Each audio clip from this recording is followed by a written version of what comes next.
And we're going to put a marker right here for our awesome archive team, let them know we're getting into the game. We're going to tab over to the screen, and I'm going to take a little bit of extended time and say, we're back! It's been 10,000 years since we've recorded an episode of Voices of the Mountain, and a lot has changed since we've been here. First and foremost, Guy Gamzelis is working late tonight and will not be able to join us for our dungeon crawling adventure. Secondly, something that should have been discussed 3 weeks ago, but we haven't played in 1,000 years, is we've taken an adjustable wrench to Guiding Wind. Cookie, you want the floor for a minute? Okay, so I was not happy with the way that Guiding Wind was performing. Let me be clear, this is not Cookie's fault. Cookie did not do anything wrong.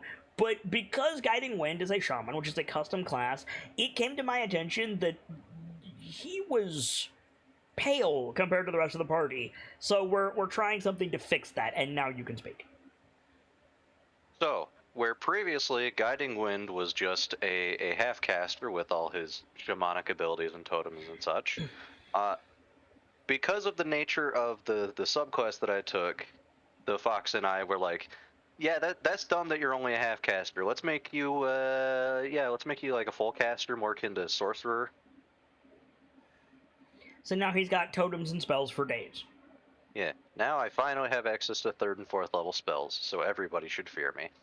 And, God. Yeah, and more spell slots, which is fun, and also, we've been like tooling around with what totems are and what totems can do, kind of backstage. We've been working with another shaman character, which if you watch the other shows, you'll know what I'm talking about, and getting that stuff ready. But yeah, we did that, and then we had an effectiveness workshop for every single DA PC like 2 months ago, maybe a little bit less than that.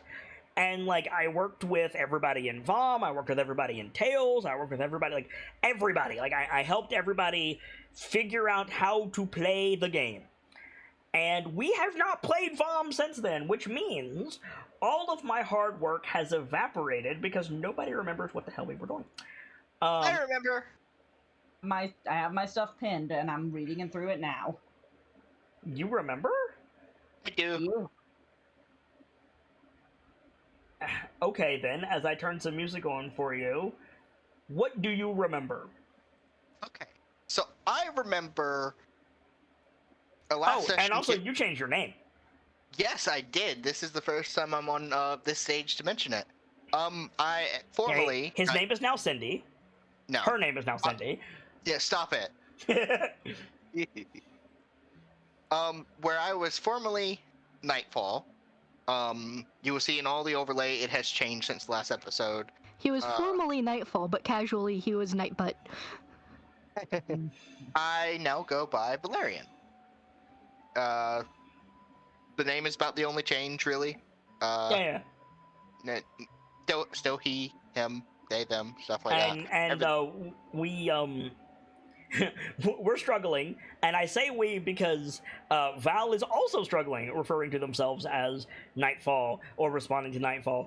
And so I found a really easy workaround to anybody at the table and anybody in the audience who is having some trouble remembering it. Just call him Night Val, and then you get the best of both worlds. Yeah, it's fine. It's also a bitchin' name. Yeah.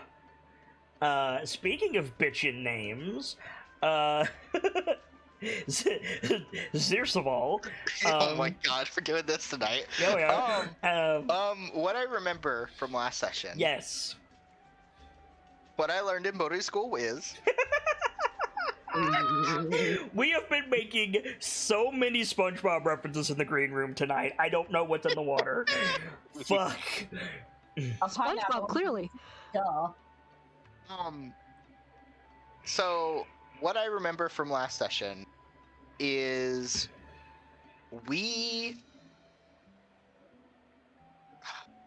had sent Kilio to go scout,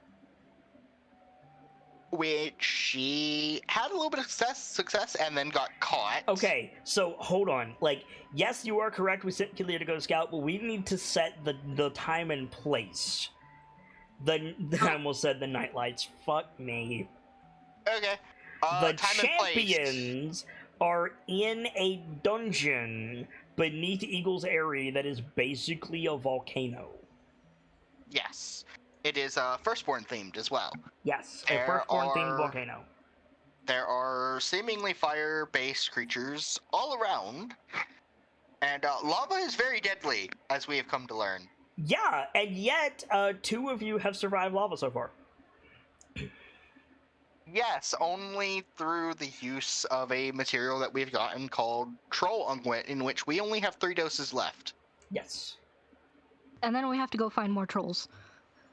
Yes. Yep. But they sent Kilio to go scout.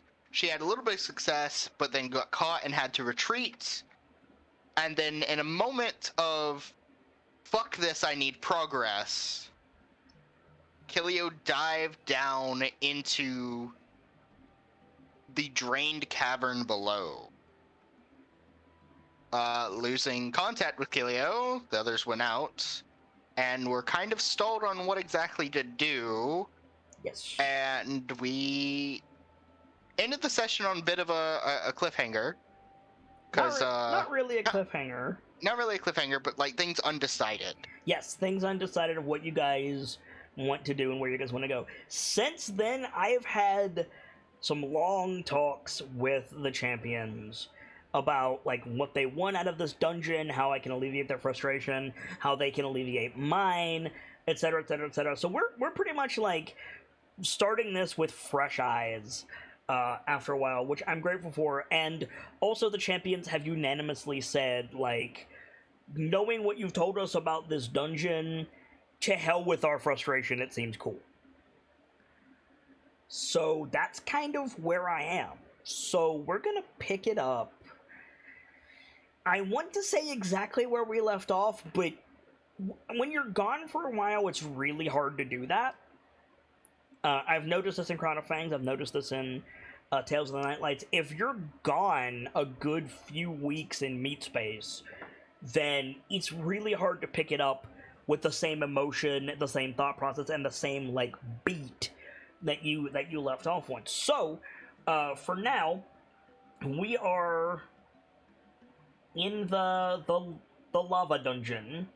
We are trying to get the party back together. That's not the one I want. This is the one that I want. And the best way to do that, it seems, is to find a way down. Champions, is that right? I think we had discussed there was 2 things discussed, and we were leaning towards dropping. Give me just a second. And we were leaning more towards dropping. And I'm trying to remember the exact plan. I'm trying to find that as well. I remember some details. I know that part of it might have involved Don's jail. We were a little stuck on the specifics. Yeah, so on one hand, jail would give us plenty of protection. The problem is once we start dropping, we can't aim. And there's nowhere we can drop down there's nowhere we can drop straight down where we won't hit lava. I never said that last part. Did you not? No! No. Never mind. I had asked if I could have seen. You have to jail in midair for it to work, because otherwise the jail will stick to the surface and can't be moved. So you have to drop, aim, and then jail anyway. Gotcha. The issue is not, there's no place we could drop down and won't hit lava. I never said that. Vader said, be careful of that, but nobody asked me directly that question. The issue is, Dawn cannot jail everyone. He can only jail 3 people. Which, to that, I think someone in the party has Featherfall prepped. Yes. Yeah, Firga does. Now, there was a question still on the table of do y'all go in at separate points or the same point? And also loud or quiet.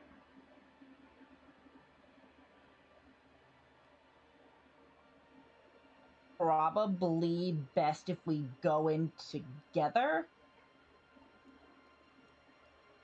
Because if we split up and someone gets in trouble, that means that they don't have a designated healer near them. At that point, the only person that can help them is Kilio. Yep. Yeah. And if we don't know where Kilio is, there's no guarantee Kilio knows where they are. Also, something staying close to the healer. Does anyone know why Dawn has an earth buff active right now? Tremor sense, maybe? Thank you. That's probably what that is. I just found one of the rudest fucking suggestions. Speaking of, can everybody see everybody's health bar and nameplate? Yes. No. Nope. No. Oh, wait. Nope. I can't see everyone's nameplates. I can't see anyone else's health bars or nameplates. Okay. I can see Irithyr and Kilio's bars, but not the numbers, and I see their nameplates. Everyone else, nope. I think, like, the plan was... I can see If y'all- Kilio's, but... Where'd you go, Kilio? I pulled my token out to see if other people could see it. I know, and then you disappeared. I know, I removed it because Put it back. Okay.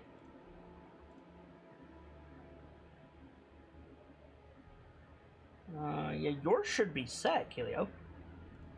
Yeah, I know. I can was see pulling- Kilio's fine, but no one else's. Okay, I was pulling it up. I'm working on that while you guys talk.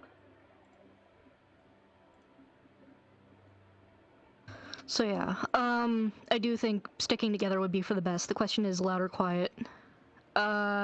Given the armor some of us are wearing, if we try and go quiet, it's not going to be quiet for long.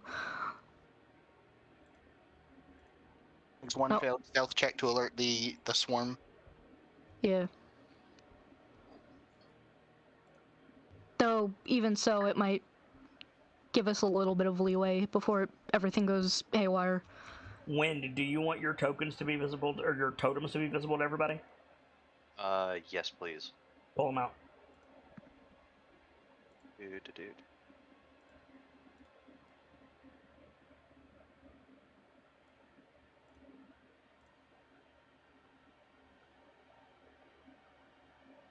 This Venn diagram just gets more and more convoluted. Oh, they already are, my guy. Fantastic. Cool. So everybody should be able to see everything now. Yep. Uh-huh. Okay. So what's the play, friends? I'm gonna move these off to the side.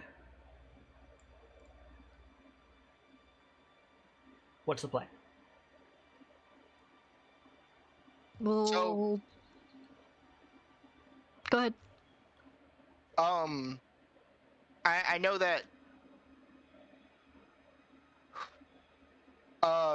I think Kilio was, regardless if y'all went separate or together, quiet or loud. I think Kilio was gonna run. Well, what she should be doing in every engagement is interference. Okay. The question on the table is not what is Kilio doing. The question is, like, how are the rest of you going to get down to Kilio, if that is still the plan? We'll worry about Kilio in a minute. Sorry, I'm back. Welcome back. So What did I miss? we're in planning phase. Yep. No, okay. So what makes sense is we need somebody to be able to go down and see when we would need to jail while we're midair. Could we I mean, use, you could do that while you're falling. could we use Scout? You could use Scout. Yeah, I could send Scout down. He can take a look. See Tell if us about how... Sorry. there's a optimal place to drop. Tell us how far the drop is. Or, not Scout, Custodian. Yes, thank you.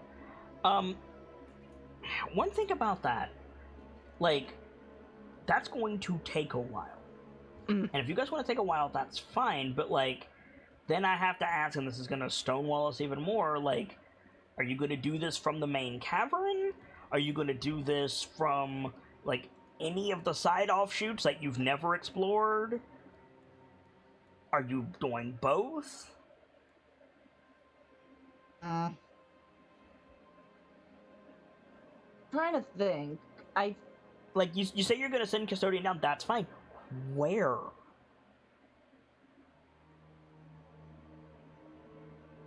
Do we know which hole Kilio dropped into? Or not definitively, but okay. you know the area, kinda. Well, now you, Firga, know that Murmur mentioned that some beasties were clustered around a hole before disappearing up one of the caverns. I don't remember if you saw it directly or not, but I do know that Murmur told you about that. Then would it stand to reason that might be a promising hole to drop into, or you can reason whatever you want. An additional question, do we know where we sent Kilio out scouting, or just, hey, go scout? Yeah, this way. No, what? So you sent. So if we go back up to the main cavern, right? This way is the stairs leading back up to Murmur's loft in the entrance to the dungeon. You told Kilio to scout the caverns leading off from this main cavern.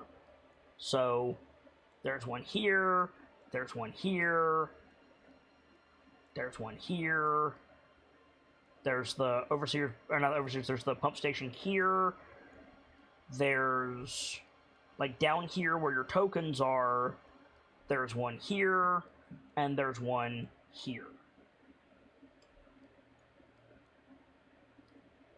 I'm assuming you didn't see all of those, and I'm sorry, it's a big map. It's fine. I mean, we know we sent Kilio to scout this level, yes. Yeah.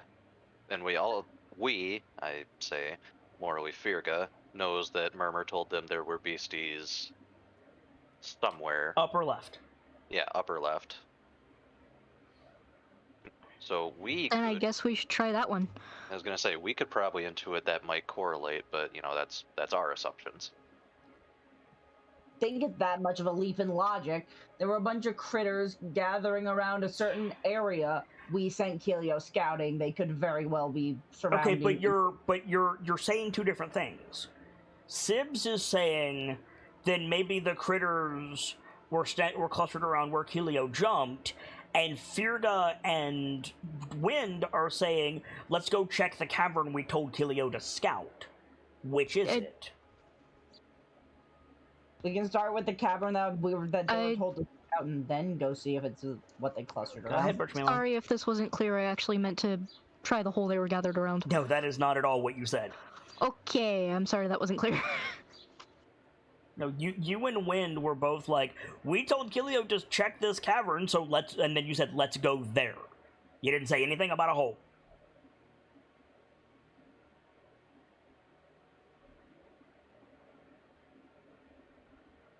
Okay, so Sibs and I are... That is all the way on the other side of the cavern from where you are. You came all the way over here with a purpose in mind.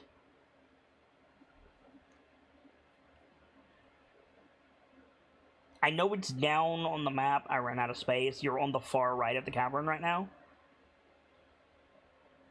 Uh-huh. You would have to go all the way back across the main cavern to get to that area where the beasties were gathered around the hole, or the cavern that Kilio... Now, hang on. Do you know which cavern Kilio was scouting? Because you told Kilio to scout the caverns leading off of the main room. Do you know which one she went down? Like, did you tell them? I don't think you did. We had discussed, like, which points of interest were most promising, and we collectively agreed that this one would be the first place for me to go. Okay. Yeah. Still, it's on the other side of the cavern. Like you Believe. Sorry, go ahead. you could have gone straight there from the overseer's booth, but you came all the way over here with a purpose. Are you just going to abandon that purpose? The purpose was to find a slow way down. Which they haven't done. They haven't even attempted. Yes, but if we're... The slow way down was because of a fear of the ride of lightning. We talked about this and we decided that we were going to, quote-unquote, ride the lightning. Yes.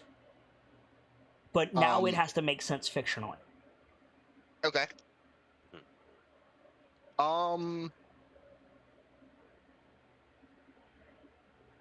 Like, what is the change of heart in traipsing all the way over here and then going all the way back and jumping down the hole? Like, somebody help me bridge that gap.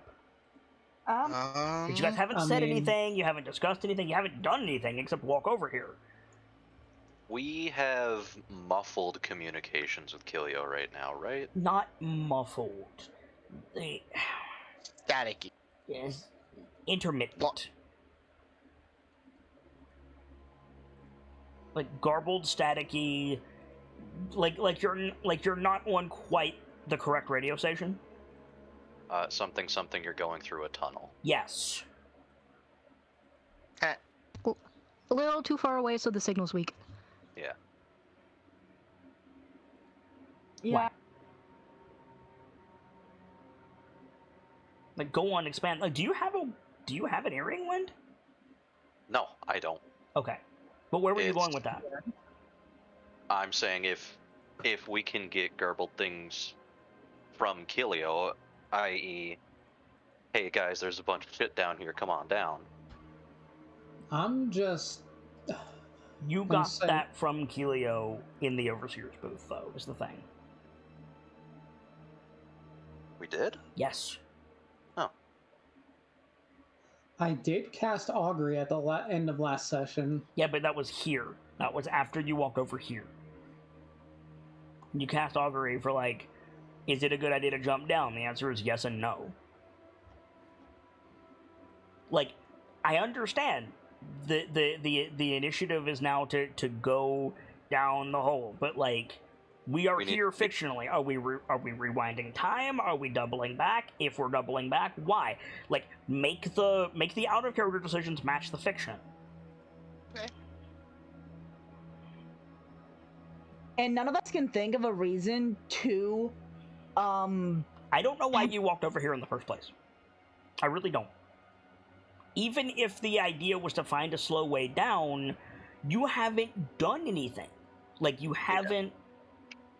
Like, this is where you fought the crates. Like, you haven't checked for a quick way down. Like... A slower way down than the jump down the hole. Right, I understand that, but nothing has happened. The characters haven't done anything.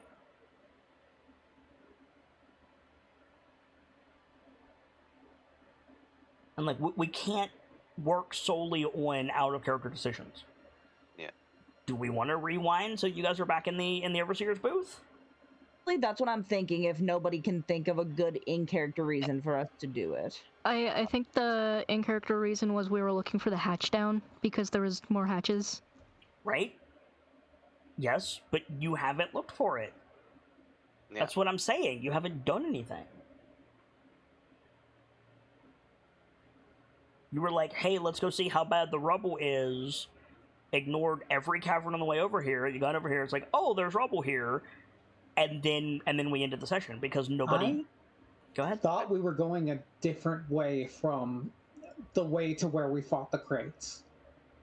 No. I honestly thought we were going a different way. No, we are right here, my dude. I know, but before that, I thought we were tracing a different path to get to a different cavern. No. No, we were coming this way. I believe the reason is because we were informed there was another maintenance hatch just past this one, and we had decided that one is going to be the safest one for us to be able to access. which is why we trekked all the way over here. Right, but you... Yeah. And we have done jack diddly with that. And now you're talking about going all the way back across the cavern, when, like, fictionally, like, all I'm asking is that we bridge it fictionally. That's my only thing that I'm asking. My suggestion, in addition to others, would be just rewind time.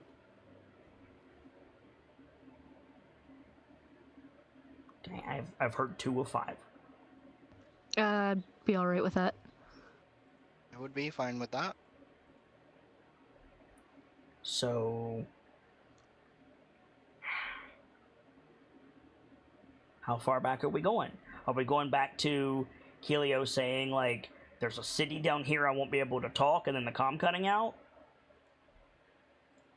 Yeah, I'd be fine with that. Right. Jumping happened. Like, I feel like I'm gonna stick with that entirely. Like, in which case, Don would get his tremor sense back, and I'll commit to that. and you guys would still be up in the Overseer's booth entirely. So then you'd, like, Kelio, you, like, run down here, you cast Endure Elements on yourselves, and, okay, so then, like, Yeah. okay, we're in that moment. We're in that moment of, like, what the fuck are you doing, Kelio Wolfwalker? Like, so this would be before Kelio explored the city. This would be, like, all of the stuff, like, what's the play, champion? Somebody say something. So I think the play now is to go up to where Kilio was. If we're rewinding this far back, I get a portent back. Yeah, you do. And spell slot yeah. back from Augury. Is that what you guys want to do? Because this was like literally 2 hours of the play session that we're rewinding. And Guiding Wind, no. I ritual cast augury. Ah, right. The 2 hours. This could be my memory going a bit hazy, but wasn't most of that Kilio's stuff? No, most of that was me being like, okay, guys, what are you doing? What are you doing? What are you doing? What are you doing? And nobody saying anything. Like, I'm not kidding. Like, it was was 2 hours to walk across the cavern and not do anything. Kilio didn't do that much at all. Fair. Thought I would make sure. Like, I'm trying not to browbeat you guys, but I cannot move the story forward. Y'all gotta say something. Right, so if we're going to try and meet up with Kilio, we need to figure out a way down. So, that pretty firmly then, Birchmilla, you're saying, yeah, we're gonna rewind 2 hours. I guess, because no one else is saying anything? That's what I will confidently say yes. Cool. Thank you, Cookie. Let's go back. Rewind time. We're good. Yeah, so you guys are running down to figure out what the fuck happened to Kilio. Kilio, this is like when you first land and you're stealthing through the city. So all of that other stuff is gone. Okay. What's the play? Right, so if we're going to get down to Kilio, we need to figure out how to get down. I think if we... Breaking Dawn says something to the effect of, like, I can get us down. Hey, how do you figure that?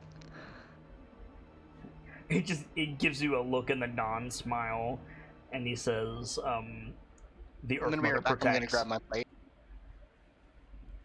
He says the Earth Mother protects. You're thinking that spell that you cast when we tried to handle the exploding mask back in the day. He nods.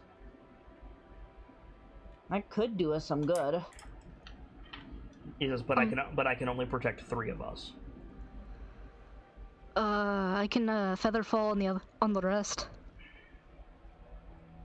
Wouldn't help with the lava, but at least you wouldn't splat. So... Wait, you all aren't seriously suggesting jumping, are you? Looks at Erethere. Dawn says Wolfwalker made it down. Hey, but Wolfwalker is She has Wolfwalker. a bloody knife. And you have me. I will hold you if you need it.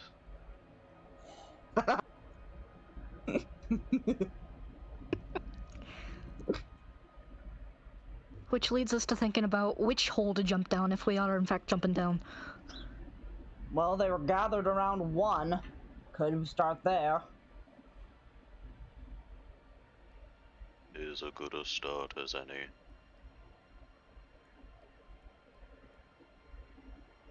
Okay.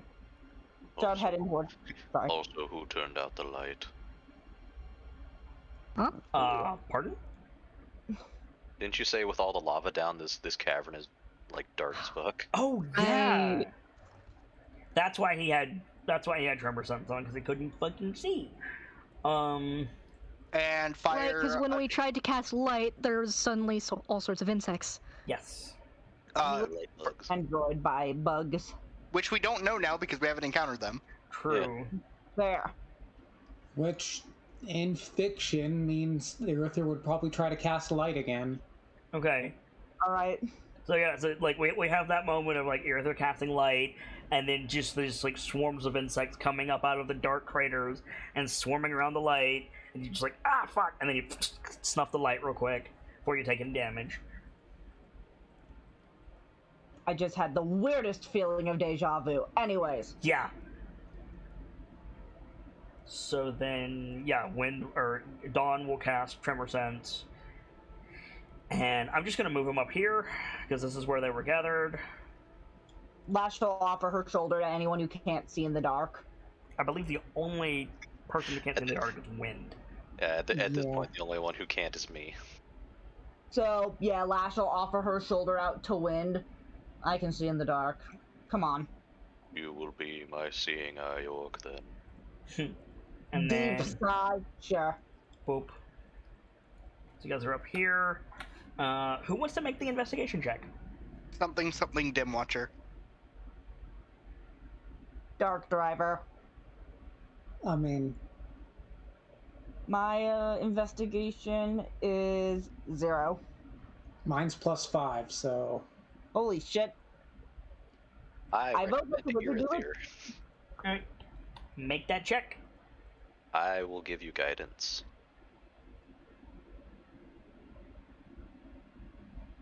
Do I not have a guidance macro? I'm gonna replace that with that portent I just got back, which is a natural 20. Okay, yeah, cool, no problem. So with a 29, natural 29, yes, you hear the sounds of like scrabbling and huffing from this pit here. And you look down over the side, and there's one of those guard dogs trying to climb back up out of a pit that leads into darkness, but you can see way down below. Oh, neat. One climbed back up while the other one fell to their death. A pinpoint of light. So I have the option to be very rude. Go ahead. If I can see it, I can blast it. Yeah, you can. Eldritch Blast. Boom! Yep.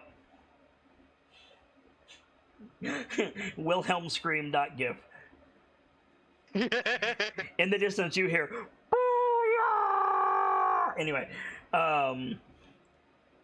so yeah, the passage is now clear, and you see just a deep drop into darkness with just a point hole of light down almost at the extent of your normal vision. Appreciable kind of huff whistle noise from between Lash's tusks. Dawn, you think Jail can survive that? He says, it would depend on when I cast it. So it's a matter of determining the drop. Got it. Kilio's going to... have y'all tried to communicate to Kilio that y'all are dropping? I don't believe so. I think that Lash might. Because I have one of the earrings. What do you say, and GM what comes through? I will let you know when I know what Lash tries to say. Wolfwalker, we couldn't understand what you were saying. Something wrong? If we don't get a response, we're coming down there.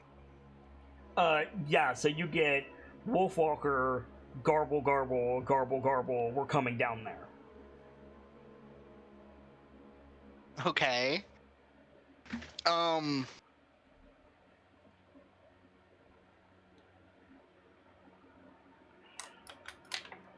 Cool, very awesome. Move your asses. You're still sneaking around at this point, Kilio. I am. I don't think I can risk saying anything at this point. Okay, no response, Lash. Lash gives it a couple more minutes, like about the average amount of time you kind of go for when you wait for your scout to respond, which isn't very long, mind you, because Lash is used to doing this shit in the Underdark, so it's no reply. Let's get moving. Oh dear, we're seriously doing this. The orc looked up PNG. I think Don says, if I can make it, you can make it. And he just, like, folds his arms across his chest and just drops backwards into the hole. Oh, jeez.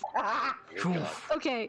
I wasn't expecting that to happen. I was about to ask, who are we jailing and who are we, I think we're all just going now. Okay. Okay. I only have one question, is if you're going willingly. Please just, please bear hug him and jump, please. I mean, I almost think it's like, it's almost in character for him to just go, damn it, Dawn, and follow him. Yes! Yes. So, I'm turning the music off for a very specific reason, because it's cinematic time, and the music that I want to play for this scene, I can't, so if you're watching this VOD, feel free to pull up another video as I describe this for you. We see, like, from Irithyre's perspective, just damn it, Don, run, jump into the hole, Firga, look at Lash, look at Wind, jump in, Lash, jump in, Wind coming up the rear, and as Wind hits the threshold and begins to plummet, the fucking guitar line from the intro to Immigrant Song starts playing. Yeah. Fuck yeah. And like we see Wind just like careening down this like chute, this like stone chute that's just slightly wider than he is, and then it opens up beneath like a ceiling. You're in basically hell. There's a huge lake of lava, and rising from the lake of lava you see a dwarven city. You see the champions spread out around you. And they start to like cluster together. We see Firga quickly throw up Featherfall on Hoomst. I was going to hold it until I knew who was getting jailed. What if you're one of the ones getting jailed? That's a fair point. I'm gonna put it on, I'm gonna put it on... How many people can I cast this on? Hang on.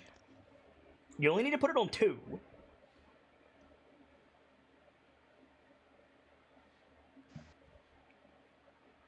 Right, but if I can put it on more people, might as well. Okay. You only need to put it on 2, but if you can put it on all of us, that just means that we won't die if something goes wrong. Up to 5. Okay. So, I'm going to put it on,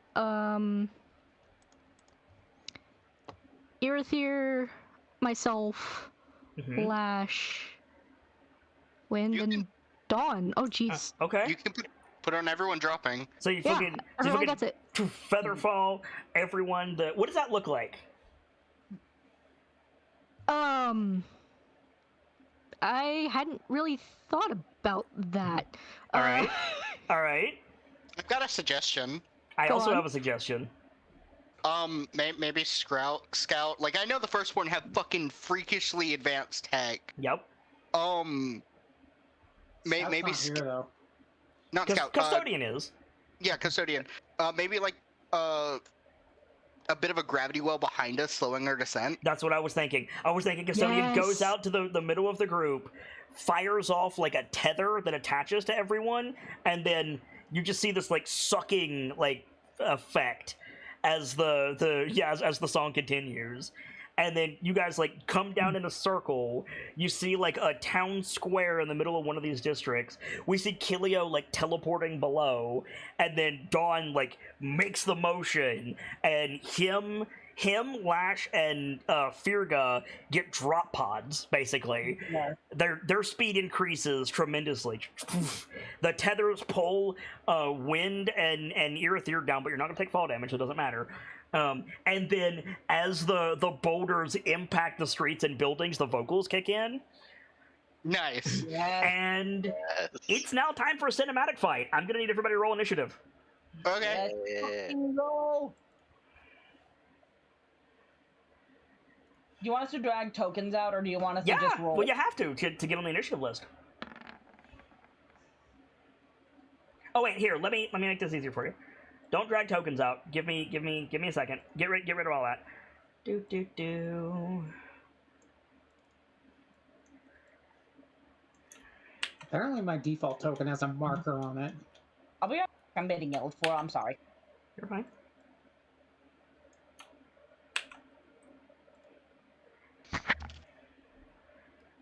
Do. And bop. Whoa. So yeah, go ahead and roll that initiative. Make sure you're rolling as your character, by the way.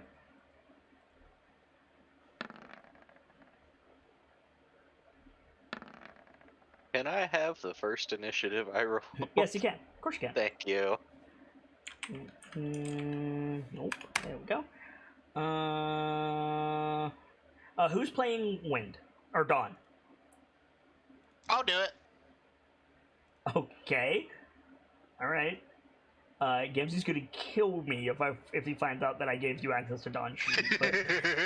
Alright. Don't worry, I'll let him know right now.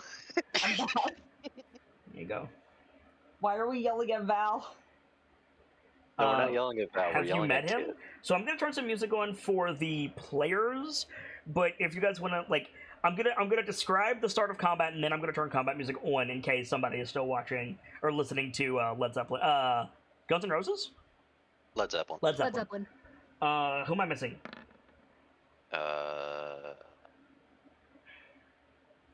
We are missing Dawn. I just rolled mine, so. Yep, we're missing Dawn. Nightfall, you already failed. I'm pulling it up. It's loading. Let me click on his token. Bye, Boom. Okay. So, the city will react on initiative count, like at the top of the round. So Okay. we see the drop pods form up around Lash, Wind, and Firga. We see everybody like plummet down into the city. We see Kilio like look up and like, oh shit, throw the dagger out of the way. You warp as one of the boulders just comes through a building, just blasts through a building, and then Firga just like rolls out, pulls her shield up, as the automatons start swarming around you. Big, like not as big as the other first world facility you were in. They're more like humanoid. Think the Dwarven Defenders from Skyrim. Yeah, I gotcha. Ooh, nice. And yeah, let's go. Okay. That's not the one I wanted. Hang on. Is it this one? Nope. It's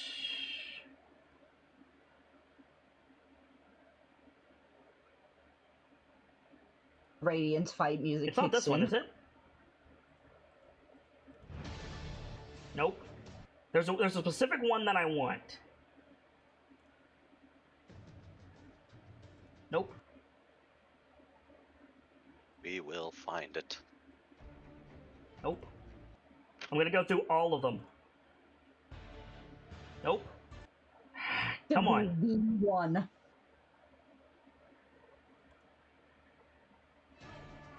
Nope. Son of a bitch. Somewhere. Nope. Nope.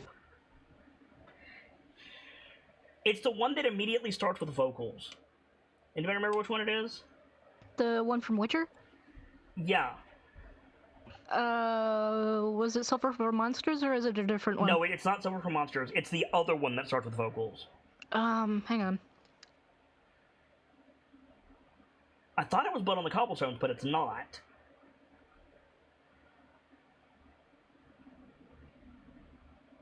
Oh, unhelpful. It's all coming up Netflix. Nope, not that one.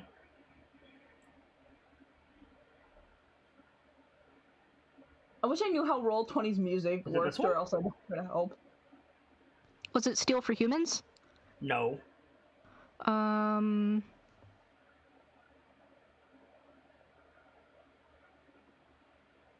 Fuck it.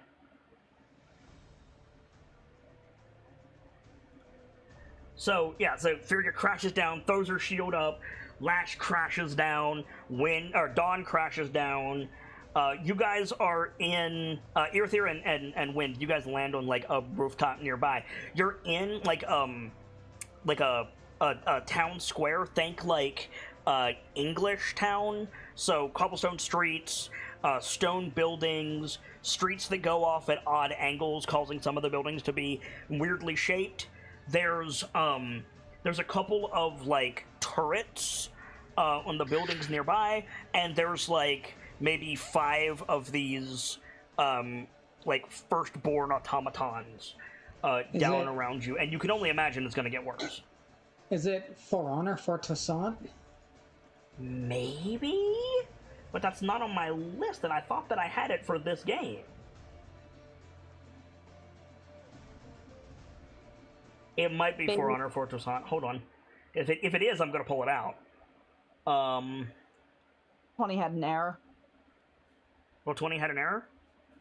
Maybe Roll20 had an error, like in the music department. Maybe. Hold on, let me see if this is the one.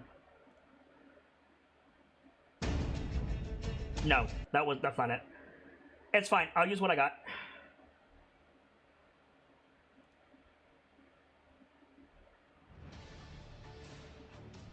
So, Breaking Dawn is up first. What's the play? I see absolutely no reason for Dawn not to land in the middle of, like, a street. Right. And landslide down the street.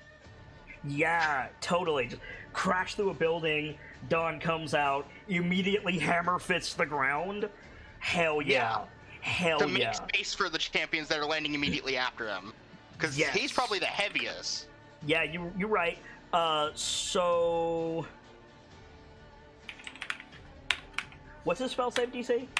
His spell save DC is 16. Okay, so one nat 20 and everybody else fails. So these things are, like, coming down the street, these, like, humanoid automatons coming down the street, and Dawn just, like, fucking, like, Toph Beifong just blasts them into a building. And then, Firga and Lash land in the cleared space. That's brilliant. Anything else? Let's see. Bonus actions, bonus actions, bonus actions. I'm not gonna burn all Dawn's slots here. That's it. Okay. Wind, you land on a building nearby.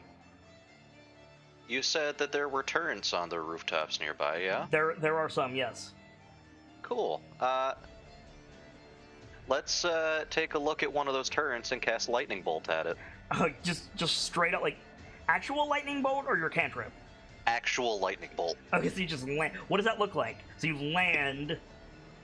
Do you even land, or are you just like storm? Oh no!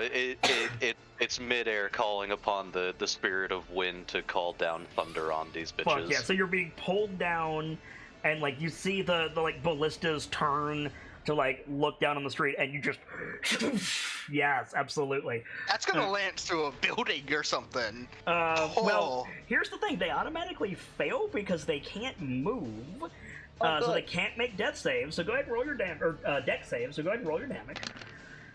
Yeah, so you just fry a couple of these turrets. The bolt like arcs, and then you land on the rooftop. Anything else you want to do? How far down is the street? 2 stories. Okay. Let's give our friends a totem of hot blood then. Okay, so throw down your totem into the street? Yeah. Hell yeah. Okay. And so yeah, this like bear statue like erupts from the street, and all the melee fighters get their bonus, and apparently something really tickled the dragon. So give me just a second. In the meantime, Fine. You'll be fine. This is so cool, but also, oh god, we're surrounded. Yeah. We're surrounded by a city. Alright. Firga, you're up. Okay, so, how close did you say these, Dwarven defenders are? Yeah. How close are they? They're like... Well, they're not in your way anymore, except for the one that Dawn pummeled, or didn't pummel. That guy got a nat 20. Do I need to roll the damage on that landslide? No. Okay. So there's a Dwarven defender there. There's a couple of other like automatons making their way up from the other streets. You also see crates running towards you. About this point, a siren starts going off. Oh, okay. I think Firga...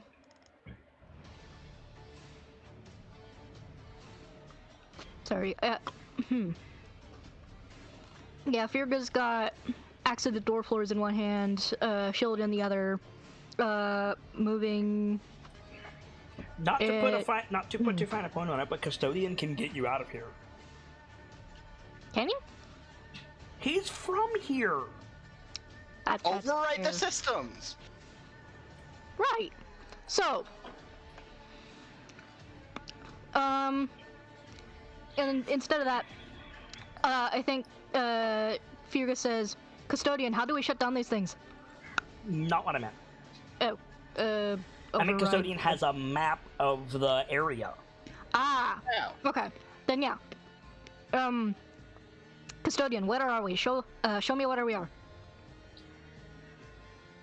Okay. Custodian he can project a holographic map of the city that you're in around you, but you don't know what anything is. So what's your target? So Firga then says, "All right, Wolfwalker, we're whichever cardinal direction. Yeah. Come on, use your words. Firga's gonna say over the earring, all right, Wolfwalker, we're in the city in roughly this direction, southeast, northwest, wherever we are. I don't remember off the top of my head. I didn't say. Okay. Landmarks, where are you? So Gilio, from 30 feet behind Firga, you just go, right here! Oh, I'm in the Order of Hot Blood. This is gonna be great. Mm-hmm. Oh, you have no idea. You've given me haste. Mm-hmm. Pseudo haste. Does it function as haste in that I get 2 actions? You get an extra attack action. I mean, I will take that. That's what I mean. Yeah, like Kilio from right. Probably a rooftop behind her. Like not a super high one. Mm-hmm.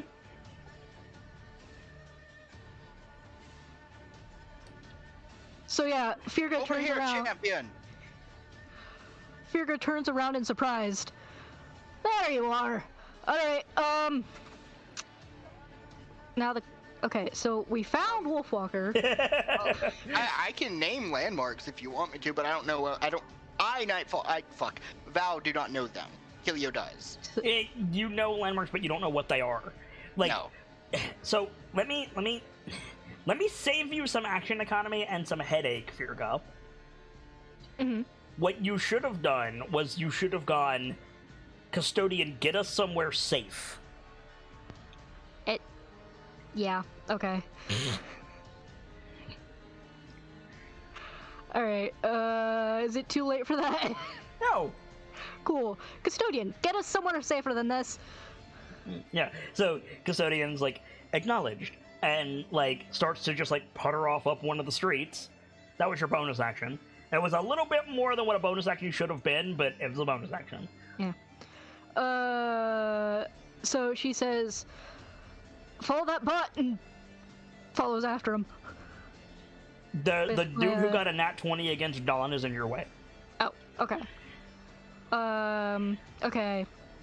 It's an automaton. The upper half looks like a firstborn. The lower half looks like a globe. Smack it in the face. Yeah, pretty much. Smack. Walk up to it. Wha! Hit it. Do it.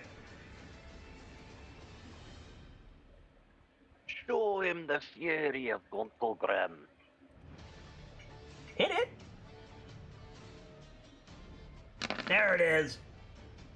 Why is it rolling your damage automatically? I don't know. Hang on.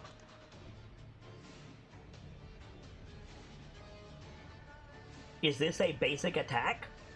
Is that all you're doing is an attack? I used my bonus action. Do you not have a couple abilities that you could do as part of an attack? Am I crazy?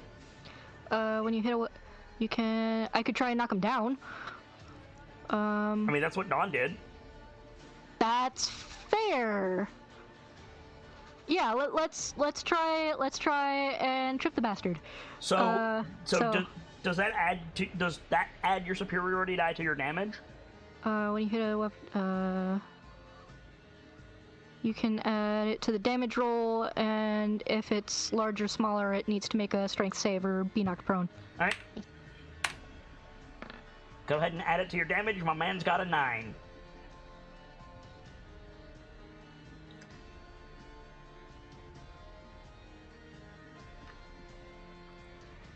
Aerith, you're on deck.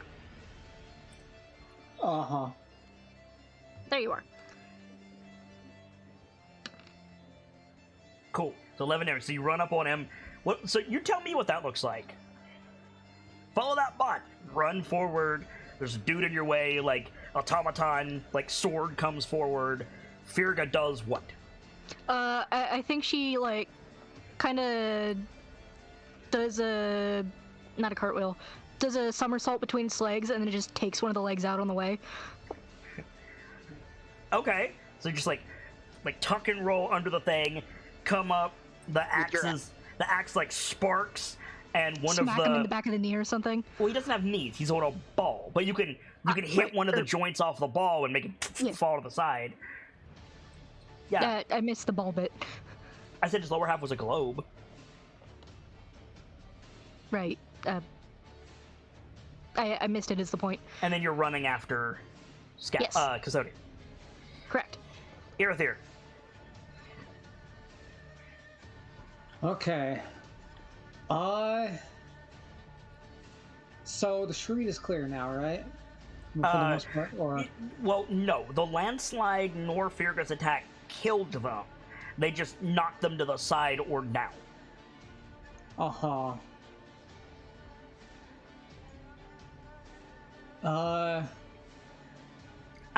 I'm sorry. Firga, did you want that total pot blood extra attack? Sure. Or did you want the free dash action? Whether or not I want to dash depends how far Dawn is behind me. 4 initiative counts. I meant in terms of distance, but 20 feet? Yeah, I'll take it. Okay, so you're gonna... There's 2 options. You can't say, I'll take it. I'll take the ladder of the running. Okay, there you go. So free... Okay, now it's your turn. Sorry. Uh-huh. I'm trying to decide... I need battlefield awareness here. Okay, I'm happy to answer any questions that you have. I have looked the entire time we've been offline for a Dwarven City map, and I could not find one that I could use. Uh-huh. Yeah. What are there as far as targets go? Hostiles. Hostiles, there's small, varying sizes of automatons moving through the street. There's larger spider-like automatons interspersed throughout the rooftops.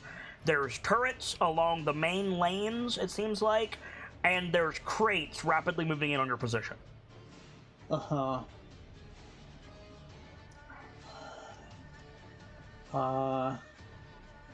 Trying to decide what to target, and it's not exactly easy to decide. I would give you a map if I could, man. Yeah. I wanted one. Are there any targets grouped together? I mean, yeah, they're running up, like, relatively narrow dwarven streets. Yeah, most of them are grouped together. I think I'm still in the air at this point.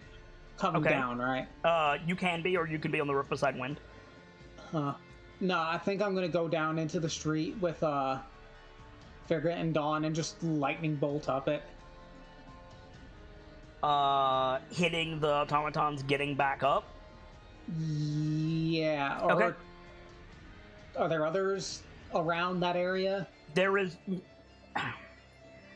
So, I apologize. You asked me if the street was clear. The answer is no. But there is a path. Dawn and Firga made a path. There's like 6 automatons, none of which are dead, that are in the process of getting up from prone. Uh-huh. No, we'll take out those targets. I'll lightning bolt them. Alright, that's a lot of deck saves. Hey, don't they automatically fail because they're prone? They have disadvantage because they're prone. Oh, they have disadvantage because they're prone. And no, the things that automatically failed were turrets that cannot move at all. Ah, gotcha. I knew it was some penalty for being prone, because I've fallen victim to that before. 5, 6. So let's see here. That is a 7, 10, 5, 3, natural 1, and 7. Roll your damage. Yeah, my DC is 17, so... Yeah. Shit. There's the button. Based on that roll of 10. No, I already picked the spell slot, just a normal cast. It's fine. Big zap comes through. There are some dead automatons in front of you. Good, as there should be. You want to run after Firga? Yeah. Alright. And then you can dash to actually get ahead of her if you want. No, I'll stay behind her. Alright. Lash. Hi. Has everyone started running the way Firga's going? No. The only person running that way is Irithir.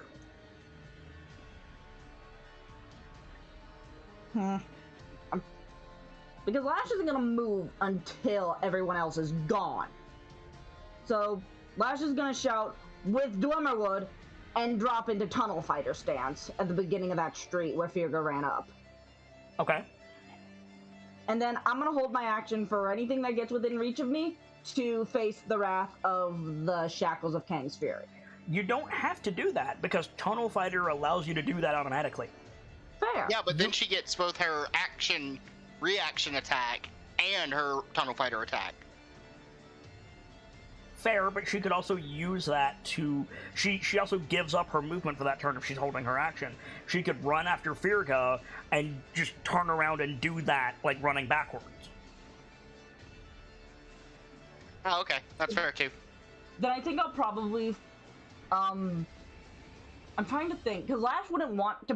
Because Lash would be the last line of defense. Better to take the hits than she can get back That's up. fine, but if you stop moving...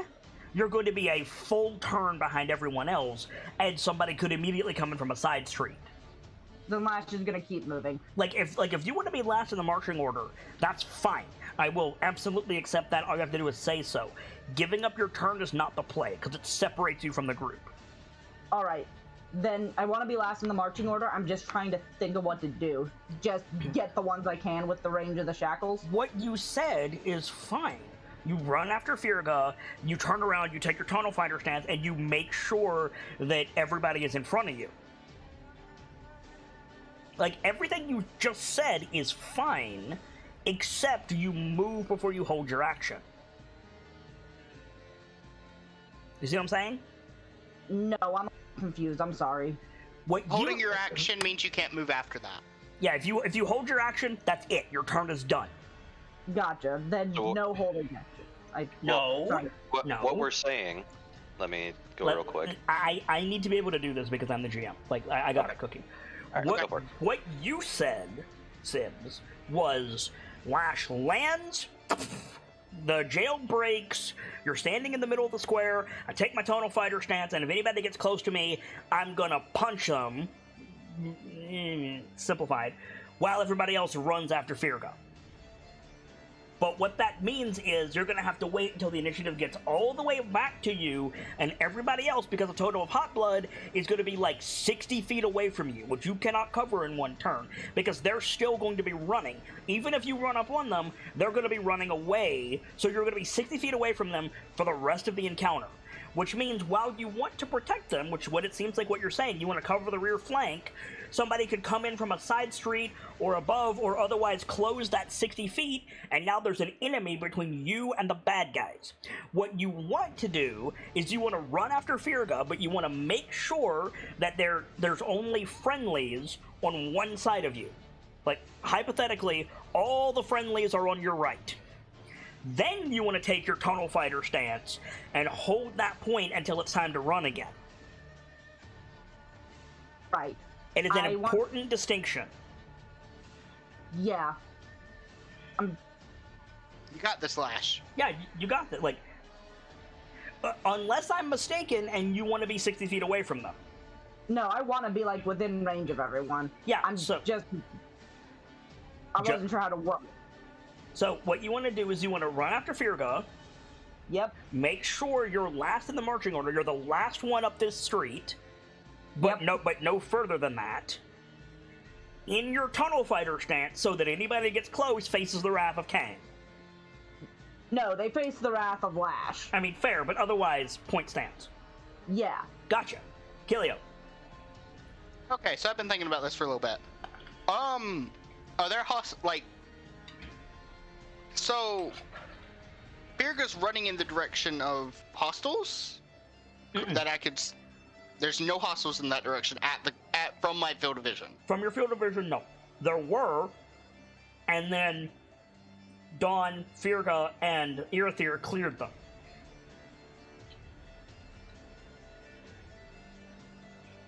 Okay.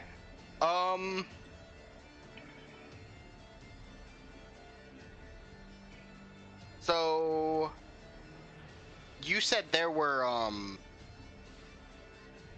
what are they called? Crates coming towards us? About how far away are they? They landed, so the champions landed in a square. Like a town square. Let's say, for the sake of explanation, there's 5 roads leading off of this square. Dawn landed, cleared the square, and up one of those streets with his landslide. Yes. Firga then said, Custodian, get us the fuck out of this hot zone. And Custodian said, I got you, and started puttering up that road. Okay. Firga ran after, Irithyr ran after Firga, and Lash ran after Irithyr. Right? Yes. Irithyr blasted a lightning bolt up that road to all the bad guys that Dawn knocked over and Firga knocked over and destroyed them. Bunch of exploding automatons because they got overloaded with lightning. There's bad guys coming in 3 of the other 4 roads behind you. And there will certainly be resistance in front of you, but it's not there yet. You've made a hole. Da-da. Okay. So with the Totem of Hot Blood, does it increase my movement speed at all? It's not haste, it's pseudo haste, but like you can dash as a free action once, or you get an extra attack action. Okay.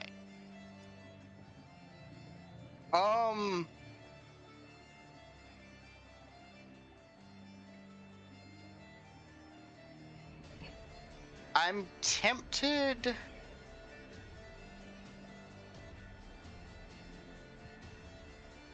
to have Kilio.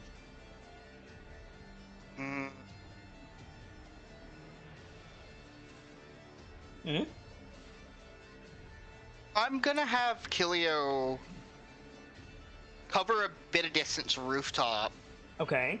And try to get visuals on threats ahead. Scout ahead a bit. So you're going ahead. To get a gauge on threats. Like, I have Misty Step, I can get away from bullshit. Okay. So what are you doing? That's... If you're gonna do that, I recommend you use your Hot Blood action first, because you're leaving the aura. Okay. So, I'll take the free dash, I think. Okay. Free dash over free dagger toss? You know what? That's fair. More to the point, 2 free dagger tosses? Yeah, I'll take the dagger tosses. Like, So you warp strike ahead of Firka on the rooftop. Warp strike again, even further forward. You reappear. That was your free Hot Blood stuff. yes. You reappear, dagger in hand. You look around. You see one of those big spider mechs, like, scuttling, like, towards you on, like, you're on the top of the roof, right? Yes. Firda would be on the street to your left. This spider mech is scuttling sideways on the right of your right-hand wall, up the next street over, but towards Firda. That make sense? Okay. So it's basically spider climbing. Yes, it's on the wall sideways, immediately to your right, and it's running up that adjoining street, and ostensibly it's going to pop out and special beam cannon down, like, on the street where Firga is. I know what I'm going to do, and this is a hell of a shot. Okay. Bonus action, swap to ricochet form. Okay. I'm gonna use my attack and my extra attack to ricochet it between as many of the legs of it as I can hit, and make it fall and crash to the floor. After the first bounce with ricochet form. Okay. Keep that in mind. Okay, noted. You've done this once before, and I've said, like, you can use your attack and your extra attack, but once you throw it the first time in each of those, you can't control the bounces. Okay. So it would be strike, bounce, bounce, reappear, strike, bounce, bounce. See what I'm saying? Okay. But the 4 bounces are random. Okay. And the last time I intoned that, you said maybe the basic form is better. For things such as this. Okay. I want to attempt... Is there a check you can make to... I've been told that with difficulty, because I can teleport in between each teleport. You said I could probably redirect it, but it wasn't very precise. Or just to aim your throw properly so it ricochets the way you want it. I mean, taking the time to, like, do the trigonometry would be a bonus action, I feel like. Because that's some Spider-Man shit, you know what I mean? Uh-huh. Okay. I will make a note of that for next time. That's fine. I think that's a reasonable thing to do, but I think that it takes time out of your action economy for you to focus and do the math. Okay. Then... I'm going Kilio to try... starts playing billiards to get better at it. Pretty much. I'm going to attempt to break the joints on one of its legs to try and make it fall. I mean, you're in ricochet form. Then I will... You already switched. You said, I switched to ricochet form.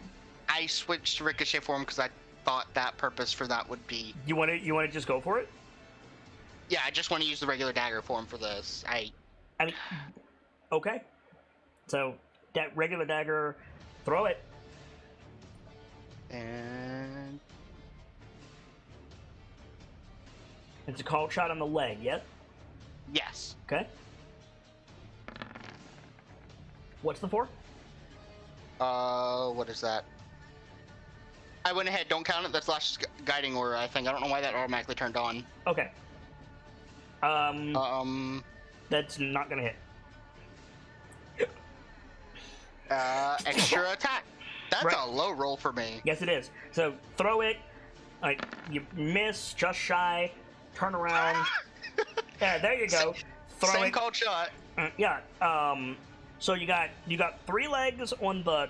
It's stuck sideways on the wall. You got 3 legs on top and 3 legs on the bottom. What are you going for? I'm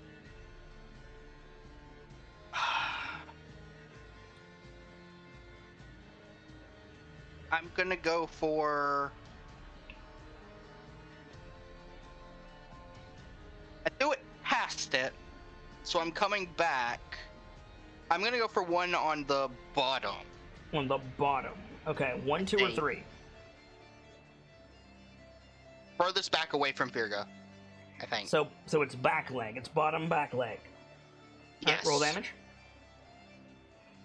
I don't think it takes psychic damage. Ooh, Yeah. That's a lot of stuff. Hang on. That ain't right. Why is everything clicked? Discord! Not Discord. Roll 20. What the fuck? Ignore everything in that 15. So just the piercing. Just the piercing. Okay.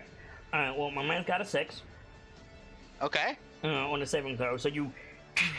And the thing, like, gives to the side, the leg starts sparking, you pull the dagger out, but you're still under this thing.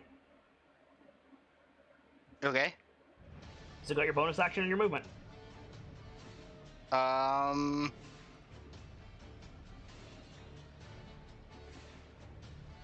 Bonus action, movement.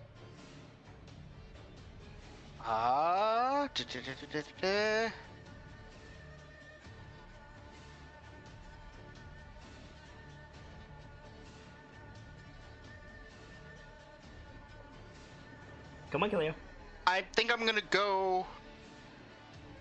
I have a climb speed. Is there height of these buildings? Some are really short, some are really tall. You said? Yeah, somewhere between 2 and 4 stories generally. I could theoretically get up a 2-story one. That's like 20 feet up. You're currently on the side of a 2-story one, my guy. I'm gonna go up above it. Oh, this is dumb. I stay slightly in view of it. You're gonna crawl out between its like you've used your dagger. You're gonna move away from it. Yeah, I'm gonna go the opposite direction. You're right. Because that would bonus action drop the dagger.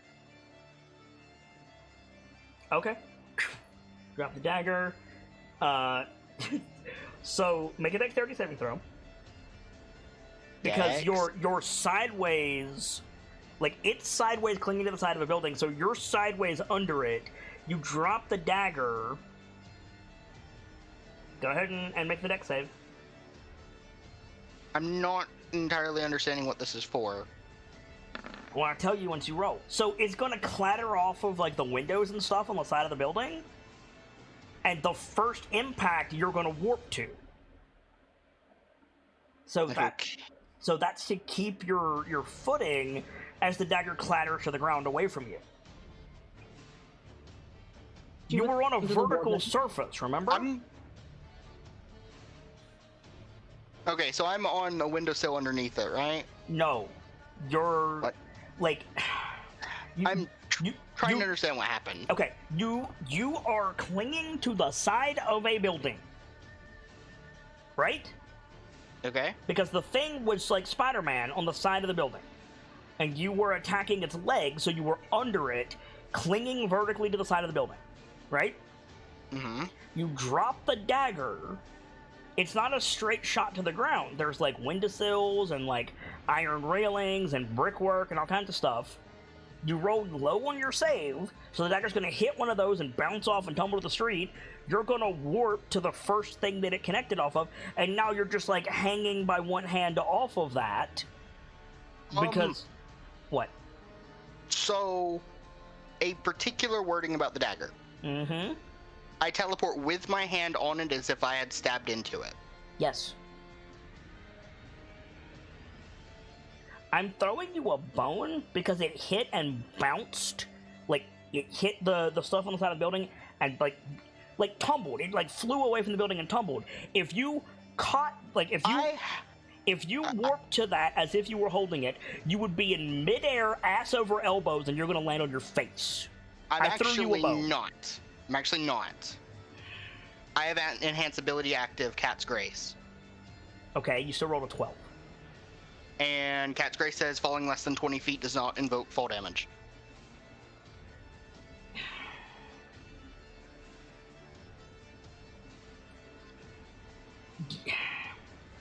My dude, I understand that. But it's not the fact that you fell. Cat's Grace, you need to be able to get your feet under you. You're hanging from the side of the building because I wasn't going to make you tumble ass over elbows. Like, you shouldn't have dropped the damn thing from the position that you were in. Like, Okay. What?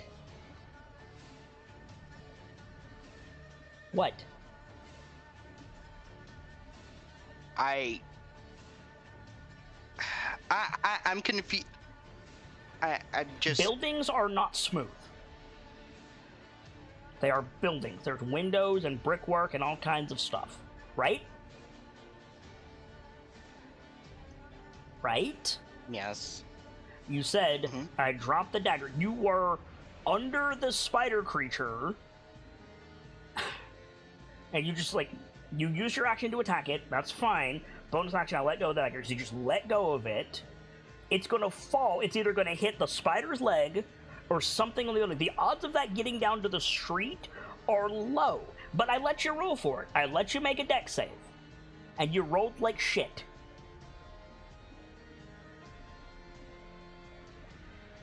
Like... Okay, so let me... Where is the friction? Let me understand the outcome. The dagger... I am clinging to the windowsill. The dagger clattered to the ground? Yeah. Okay. And if you're not taking fall damage from dropping 20 feet, then just... Your aim downward, just let go of the windowsill. Yeah, I'm just gonna let go of the windowsill. Done. Yeah. And... Yep. But the dagger is at your feet. So you have to pick it up next turn. Okay. You're on a different street from everybody else. I fucked up here. Yeah. But, like, more to the point, I need to solve this friction problem.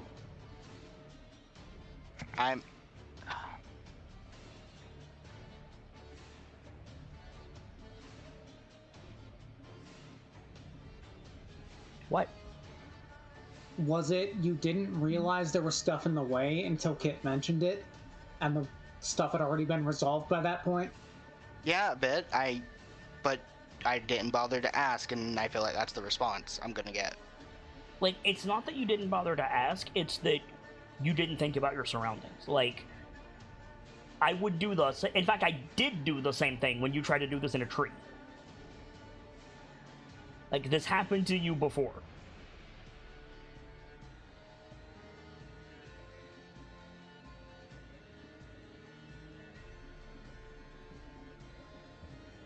Have we not previously established that you warp to the first thing the dagger impacts? That's the warp. Yes, but usually it according to the rules of the dagger, it's supposed to end up in my hand. Okay, but, like, you are correct. That outcome leads you to tumble and spiral in the air. There's no way to right yourself, Cat's Grace or no, because the dagger is doing a flippy dip, and you're gonna very likely land on your face because you rolled like shit on that dex save. I threw you a bone, and you didn't take any damage. Like, but okay, if you wanna play like that, like you are correct. So your choice is hang from the windowsill and not have the dagger in your hand, or have the dagger in your hand and take fall damage.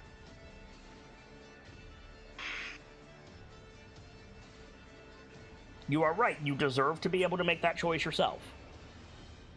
So it's voiding the Cat's Grace entirely, if I go to fall with this. Cat's Grace I mean, allows you to fall with your feet under you. It allows you to, like, move your body in a way like a free runner to not take damage. Your point of reference, if you grab the dagger as it's like tumbling away from the building, it's spinning in midair, which means Kelio is going to be spinning in midair, which means make a deck save to get your feet under you so Cat's Grace applies. You rolled like shit. I don't know what you want from me, Nightfall. Valerian. I'll take the fall damage because having the dagger in my hand means I can cast Misty Step. My plan was to, if it didn't fall, draw its ire so it would blast me and I can Misty Step out of the way instead of the group when they come around the corner. And I could Misty Step out of the way of the blast, but they could not. I'm sorry, you're jumping around so much. The spider mech, you just mentioned its special beam cannon. Yeah, it's got a cannon on its back. Yeah. But I'm confused. Like, what does the spider mech have to do with you not taking fall damage?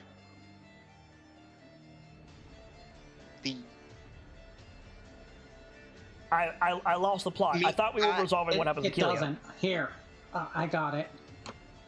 If they don't have the dagger in hand, they can't Misty Step if they manage to draw its ire. Their entire plan was to try and draw its ire so they could Misty Step out of the way of its cannon. But if they don't have the dagger in their hands, they can't do that, so they're going to take the fall damage instead. Ah, okay. That makes more sense. Then why'd you drop the dagger to begin with? Because I would teleport to it with it in my hand. Which you... Okay, it sounds like we're on the same page, but for the life of me, I cannot figure out how we got here. Okay. So...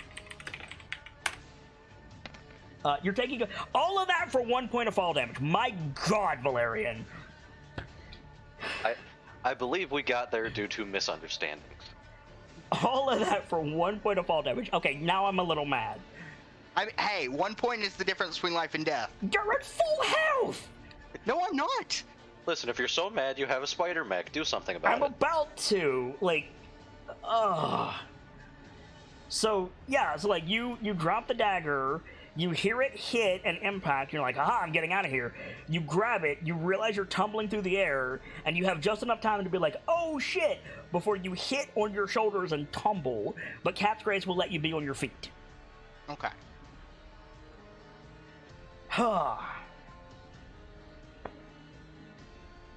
I wouldn't be nearly as mad if and this is not something anybody can do, like, we're past it at this point. I'm confused as to why that was difficult, and there's not a clear answer on why that was difficult, and that's bogging me down. That makes sense? A bit. I'm...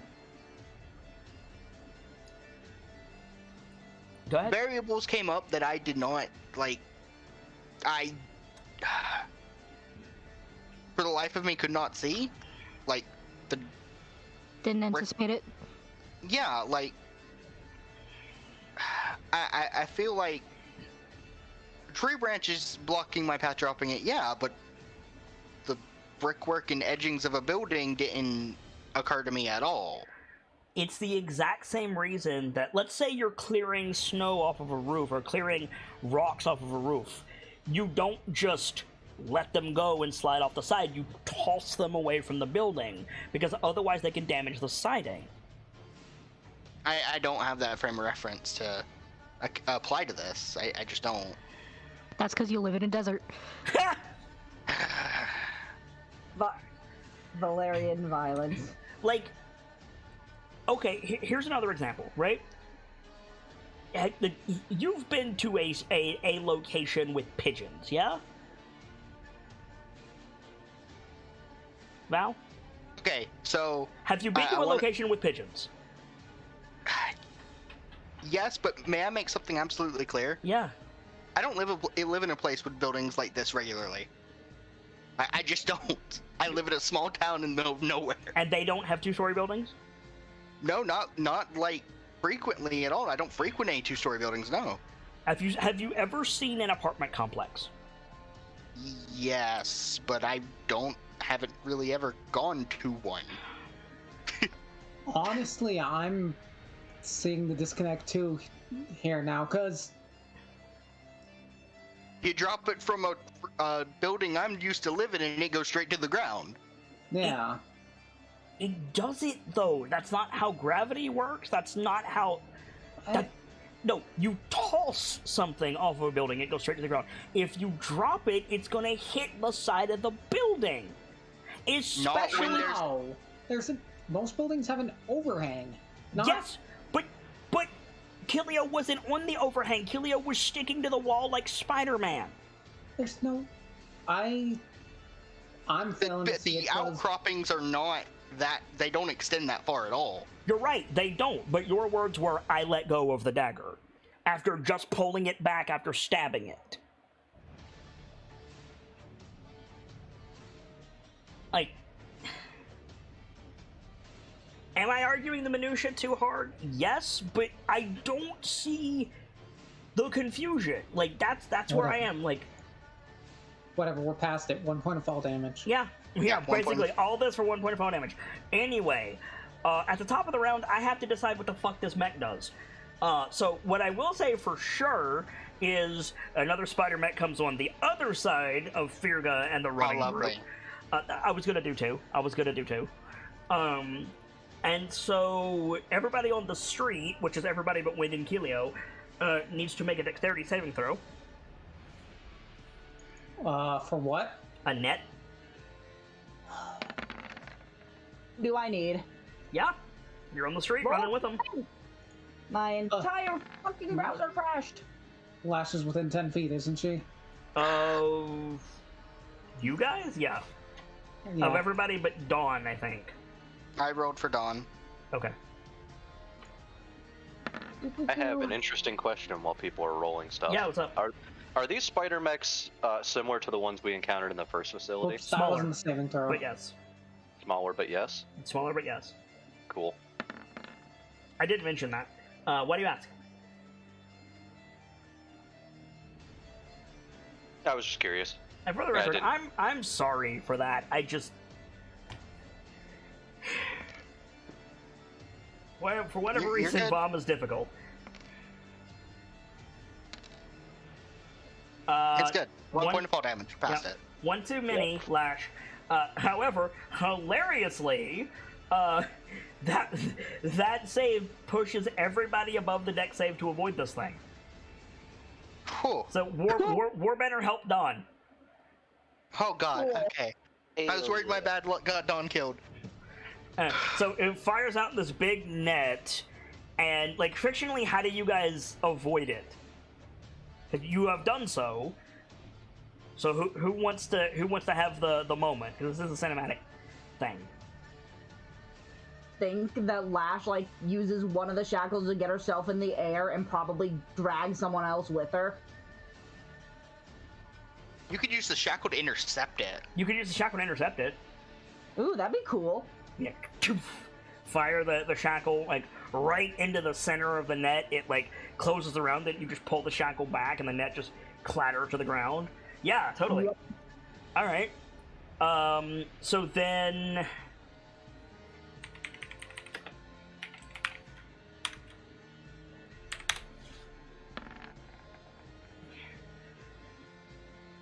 I gave that thing a -3, and it still passed its check.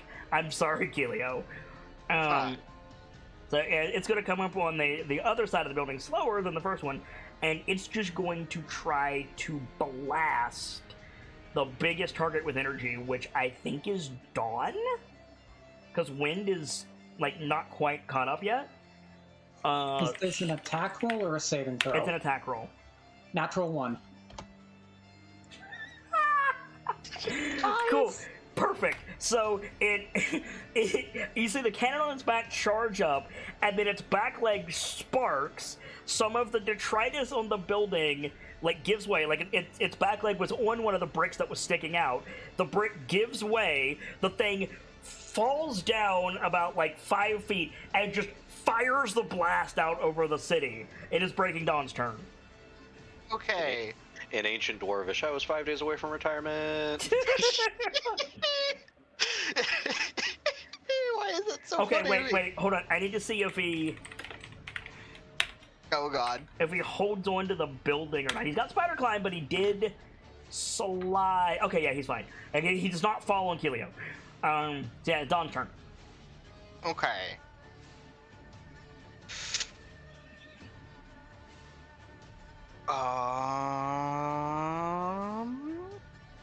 These things are a problem, especially with a special beam cannon.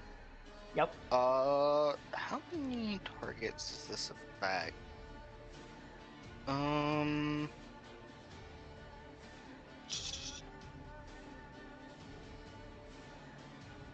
My first thought, and this might be a bad move.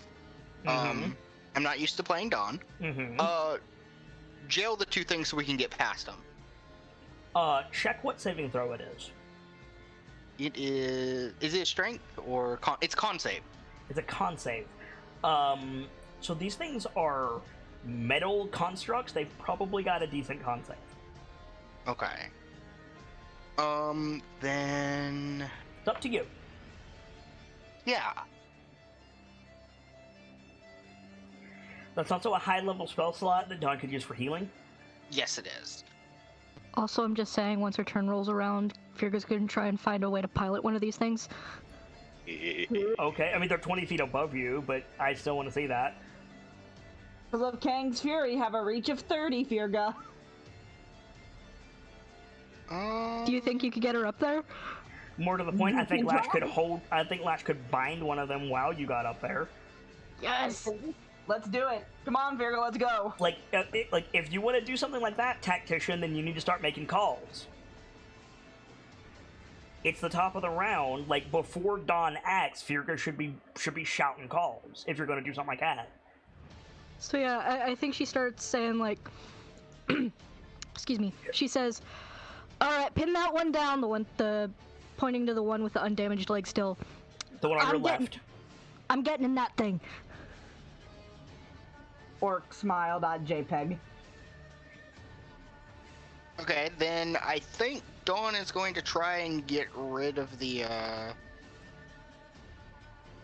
mean, if that's the play, does Dawn have Mold Earth? He does. Could I? What would be the most? It's brickwork. He's tearing it loose. Could I? Earthbend under Virga. Yeah. He'll use his movement to catch up with the group and do that to help Virga. Okay. So Virga, you're like, get me up one of those, and then you feel like the ground around you separate and start to raise up. Nice. It's 5 feet per round. Yes. It'll take you 4 rounds to get up there, but it's something, Virga. At that point, why doesn't Dawn just throw her? That's also a point. You want to do that? Aw. Yeah, we can do that. Run up on Virga, palm around the head, yeet. I have one of these. Thank you, Dawn. I appreciate that you put this in. Hang on. Check the range of Virga, yeet. It's a thrown weapon, right? 2060? I actually have this marked down. Hang on. Yeah, there you go. 60 over 120 for Cannondorf. Or 120. 60 over 120? That's what you said. Okay. Dawn is strong. Dawn is strong. That's true. So I don't want to have another minutia argument like we just had. I have to ask, Virga. Yes. Has he thrown you upwards before? Yes. Yes. Yes. You threw her at a giant. Yeah. No. Also, not just the giant serpent Giant worm thing. Giant water serpent. Yeah, the water Right. serpent thing. Yes. Okay. I was gonna say because up is harder than over, so I was gonna make you make a con save. But if you've already done it, then fine. Okay. That hits. All right. Go ahead and roll So- damage. It's magic damage because Virga's armor. Uh, And Cannondorf. What's the radiant? his divine strikes. Are you divine striking? It applies on the first attack of every round. God. Does he get a choice? Hang Yeah. on. Does he get a choice? I'm pretty sure you do get a choice of whether you want to Divine Strike or not. I don't have the damage from Cannondorf marked down. We've got the damage. We've got it sorted. I just need to know if you're Divine Striking. Yeah. Let me double check Cleric's stuff. Where the fuck is Divine? Did you just put it in as like a modifier field and not as a trait? I know you're a level 8 cleric. I know you have it. That sounds like something MZ would do. I'm looking up cleric stuff right now. When a creature takes damage from your cantrip or weapon attack, you can also. Can. Okay, so are you radiant damaging? No, because Firga wanted this thing. Okay, yeah, that's what I'm saying. So Firga, like, you just, like, I want that thing, and then Dawn just comes up behind you, grab, toss, and you smash into this thing hard enough for it to fall back a pace. Oh, jeez. Make a dex save. Okay. Is she still within range of the war banner? She's in range of the war banner, not in the range of your aura. So you grab its mandibles, Firga, and you're just hanging off of this thing's head. Yes. Guiding Wind. Alright, step 1, catch up with the group. Yep. You're still on the rooftops. Is there a way for me to follow the group along the rooftops? Yeah, Kilio was doing that. And yeah, we're gonna provide aerial support. So you're running along the rooftop. You see there's a big spider mech Don't you looking. mean burial support? So there's a big spider mech directly in front of you, looking down at the others running. On the other side of those buildings, there's Kilio Wolfwalker rubbing her head. So you've got Firga and company running up one street, and Kilio is on the other street, and you're running up the roofs between them. Wind. Is there still a mech above the Kilio? There is. Okay. So you're running up, you hear clang, you see Firga hanging off the head of the other mech on the other side of their street. In his head, Guiding Wind. I can't believe I am friends with these people. I can't believe these idiots saved my life. Oh, what's the range on this? Oh, yes, this is so perfect. What are we doing? I'm gonna cast Heat Metal on the spider above Kilio. Oh, fuck you, alright? Just fuck you. What? Oh, that's so good. What part of the thing are you casting Heat Metal on? It's Sparking Leg. Okay, could I interest you in the legs? Because that will count as one if you want it to. I will take that. Okay. That is a save? No, if it's attached to them, they automatically take damage. Do. I think. Yeah, I think they automatically take damage and to make a con save to try and end the effect. That No, is drop correct. it. Yeah. Like, con save if they can hold the object. Yeah. I need to look up the spell. Yeah, to can see you link this. the spell and Yep, let's just cover yep. this? Choose a manufactured metal object, such as metal weapon or a suit of heavy or medium metal armor that you can see within range. You cause the object to glow red hot. Any creature in physical contact with the object takes fire damage when you cast the spell. Until the spell ends, you can use your bonus action on each of your subsequent turns to cause this damage again. If the creature is holding or wearing the object and it takes the damage from it, the creature must succeed a con save or drop the object if it can. If it doesn't drop the object, it has disadvantage on attack rolls and ability checks until the start of your next turn. Okay, so it takes the damage and then it has to save. And then if a creature is holding or wearing the object and takes the damage from the creature must succeed on a con save or drop the object if it can, like immediately, is what I'm saying. Yep. If it can. So go ahead and roll the 2d8 fire damage. Yeah. Heat metal, where are you? Oh. I'm sorry, but you just gave this man fire damage to his leg attacks, maybe. And let's see. Must succeed on the Constitution save or drop the object if it can. Okay. So it takes the fire. It takes the 9 points of fire damage, and it's going to detach its legs. Oh my Damn it. god. That's an option? Wait. It's normally an action, but it says it must do it when it makes the save, and it makes the save when it takes damage. So there's a series of like low percussive pops as the like explosive bolts holding the legs on fire. The legs detach in a puff of smoke, and this thing like shiny steel body hits the roof and then slides down to the right towards Keelio Wolfwalker. Oh god. So Keelio, you've got a mech plummeting towards you. Am I making this attack roll, or are you Misty Stepping? Can I take Misty Step for $500? Okay, cool. So you Misty Step away. Where do you go? They don't even have the 500 category anymore. Thanks, inflation. Do they not? No, it starts at multiples of 200 now. Wow. Oof. Damn, disappointing. Thanks, inflation. Yeah, right. Could Where are you Misty Stepping to? Might I give you a recommendation? Could No. Could I get to a rooftop from here? I don't think I can. Yes, and I have a really cinematic way for you to do it if you'll let me. Cool. The thing slides down, it just crests past the roof. Keelio looks up, oh shit, hits the dagger, Misty Steps, reappears on the back of the thing, runs up, and jumps onto the rooftop beside Wind. Yes! Hell yeah. Because technically you couldn't see the rooftop where Wind is because of the mech, but you could see the top of the mech. So, Yeah. and you just run up and land up there. It's like, hi Wind, that was your action, Guiding Wind. Which way is the mech cannon facing, by the way? Which one? The fallen one. It fell on it. Well, actually, let me see.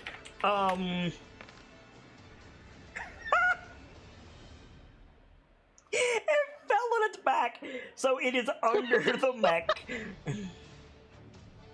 That is fantastic. It's great. So it's pointing straight up? No, my guy. It's under the mech. Oh, so it's face down. Yeah, Yes. the mech is ass up right now. Well, belly up, but yeah. Why doesn't Dawn just pick this thing up, point it down the street adjacent, and just find a fire button? Because Dawn is on the other street. I was about to say. No. So why doesn't Wind drop down there? There you go. We're going. We're doing it. We're jumping down. Okay, make a dex save. Dex save. I'm good at those. Because you're jumping down 20 feet. Make a dex save. I'm good at those, hesitantly saying. Okay, so that's... Does he It's get the fine. D4 from last? It's fine. Damage doesn't matter. Yeah, so that's 4 points of damage. Ow. My Your bear ankles. pad. Yeah, right? You run up to the thing. So, to be clear, you're going to run up to the mech. Correct. Cool, attack of opportunity. Before you say, with what, it's going to gyroscope its body and smack into you. It has disadvantage. Okay. Shame we can't have double disadvantage. Yeah. Good luck. That is a 23 to hit. Barely, but yes. So you run up, Barely. whack, make a strength save. You're taking... I'm going to modify the damage from its belly crush, because it's basically, like, the torso. Okay. So it's less of this. You take 22 points of bludgeoning damage. Ow. Ooh. It hurt. But you pass the strength save, so you don't get knocked away as the thing just, like, spins. Basically, it uses the same mechanism that spins the cannon to spin its body and just cracks into you. But you can get up to it. Yeah. Also, that strength save was irrelevant because reinforced body. Right! I keep forgetting you have that. Alright, so this thing has just been in like a ballerina now. No, it was spinning like a ballerina, and then it thwapped into you instead. Got it. Self-defense. I am now going to use it for self-defense. Okay. I'd like to try and pick it up. What's your carrying capacity? This is a giant, granted legless, metal arachnid mech. We have determined before I can hoist up to 1,500 pounds. But you can't carry that. You could just budget. True. Like you could pick up a door. I do have powerful build. Right. So that doubles the normal rules. I can push, drag, or lift. So double and double again because you're large. Like, Yeah. yes, with 1,500 pounds, you could probably pick this thing up, but you'd have to, like, take a knee to do it. You couldn't carry it, which is what it seems like you want to do. Now, what you could do I is was gonna say, I have a slightly better idea. flip it over and then on your next turn rip the cannon off of it? That's it, Chief. Yeah, I thought so. So, yes, make a strength save. An athletic check, excuse me. Athletics. I'm decent. Yeah, it's not going to be enough to flip it over. Does anybody have inspiration? I've got it. Can I take it, please? Sure. Thank Is you, Papa. is he in the order of the banner? No. No. No, or else I would have offered, but I realized y'all are on the other side of the street. Yeah, not other side of the street, other Building. street, other side of the building, yeah. Yeah. I'm not going to say that's enough to roll it over. Alright, I will make another attempt next turn. That's fine. Theriga. Right, so I'm looking for any sort of hatch or latch on here to get into this thing. So you have a more immediate problem. Okay. You are hanging by your hands, which have weapons in them, from Yeah, the that's fair. mandibles of this creature. That is fair. So I feel I'm like gonna, finding a hatch comes later. Yeah, I'm gonna try and climb up onto it Athletics. instead of being dangling. By rights, you should have disadvantage because your hands are occupied, but it doesn't matter with that roll. So yeah, what does that look like? You tell me. So I think there's a moment where she's just like dangling. Feet kicking at the air. Yeah, yep. Eventually she finds perches on something and like managed to haul herself up onto it with Okay. like just elbowing her way up. Yeah, so you're standing on this thing's head, and the turret is like panning around, and then you stand up on the head, and it just whoop, like turns right on you. So now there's a giant turret right in your face. Hi! Hi. So yeah, now I'm looking for a latch. Here's a question. Okay. Does climbing around on a creature invoke an attack of opportunity from that creature? Well, actually, I don't know. Have I moved through squares in this process? Yes. You went from like in front of the thing to on its head. So you went from the square in front of it to the square on its head. So The cube, rather. Would that But invoke? you normally can't make opportunity attacks with ranged attacks. I never said the cannon was going to shoot her. I said, Fair. does she incur an attack of opportunity? Okay. Technically, I think I do. Stop me if I don't. Might I attempt to answer this question with another question? Sure. Have giants ever gotten attacks of opportunity when Kilio is crawling upon them? That's fair. That is fair. However, Kilio doesn't usually crawl on them. Kilio usually hits and then drops to the ground. And dropping prone does not incur an attack of opportunity.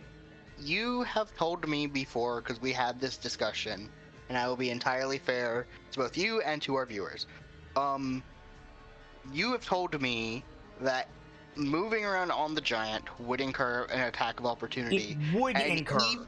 Even with Zephyr Strike, I don't you like Zephyr rolled it- Strike, but yeah, okay, fair enough. you've nerfed Zephyr Strike in a different way since then, so I don't know if it would still apply. Okay, so you would invoke an attack of opportunity. Vader is correct. You cannot take an attack of opportunity from a ranged attack. However, there is no rule that says I can't bludgeon you with a cannon. Enough. So instead of the thing focusing on you, it's like panning around. You stand up, and it's just going to try to poof you right off of its head. All right. So 27 to hit. Ooh. Wait, I have my shield. It doesn't hit. What is your AC? 28. You have your shield. It doesn't hit. Wait, hold on. I thought your AC was like 25. Without my shield, it's 25. Your armor gives you 15. Okay, so there. Yeah, talk me through it. Okay, so my prismatic armor. What's the bonus of your prismatic armor? I'm pulling that up. Okay, so it's a +3 from mithril chromatic full plate. So that's 11. So that's 11. So it'll be 21. Plus. Shoot, hang on. Mithril incurs its own bonus, and so does magic bonus. No, that's factored in, my dude. Oh. Her magic bonus comes from resisting elemental damage, of which getting punted by a cannon is not one. Standard plate mail is +8 to 18. So this would I be don't know what 11. mithril does. It's +3 with all of those bonuses, so it's 21. Alright, Okay. let me check what the shield is now. The shield might be +7. The shield is stupid strong from what I remember. Yeah, because it's the Thane shield. It's literally Brunor's shield. See if stupid. I can see the shield being +7, but I need confirmation. It is a. There's actually a handout for the shield. It is a +1 magical round shield for +3 total. +4 total. No, it says +3 total on it, but Yeah, my round shields are different than their round shields. I also might have made it a little. Oh no, you're looking at the handout. Duh. Yeah. So that would be that would be +4 total. So that would be 25, which is what I thought your AC was. Then, where was I getting 28? I don't know. That's why I'm asking you. What do you have in your global modifier fields for armor? Do you have a fight? Do you have a fighting style that applies? Fighting style. Fighting style is superior and... What the heck? No, my fighting style was the extra... Tactician. Yeah. Then... I thought your armor class was 25, 26, somewhere in there. Okay, this is weird. I said the energy shield that you got from your gauntlet was +3, but I specifically said it did not... No, I'm not factoring that in. That's Okay. a separate thing. Yeah, it is. It doesn't stack with your shield. I guess it's 25 then. I'll go through my stuff a little more thoroughly later. I feel like it's 26, but I feel like there's something here that's not lining up. So +1 round shield, so 4 total, which is still pretty good.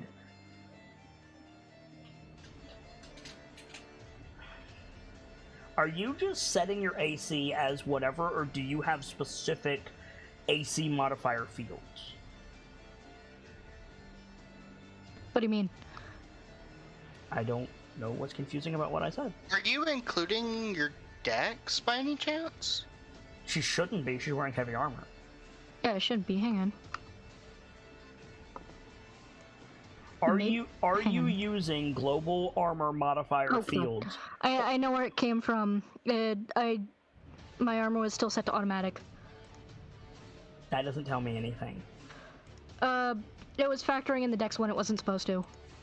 Ah! So you have +3 to your dex? Yeah. Okay. Yeah, so your AC should be 25. Okay. So 27 does hit. Well, heck. So I need you to make a strength save. Okay.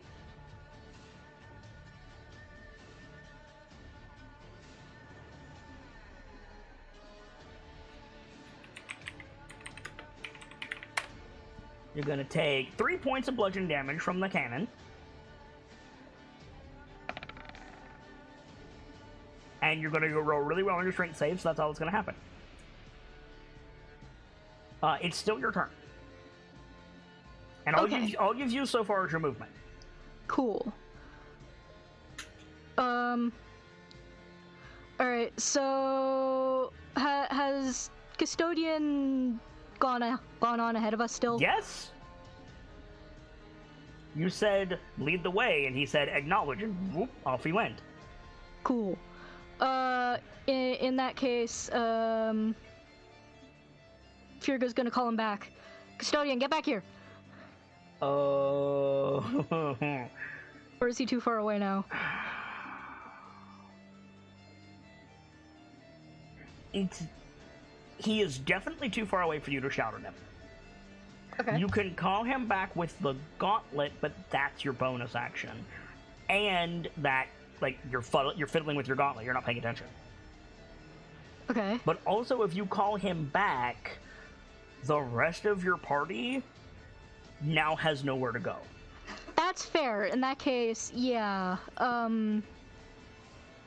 In that case, I'm just gonna look over this thing myself and see if I can find any indication of a way to open this thing. Make an investigation check.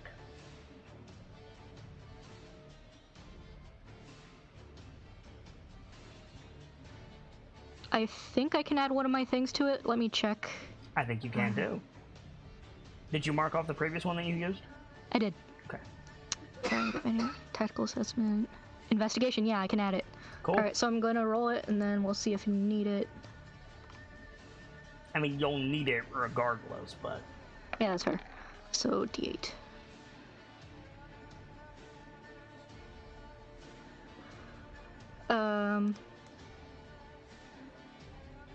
Let's see.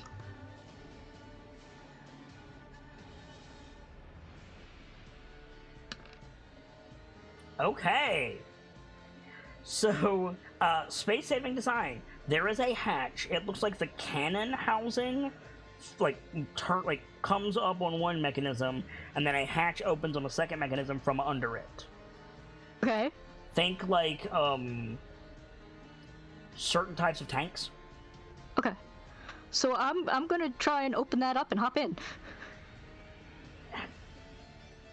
Or would I have to wait till next turn for that? No, you have your action, but I need more than I'm gonna open that up, because, it's not going to let you. You found how the hatch works. I didn't say you found a key. That's fair. Okay.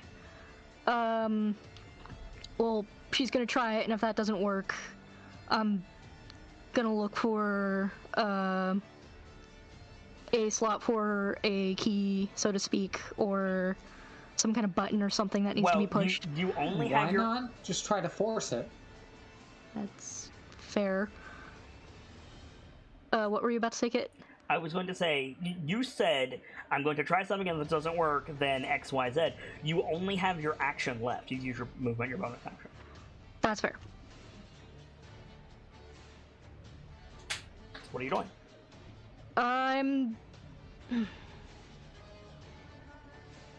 I guess I'm gonna try and force it. You won't be able to force both this turn. Okay.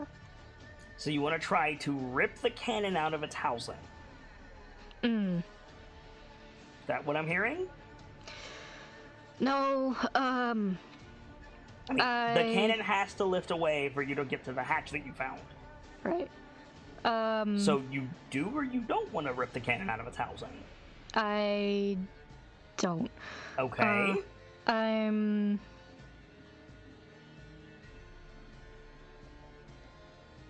I guess I'm going to Sorry. It's still a mech if you tear away the cannon. Right, but then we don't have the cannon. You can't get into the thing without moving the cannon. Okay, what I'm getting stuck on here is, do you have to break the cannon, or does it look like there's a way to just move it if you need to do maintenance on it? So, or yes, would I not be able to tell? Of course there's a way to move it if you need to get maintenance on it. There's a way to move it to get into the mech. You are not an authorized user. It is locked in place trying to keep you out. Vader said, what if you just force it? The act of forcing it is pulling it out of that lock housing. I don't understand what's happening. Then I guess I'm going to try and force it. Okay, so you're going to rip the cannon out of its housing. Yes. I'm sorry for all that confusion. I'm not convinced that you understand what's happening still.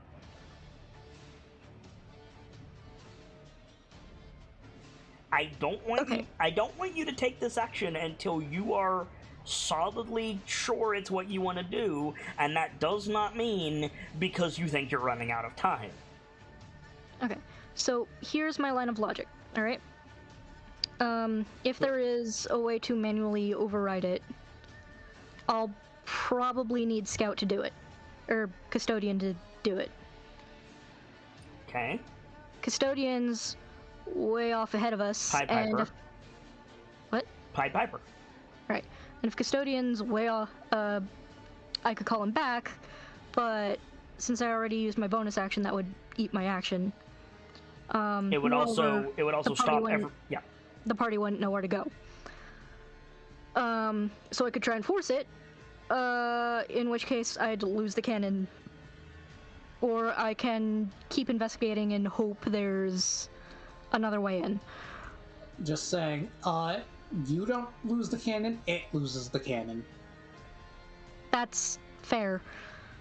Like, you are trying... Which could be a boon to us. Let me be absolutely clear. You don't know there's a Jaeger pilot seat in this thing. That's fair. Like, you're trying to, like, save the apparatus of this thing when at no point did I say, you know, get in the fucking mech, Firga. Like, it is not guaranteed that you pull this cannon aside, you pull this carapace up, it might be a maintenance hatch. You said, I'm looking for a way to get inside this thing. I understand. Your intention is to pilot it. But I have not confirmed that that's possible. Moreover, even if there is a pilot seat, it doesn't mean that Firga will be able to use it effectively. And even then, the only way that you have found to get into this mech, whatever this hatch is to move the cannon aside. In no parallel universe does Firga have the credentials to get this thing to move away into maintenance mode. That is fair. I'm ripping off the cannon then. I really wish you hadn't phrased it like that, because now I have to say, are you ripping the cannon off, or are you removing it from its housing? Okay, I'm confused by the phrase removing it from its housing. It is locked in the center of the back of the mech in battle mode. It has to lift away on a hinge and go all the way up so that the hatch underneath it can then open. Mm-hmm. It's locking the hatch in place. If you just rip it out and throw it aside, you can do that. Or you could try to push it back into its maintenance mode, allowing you to get to the hatch. That does not mean that it will stay there, and that does not mean that it will be functional if you do that. But I need to know what your intention is. In that case, I will shove it back instead of ripping it off. Make an athletics check.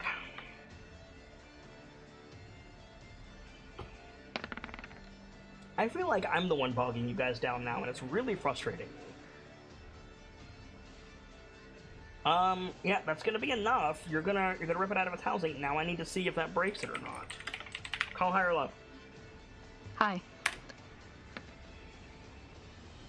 Okay, so yeah, like shoddy workmanship or like it's old tech anyway. Whatever it is, like it pivots and thwaps you, and you like grab it and twist it like counterclockwise and pull upwards, and yeah, it opens with a hiss of steam. You'll have to get the other hatch on your next turn, and you have to hold this one open, but progress.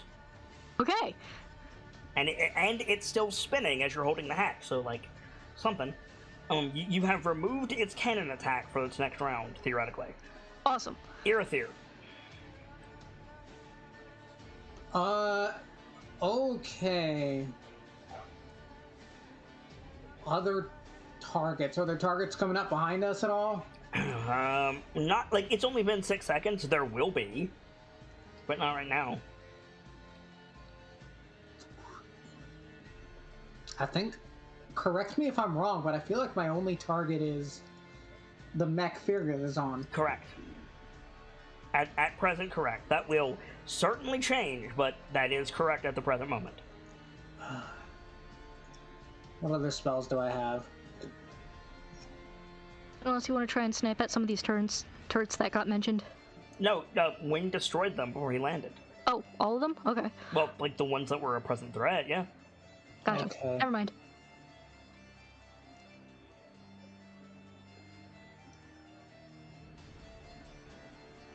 That's not worth a 4th level spell slot. I'm just gonna keep up with the party and use my action to cast Mage Armor on myself. I mean, okay, that's completely fine. There is no party to keep up with. You're in the front. Right. Keep up with Custodian then, I guess? That's fine. Totally fine. And it's just Mage Armor and that's it? Alright, that's fine. I think so. Alright, Lash. Right. So, Firga's still trying to fight with this thing. Yep. Is there a way I can hold the hatch she has open from where I am, or would I have to get up there? Like, use one of the shackles to hold back the hatch. I understand, but like the shackle basically makes like a spectral rope to the other shackle. Like you have 2 on each wrist. You fire one, and it basically makes like a spectral like rope to the other one. Mm-hmm. And so like if that were the case, the rope would go around. Like the thing is facing the street that you're on because it tried to shoot you. It would go around the thing, and then if you pulled on it, you would be pulling it down. So in order to hold it up, you would have to be on the roof or behind it. Got it. Could I use the shackle to get myself up onto the roof? Yeah. Then I'm gonna shackle my way up there onto the roof and try to hold the cannon back. So it's going to be your action to use the shackles to get up there. Okay. So you won't be able to hold it up this turn. All right. So what does that look like? I think, because Firga probably made it. Sorry. Before you burn your action on this, Oh? you're still rear guard, and there's going to be dudes coming up behind you. They're just not there yet. You were taking the tunnel fighter stance to stop them. Are you no longer doing that? Fuck, right. And it's fine. I'm just trying to follow. I'm trying to think now, because we're going to need someone taking rear guard. And our other tank is currently up there fucking around with the mech Shinji. Sorry. Now you're good. So yeah. Good luck with the mech. I'm gonna keep up the rear guard position. So you're gonna follow Wind and Irithyr. Yep. Okay. You mean Dawn and Irithyr? Yes. I've been doing that all night. Okay. Okay. No, you mean Wind and Runyak?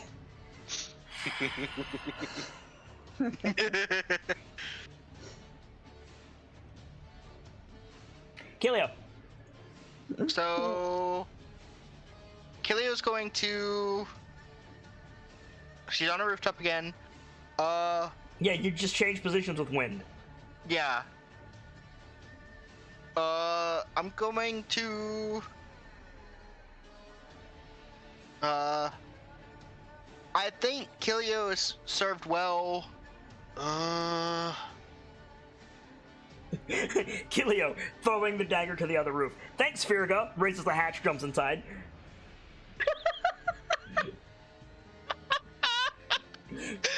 Oh, that is completely rude. And completely a character. You get down there and it's just wires and mechanisms.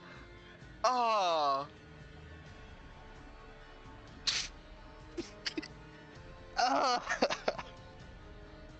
That is painful. Mm-hmm. How fucking in character that is. Oh. What? But is it in character enough to do it? Yeah, right? We've mentioned previously, like, for this, looking at the group as what it is, Mm-hmm.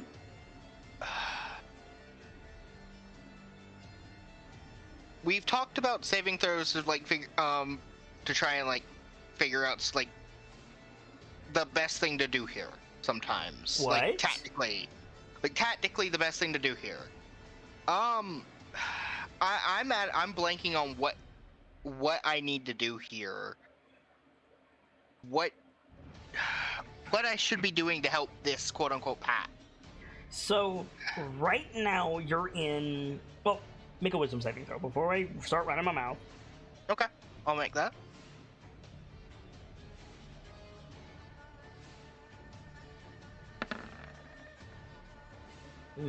Okay. Not the best. I don't know if it would be tactically useful, but you could try and use the help action for Firga's next hatch. I was gonna say, like, Firga and Wind are out of position. Wind especially, because that street hasn't been cleared. A tactical overview of that street might be helpful. Trying to figure out where Custodian is going and getting there might be helpful. Doubling back and checking Pursuit might be helpful. Nobody's really hurt. Nobody's really engaged right now. We're kind of at the calm before the storm. Yeah. Poor.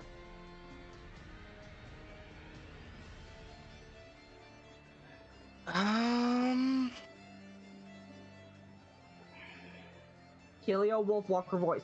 Firga, stop You fucking could- with the robot! You could also find where that alarm is coming from and disable it. But it might be on the other side of the city. It could also be too late. They already are all alerted.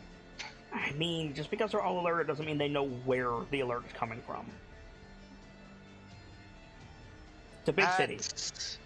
Moreover, if the alert Fair. stops, they might think, oh, hey, false alarm. Or it's been taken care of. I could also pop the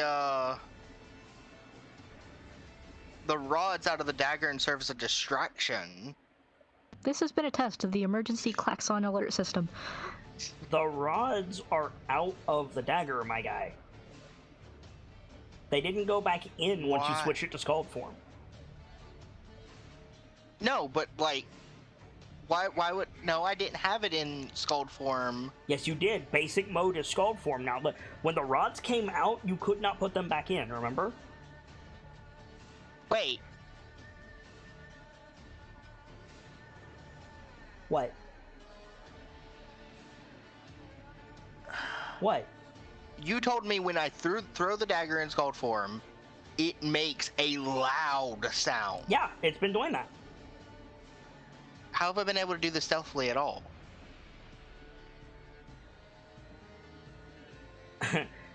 Because it's a natural sound. There's a lot of wind down here because of the big lake of lava making the heat rise up. It hits the ceiling. The stone is relatively cooler. It comes down. There is weather down here, my dude. I understand that now, but like I was under the impression that I could make it like you could lock these forms. I like go backwards. I was under the impression that you could put them back. No.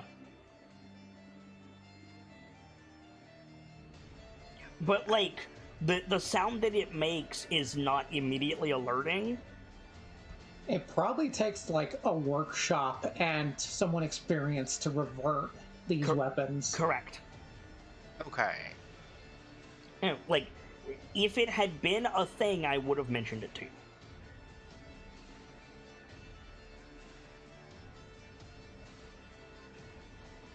Okay. Like, if somebody hears the sound of rushing wind, that doesn't immediately mean an intruder, because most intruders don't make the sound of rushing wind. It's just wind, my dude. Okay. It's not a facsimile of the wind. It literally sounds like wind through a canyon. I gotcha. Then...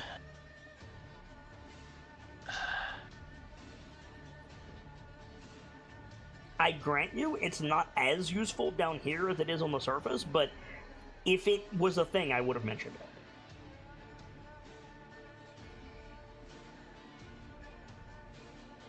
it. I mean, alright. I think... The group is really spread out. Yeah.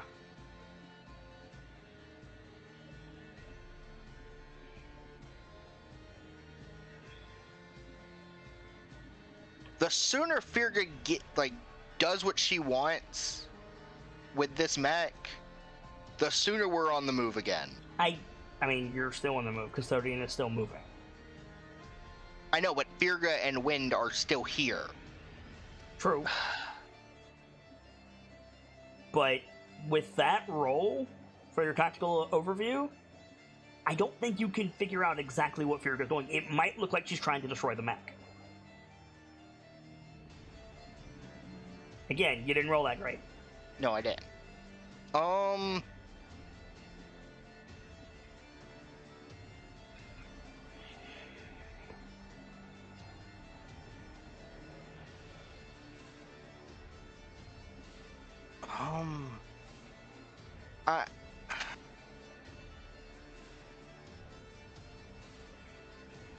I'm at a real loss of what to do here.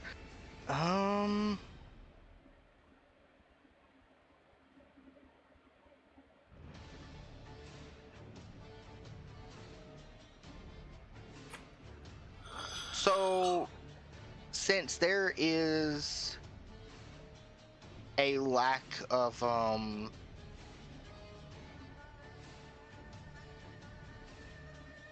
conflict immediately visible, aside from the mech Firga's working on, And the thing Wind is dueling with. yeah, Like, Wind is bloody, just for what that's worth. yeah.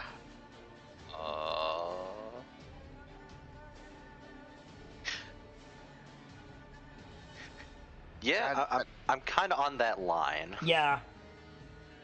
Yeah. You're close enough for me to say Keelio would notice it. Yeah. If you're not technically bloody, you're flagging. Either way. Yeah. Come on, Keelio. No, I think Kilio's like, both of them went for the mech, and Wind got hurt. Yep. I think, like, if I can't tell what Firga's doing, I can tell that Wind tried to pick it up and point it. And he tried to flip it over, but yeah. Yeah. But I see that Firga's like, from what I can tell, like, rip the cannon off. It looks like she's trying to destroy it. Mm-hmm. She's trying to take it apart from the inside. I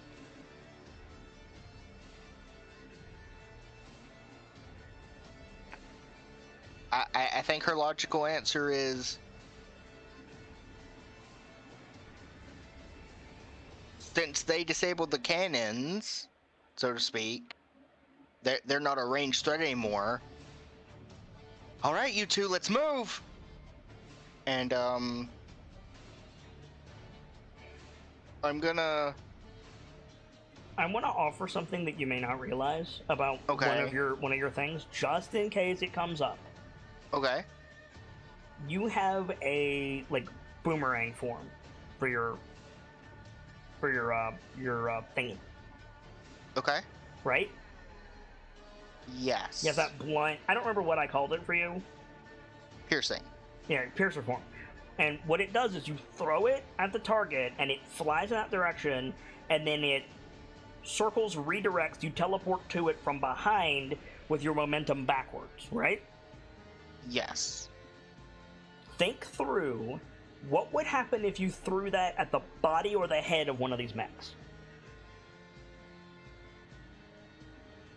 Or at a building.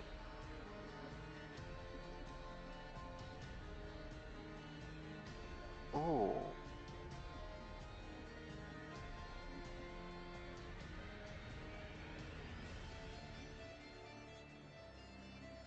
Like, when I say think it through, I mean talk through it.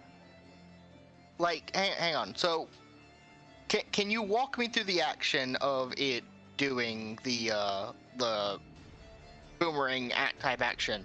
Is it Like, circles around it? I can offer it from Kelio's perspective. Okay. You throw it, the warp effect takes place, you're facing the opposite direction, your momentum is towards where you just were, and you've got the bludgeon in your hand.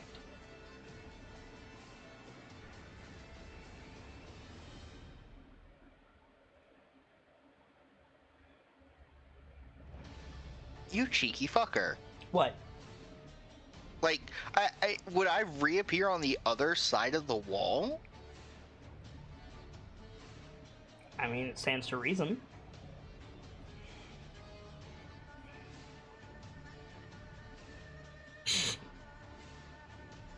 I was wondering why you haven't been using it. Now I have my answer. Yeah, because I didn't know. I mean, that's exactly what I said to you before. Yeah, but you've been calling it boomerang form, and that intends it in tones that it makes a motion around it, not reappears behind it. Okay, that makes a lot more sense.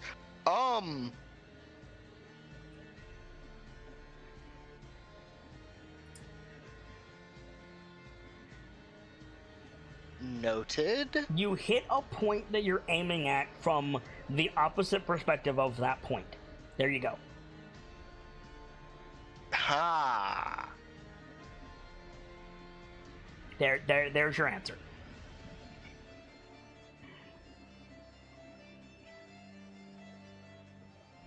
So going through walls sounds great and all, but there's a mech that Firga's messing with, and I could get the party moving again. Okay. Potentially. But the thing is, Killer doesn't know how to fucking use these things. No, but like implying pilot it? When you say use these things, do you mean pilot the mechs? Is that what you mean? Yes, that's what I'm referring to. Like, okay, while valid, what you can do is teleport inside the metal shell and start hitting the soft guts. Or for that matter, tell Firga what's in there.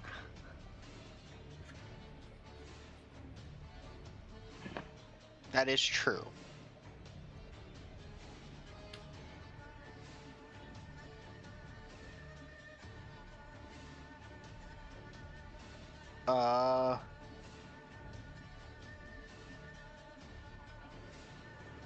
I guess I will.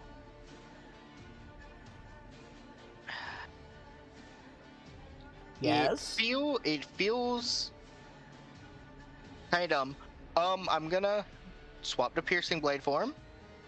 Mm-hmm. And I guess I'm gonna try to aim for the hatch that Fear is fucking with. Are you sure?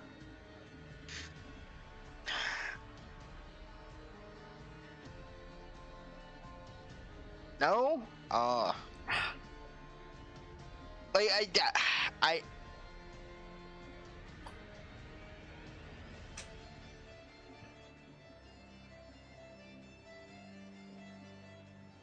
Do I have a reason not to? Is that your best play tactically? No, I don't know. I'm getting distracted by you bringing it up, I guess.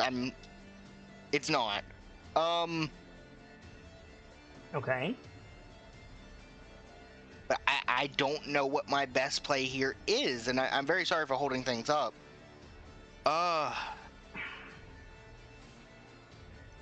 I can only give you the most obvious answer. And obvious may not be best, but you didn't roll very well.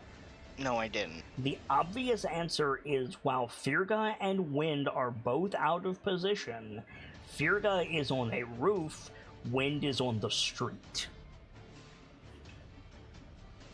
Yeah.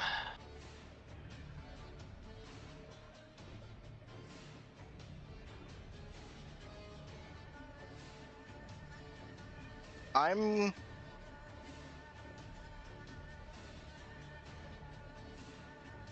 going to... Best way I can help Wind right now is, I think the best way to help him is a healing spirit. That's my bonus action. Okay, and then you could just run like hell. Yeah. So, healing spirit for... That's not right. That's not right. Why did you give the full description and not just roll the d6 for the love of fuck? Because you clicked it in your spell list instead of your inventory. One is better than none. Yep. One healing D, Wind. Get your token out and put it on Wind, please. Okay. And then you're going to use your action and your action and your movement to just run? Yeah. All right. Top of the round. Top of the world, Ma. What are we going to do? First thing we're going to do is about half a dozen crate and maybe 4 of those globe-bottomed automatons, like, come into the square, look around, and wheel into the street that you guys are running up.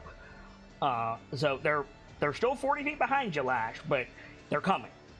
Then at the same time, let me resolve these 2 mechs. So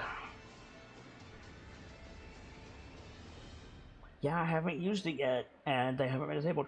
Okay, so they're both going to use their electrified body action. So Firga, 100%, you're making a dex save at disadvantage. Wind, you're making a dex save normally. Okay.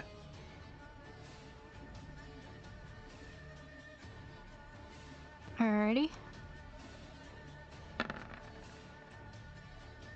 Okay. Okay, so that's a fail on both of your parts. So this is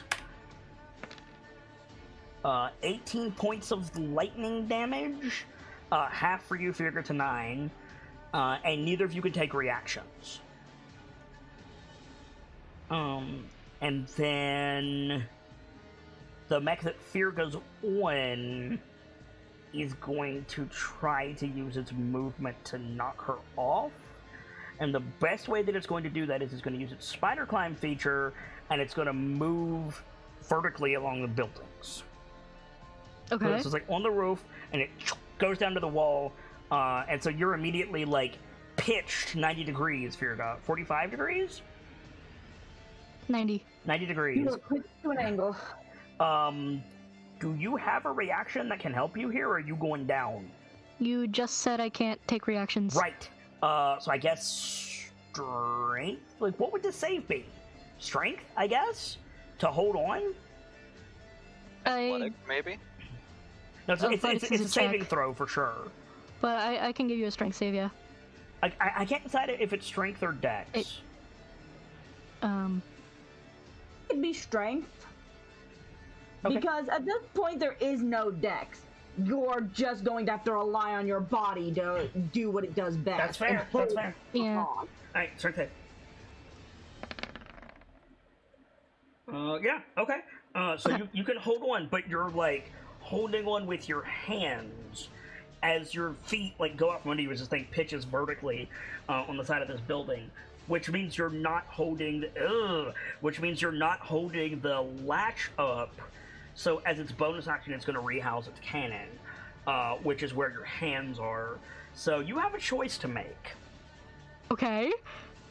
The items in your hands or your hands? Oh no. Shoot. Because the items in my hands are Valuable. I'm aware. Yeah. Okay. But like you're hanging by your hands in the socket of the turret, because that's what you were holding. Right. With the shield and the axe in your hand, and the turret's just going to come down and lock back into place. So your choice is your hands or the stuff in your hands, or you can let go and just fall. It's about 10 feet. 20, but I mean, it moved down, so you're about halfway up. But you're halfway up its back, which would still be like near the roof. So 15. Might be better just take that fall damage. Yeah, I was gonna say. And then I you'll work- be within my range again. I work so hard at this, but I feel like I'm gonna cut the sunk opportunity cost and just get back to running. so Take the fall damage. You let go. Are you going to try to catch yourself? I'm gonna try. Dex save. Hold on. Is a dex save to resist fall damage a reaction? I don't think it is. You're fine. No. No, Go ahead. saving throws aren't usually considered Yeah. Okay. reactions. Good. 3 saves in 1 turn. Oof. Sorry, dex save you said? Yeah. Okay, so you're taking half of this. So 9, half to 4 bludgeoning damage. Alright. And then, yeah, so shocking body, action, movement to the side of the wall, bonus action, refit, so, da-dum. Over here on Guiding Wind side of the world,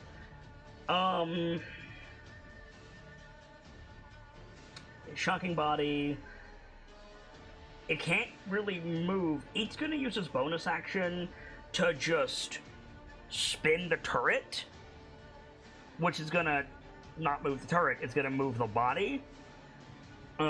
So I'm gonna need a dex save from you, or you can just back up. It makes like a horseshoe crab. Basically. Yeah. Would me backing up not be a reactionary measure? It would, you're right, but it's a dex save, like, either way. So, like, the dex save could be you backing up. I'm offering it to you for free. Yeah, yeah. Okay, you Like backing up or just kind of pushing myself backwards. Yeah, just go back real quick. Yeah. And it, like, spins and, like, wobbles, but it can't right itself. So after all that, then we have Kilio, Irithyr, Wind, and Lash, and I guess Virga, like, running up after Custodian. And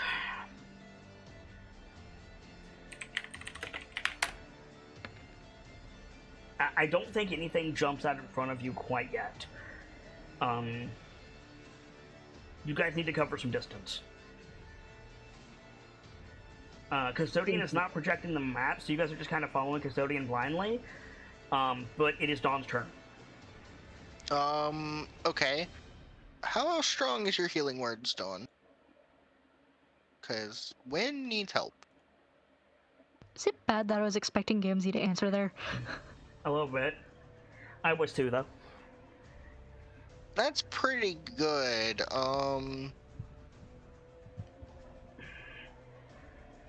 This is what his slots are for.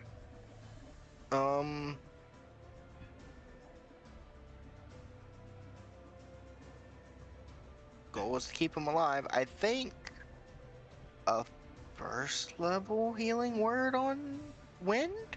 Wind is... There's a row of buildings between Wind and Dawn. Yeah, you guys are... Healing word is a target you can see, right? Yeah. Dawn has tremor sense still. That is... I don't know if that would work. Can a creature with blind sense cast Scorching Ray behind itself? I'd say yeah. I'd say no. More to the point, can a creature with blind sense cast Scorching Ray through a wall? Through a wall now. Well, that's the difference between evocation and whatever we want to consider healing to be, isn't it?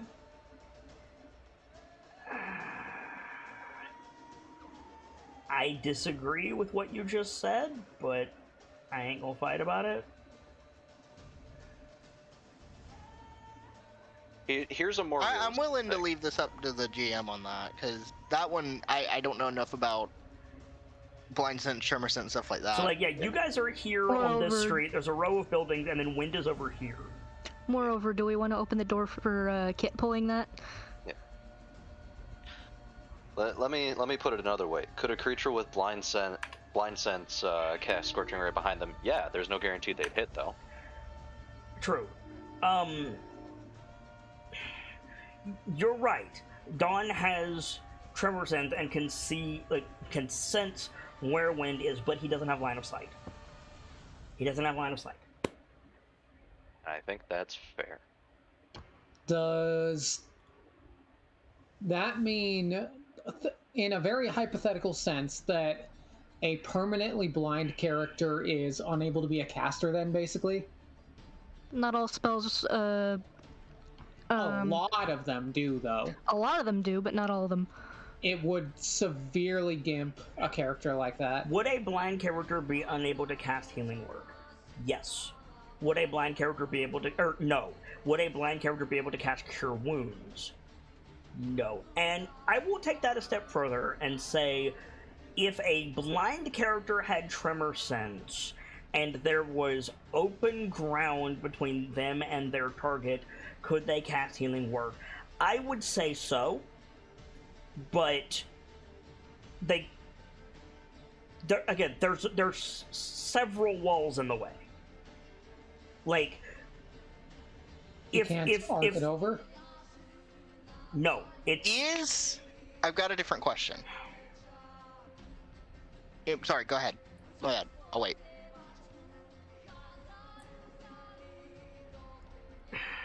I apologize. No, I'm trying to explain my understanding of how this magic works, and the arc it over comment, while valid, puts me in a difficult position. Like, Firebolt, you create the Firebolt, and then you shoot it, right? You just throw it, arc it, shoot it, whatever. With Healing Word and, like, Mage Armor, things like that, Mage Armor is touch, I believe. Shield. Shield of Fate. Like, things that, like, directly affect a target, I feel like you have to have unbroken line of sight to that target. You have to be able to point at them and be like, be healed! Like, there's no arc, because there's no projectile. Which, again, if there's no projectile, why do walls matter? I know, it's... Semantics. No, it's not semantics. It's... If you say there's no projectile, I won't argue, because I had always thought of Healing Word as like a wisp of energy. I have not. I thought of Healing Word as like a bullet from a gun. You can't really curve that. You need direct line of sight. You pull the trigger, and then the point of impact goes off. Like, that's what I thought Healing Word was like. Just kind of, like, you raise your hand and they glow, but you have to have direct line of sight to it. Like, same with,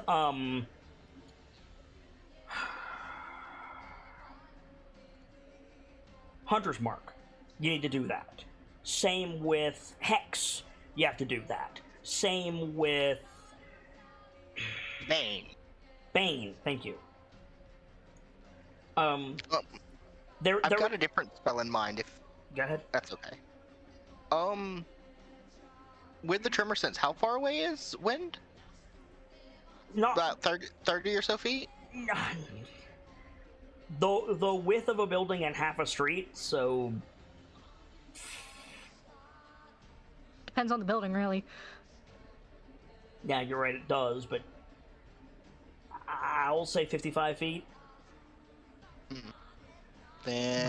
That's within the reach of tremor sense, at least. Yeah, but... it's certainly within, like, it's not the fact that he's invisible that's the issue.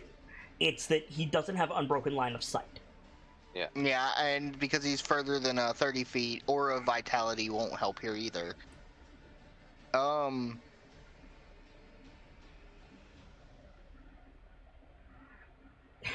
See, now I'm thinking about mirrors.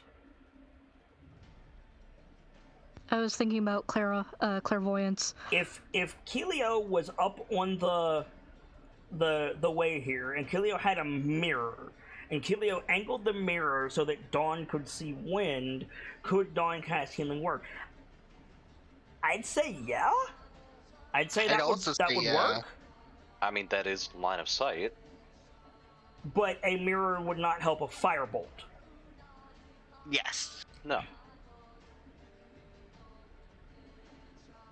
I'll defer to the GM choice.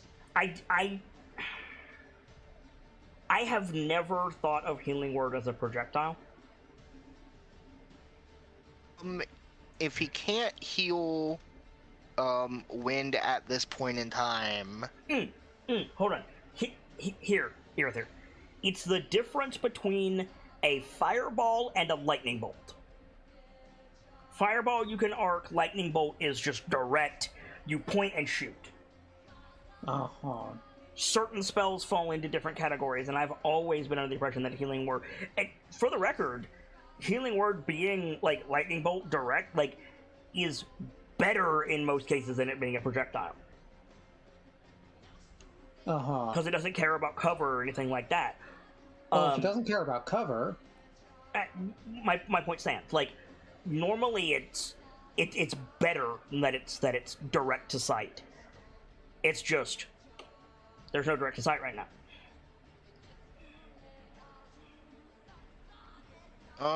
I think he's just gonna dash if he can't kill wind right now. Okay, I remind you, Keelio needs healing and Firga needs healing. You are correct. Firga just took a fall.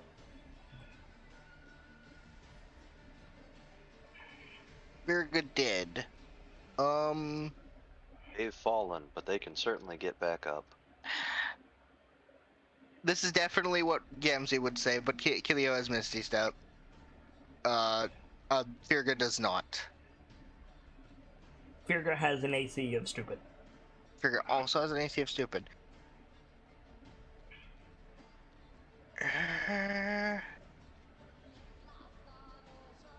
Better question is which one needs the healing more. Keelio is lower. Keelio is... actually, percentage-wise, they're about the same.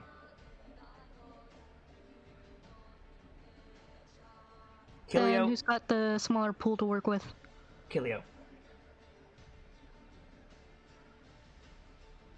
Neither of them are bloody. Like, there's an argument to be made to save it for a big hit. There is, because it's the difference between life and death sometimes. Mm-hmm.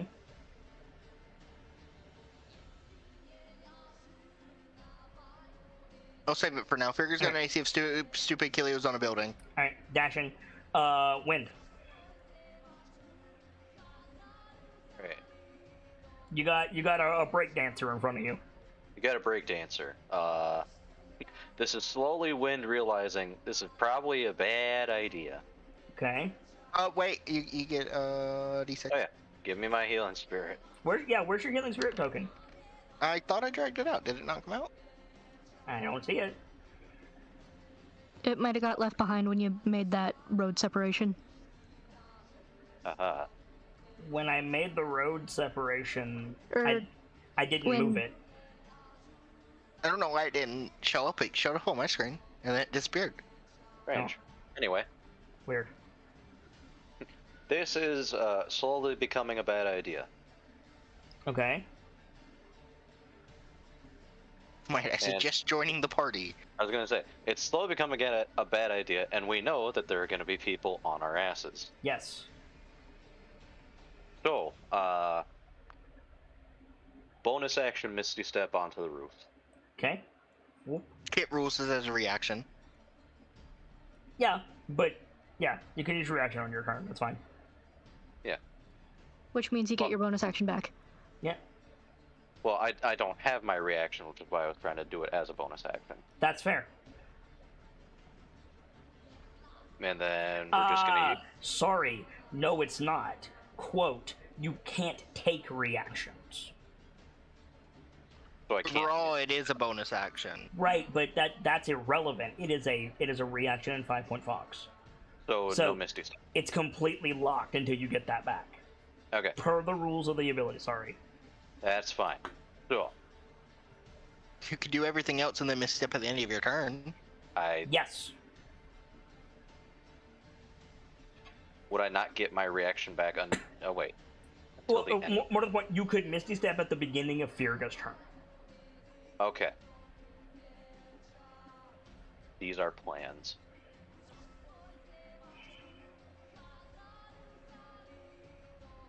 So yeah, you're Yeah, like shocked and like sparking, and it's like interfering with your concentration. Yeah. So, the smart option that I'm gonna do right now. Mm-hmm. I'm gonna cast Cure Wounds on myself Okay.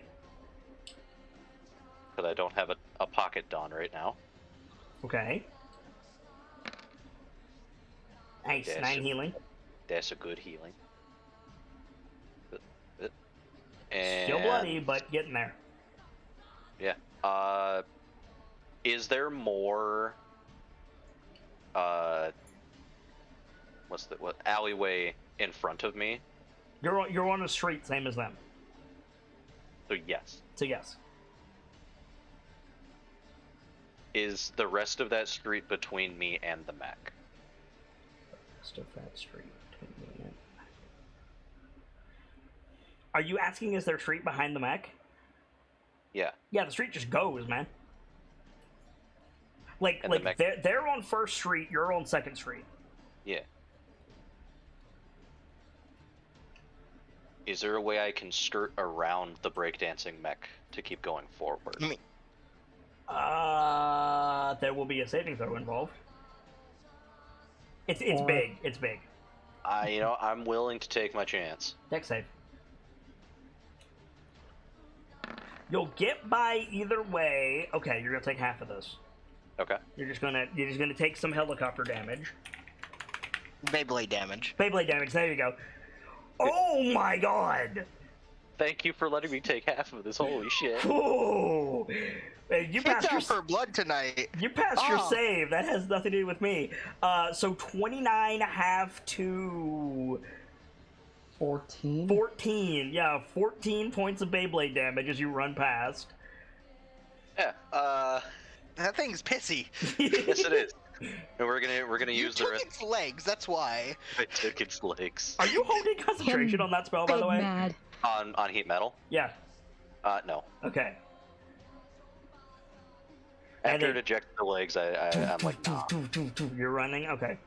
Yeah, we're gonna use movement and dash action to keep Okay. going. And then at the start of Virga's turn, you warp Bamf in up to front. the Yeah, you tops. bamf up in front of Keelio.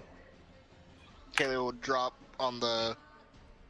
Because dropping is free, dropping concentration. Okay. Yep. Lose concentration and healing spirit. Sorry, I come back to what? I skirted my way past breakdancing robots to be on rooftops. Yeah. Virga. That is a Excuse me, opening album for some band. I don't know what. Alright, so... I think Breakdancing Robots actually is an album. Go ahead. Okay, so how far ahead of us is Custodian at this point? Oh, I mean, Irithyr has been keeping pace with him. Okay. So I don't know. If I mapped it out, I could figure how far apart everyone was. But I think Irithyr is 30 feet ahead of Dawn, the more important question is everybody going at a full sprint? As far as I know. Okay. I'm going to cast... What's this spell called? Longstrider, Expeditious Retreat. Expeditious Retreat on myself. Okay. Because I'm a dwarf, and dwarves are slow. Yes. Yes, we are. Bonus action. What do I have as bonus action? Bonus action. I'm gonna try and get as far to the front as I can. So actually, You'll get past Lash, and I think that's it. Okay. So Lash is back in the rear guard. I'm trying to get back up to the front. I don't think there's any way in hell you're going to catch up to, even with that only brings your movement speed up to 30. Like, there's no way you're going to catch Aerithir and Dawn. Expeditious Retreat lets her dash as a bonus action, not... Oh! She's dashing Never mind. 3 times. Never mind. Yeah, you're ahead of Dawn then. Yeah. Well, it was a bonus action to cast the spell. But So- it allows you to dash for free as part of the cast. Point is, Never mind. yeah, okay. I don't think... I think it's more like this, because Dawn is fast. Like, Dawn is So a you're- fast boy. If you're dashing with your bonus action and your action, it would be 60 per turn. Yeah, so, yeah, Dawn can move 80. Okay. So I think it goes Custodian, Dawn, Firga, Irithyr, and then Lash is bringing up the rear. So yeah, so Irithyr, Firga puffing runs past you, and it is now your turn. So enemies behind us now, or There are enemies behind you now. There are 6 crates and 4 Rolly dwarves. all right. Dwarfticas. Huh? Damn it. Sorry, what? The roly-poly droids with shields, the Jedi killers, are called droidicas. Nice. These are dwarfticas. Nice. All right. So, let's make things harder for them to catch up to us. Okay. Ice Storm in their general area, like Fucking rude. Listen, it's not as rude as what I was gonna do. What does that save? it is a dexterity saving throw. Cool. These things are surely Dexy.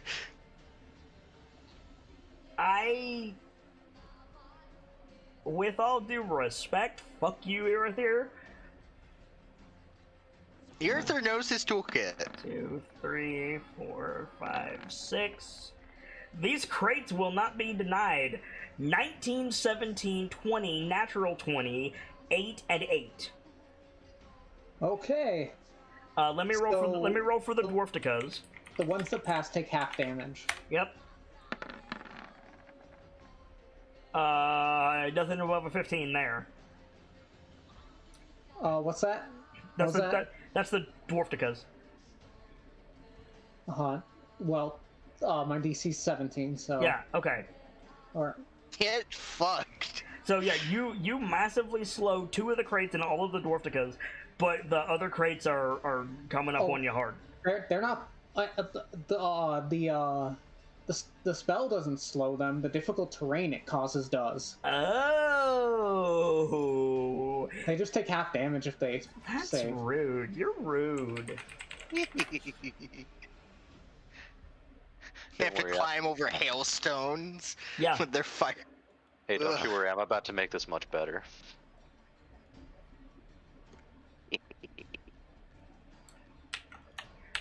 2, 3, 4, 5. Like that, and that. Did I mention these are big guys? I think I have before. You have. And then I don't think I have a good like dwarftica that I can use. So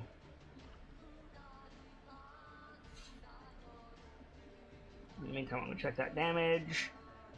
Ouch. Okay, good. And then difficult terrain. They're not that close to Lash. I'm just putting them on the board so that we can see what we've got.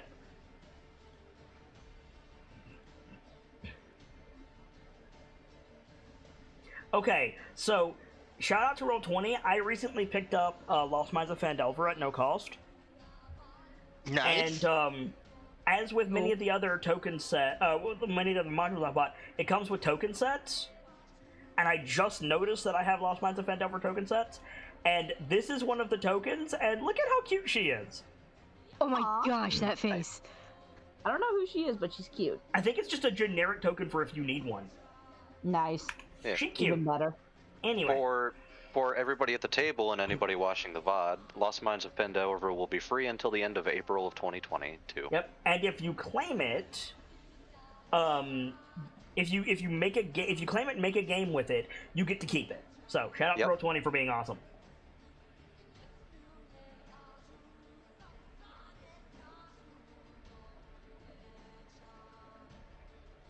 I'm looking for a good.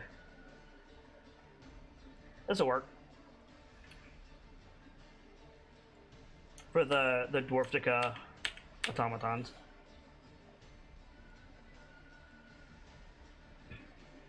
Cool. I'm gonna switch this music out.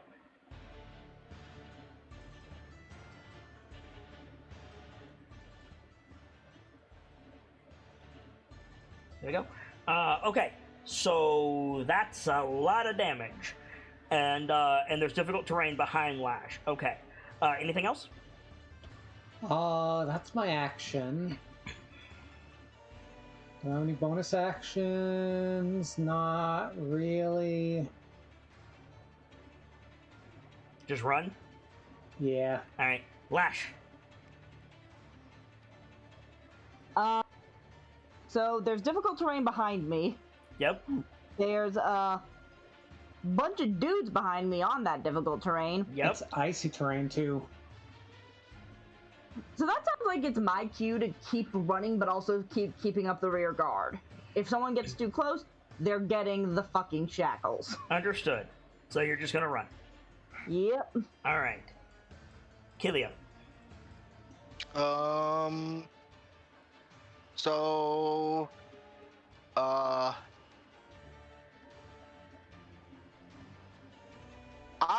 think that this is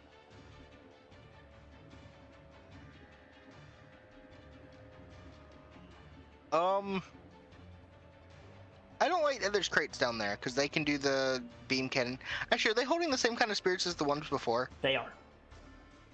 That ain't great.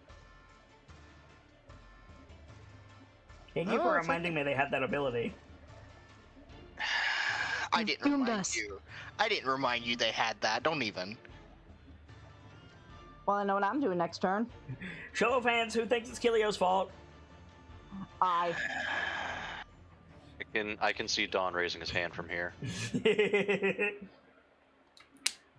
Right. I think. Fuck these men.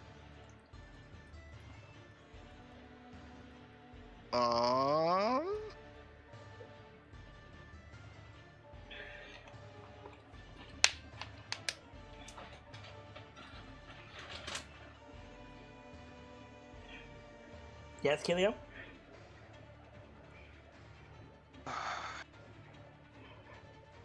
Killio or Wolfwalker?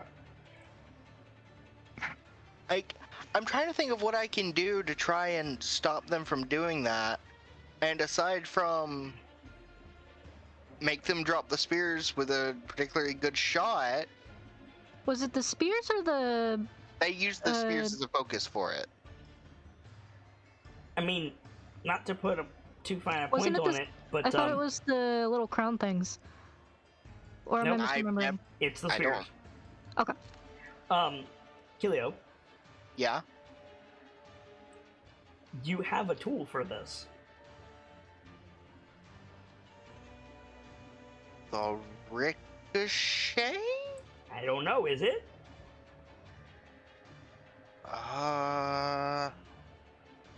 Look over my toolkit again with the dagger. It's in my notes. It's not the parrying blade form. I'm not able to parry like energy blast. I'm like just that. saying, maybe you're focusing too much on the dagger.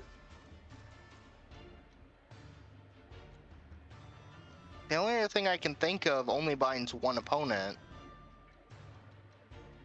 You have a multi-shot.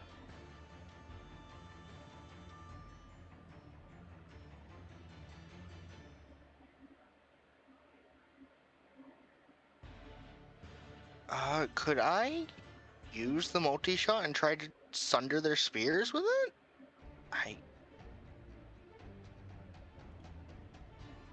Is that a thing I could attempt to do? Do you have the means to attempt it? I believe I do. Then that's not up to me beyond that point.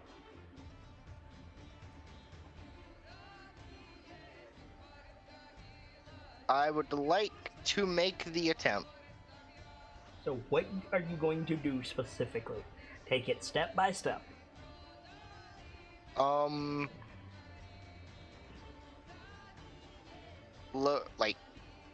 Load the arrows into my bow. I want to...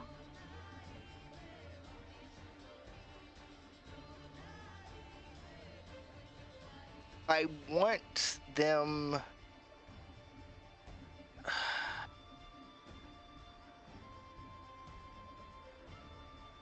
I want to... Would it be better to make the spears in... I don't know. I don't think I could make the spears inert. I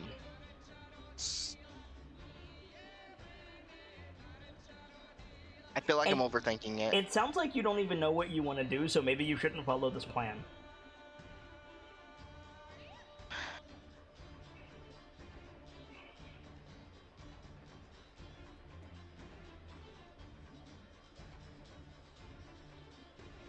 What is your objective for your turn?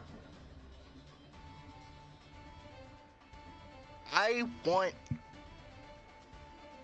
to hinder the crates. Okay. Find a way to do that. The main problem that I have with them at the moment is that they can do the special beam cannon. Okay. That leads back to the only thing I know of is the spears. Okay. The thing I'm bouncing between is either breaking the spears or forcing them to drop them, but then they can just use their bonus action and pick them back up. I guess attempt to damage the spears?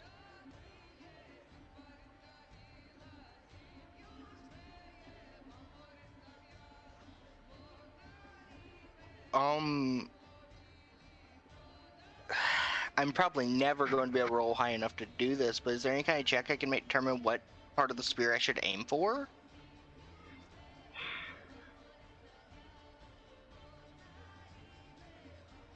I'm not convinced you have a means to damage all 6 of their spears in the way that you're saying. You have not adequately made a case for what it is you're trying to do. You said, I could do this, this, or this, and then you started asking questions. What is your objective? I want to make them unable to do the special beam cannon. Okay, I'm not convinced you have the ability to do that.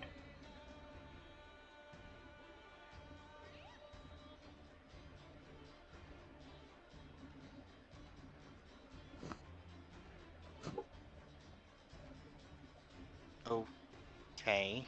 Like, do you have something that can stop what is effectively 6 rangers from using their ranged weapons?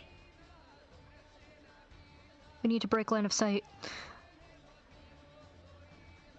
The only thing I know of is damaging their weapons. Right, okay, we're going in circles. I'm not convinced that you have enough oomph in your damage spread across 6 targets to do what you want to do. You have 3 attacks. 2 attacks. How many attacks do you have? 2. 2. Like, I understand you want to stop them from doing this thing. I understand you want to break their weapons. Are you going to be satisfied breaking one of their weapons? No, because 5 still almost killed all of us. Then I don't think you have a means to do that objective. Pick another one.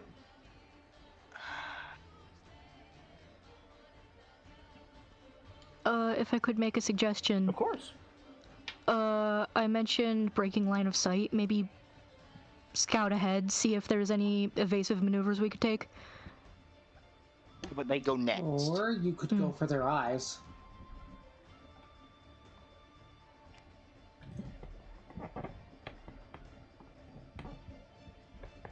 That is true. Do you have a way to go for 6 sets of eyes?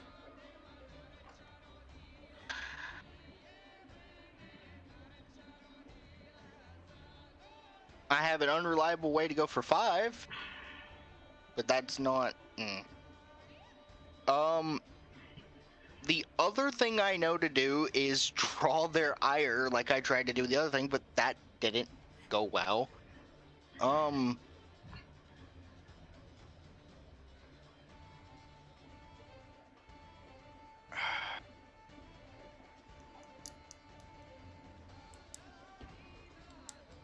It goes back to throwing a ricochet dagger into a group of crowded enemies. Or... I think you're trying to force a peg through a hole that doesn't take it. You said I had... No, I said you might.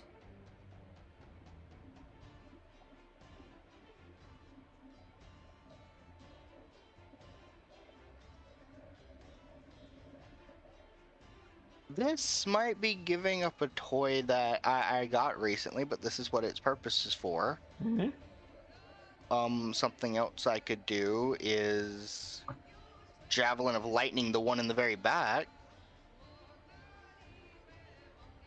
You're in an elevated position. You'd get 2 of them at the most. That's fair. Unless you want to drop first. And then I'm in the alleyway with you, and I'm...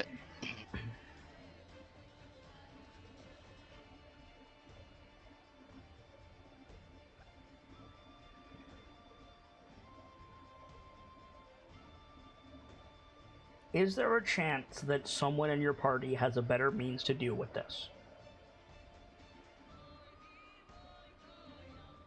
Probably? Then stop trying to force it. Okay.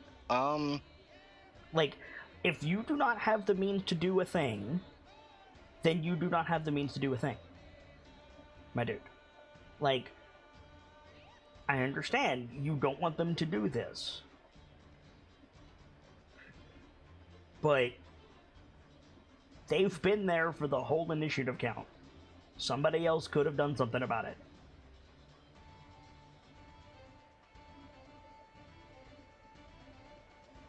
There's also not a guarantee that they're going to special beam cannon this turn. Also, wasn't there a charge up time for that, or am I misremembering? I don't believe so. If there was a charge up time, we would have avoided it. Yeah. Yeah. We would never have been knocked in the lava, like, from the first one.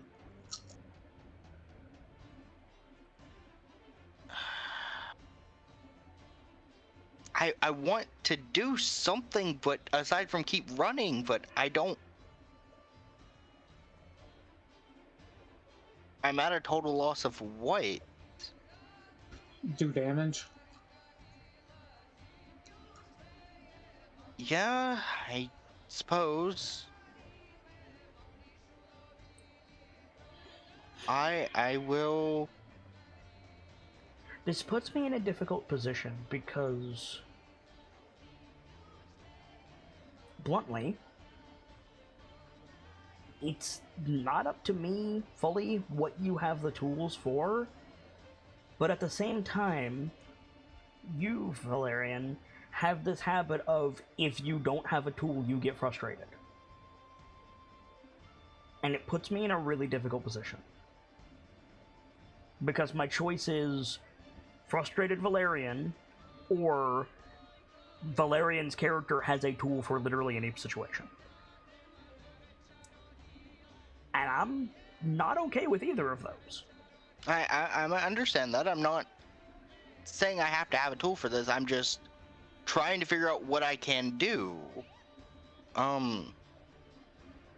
There are more things in heaven and earth, Horatio, than are dreamt up in your philosophy. And what I mean by that is, there is more that you can do than is immediately apparent with the visual. Even if we had a full battle map, there's more than you could do. There's more that you can do than is apparent in the battle map. Like, there is so much you can do. You can... I've got a question. Yes. Something was mentioned is potentially break line of sight. How are the condition of... I'm not super strong, but a well-placed shot might be able to help. How well conditioned are these buildings? For an arrow? I understand what I'm saying.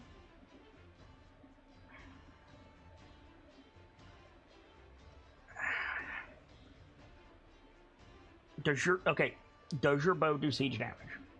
No. Then better than you got. Furga has some siege arrows from that last firstborn I hold. don't If you have wanna them. tell her where to put them. Might be a little late for that. Yeah. I'm just saying dealing damage is always an option.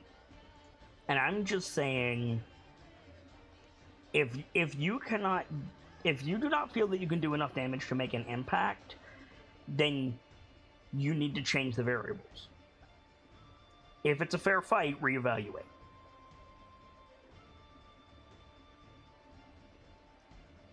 Also, is the goal here to fight?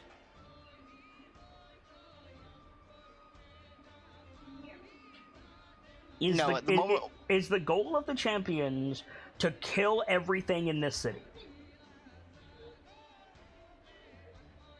Let me rephrase that.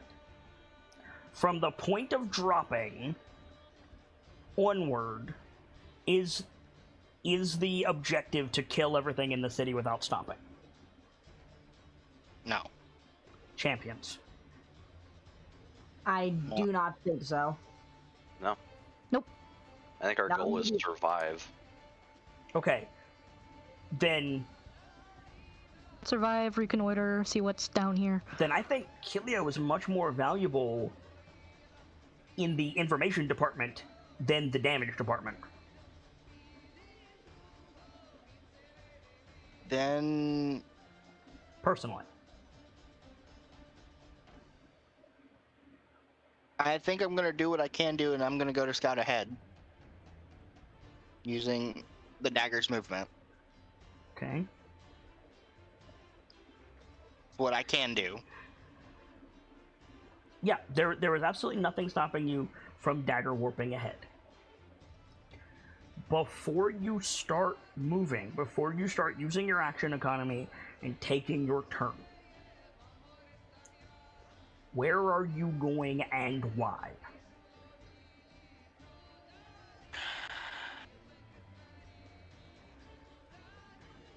Is that an unreasonable question? No, it's not.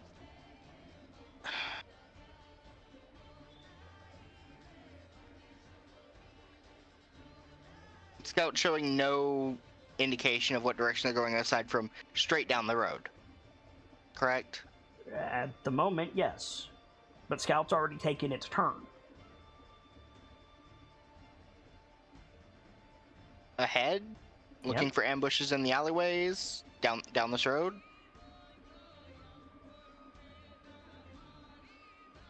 I feel like that's a fair answer. It is a fair answer. I feel like you're focusing too much on what you can see, and you're not letting your mind look at the world. And I feel like part of that's my problem for not describing it enough, and I feel like part of that is kind of what everybody is stuck on tonight. There is not these two pink lines and a straight shot. There is a city. There is not the boundaries of Lash and Custodian. There is the city. There is not the enemies immediately around you. There is all of the enemies and all the places that they can come from. I understand I don't have a map, but I didn't think you guys would, and maybe I'm reading too much into it, but I didn't think you guys would struggle this much without one. Like, I feel like you guys are really, really having trouble. And maybe it's me, it's probably me, but I don't have a map, and I've spent weeks looking. Like, is that the case? Are you guys struggling to find a map?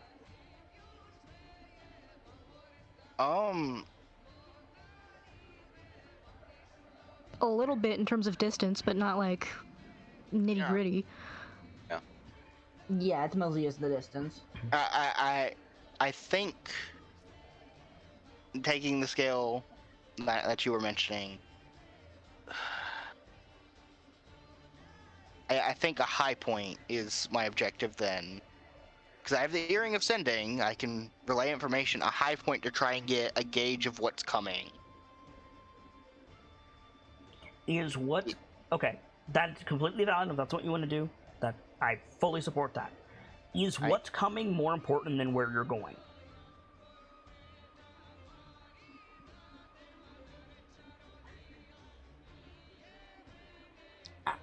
I bring this up, and I promise I don't mean to sound sarcastic if I do. Kilio is faster than Custodian.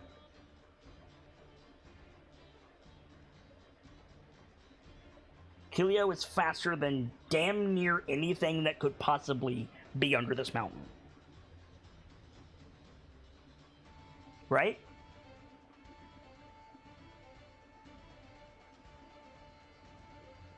Right? Okay, yes. So why in the fuck are you following Custodian?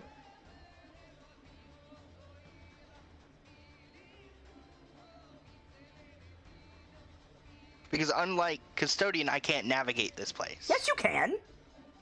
Unlike Custodian, you don't know where things are, but you can't navigate this place? You're a fucking ranger. Come on now. Okay. You could also just ask him where we're going. Okay. Firga's not going... not Firga. Kilio's not going to ask a thing of metal where we're going. Firga, where are we going? There you Identifiers, markers!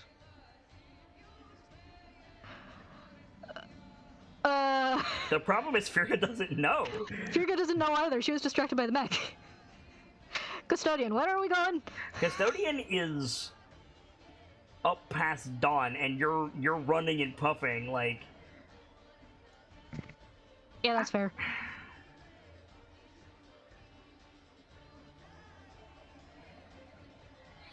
So in lieu of that, I think it's ask the mech, or the bot. So, another thing, Kilio. Yes. Like,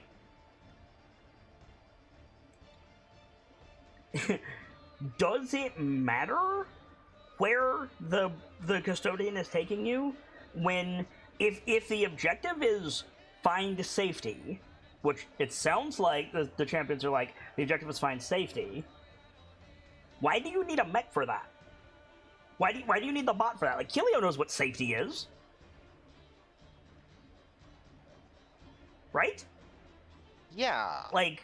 A defensible location. You're back to the water, so to speak. Yeah.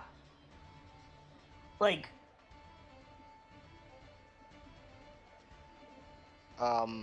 If the enemies are closing in from behind you and from the buildings and whatever, like, why are you in formation with the pack? Your job in that instance is get off the fucking street. Like, Like you're in a canyon, and there's archers above the canyon. Like, get the fuck out! Like, I don't. You don't.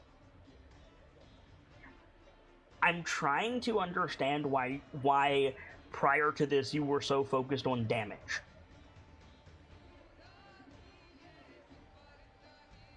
I wasn't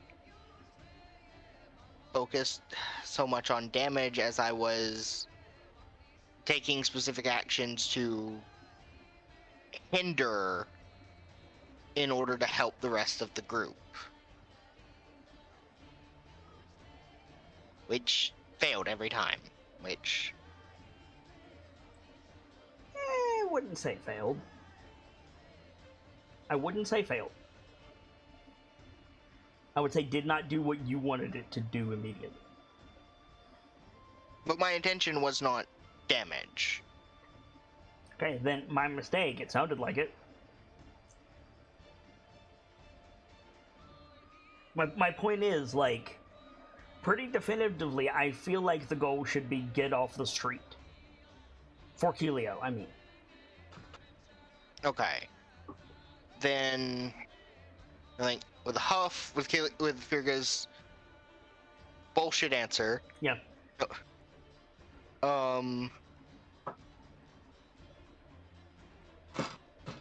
Get to high point and see if I can find a defensible position from the vantage point. Okay, yeah, that, like, you can climb a higher building and look around, see if you can find something immediately. Make a perception check. Okay. How much does Kelio know about cities?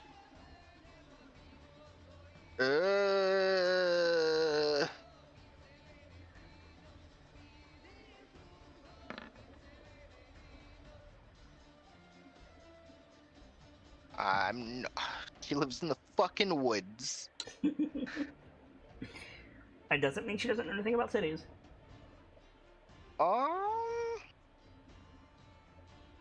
Even if you don't frequent them, you've probably visited some. Define city. Excuse me? Define city. Yeah, that's you have, fair. Like, village, you have town, then there's city, then there's metropolis. Like, where are we? I feel like it's a fair question. Are you asking me about where you are? I'm asking more about, like, the structure of it, because a village is like three buildings and a church. Right. A town. I don't have a frame of reference for what a city is in Faerun. Let me put it this way. Let's say you jump to the top of a 4-story building. Okay. To your right, there's about 6 or 7 rows of buildings and then lava. To your left, you cannot see the lava. There's just buildings until it's out of your sight. Well.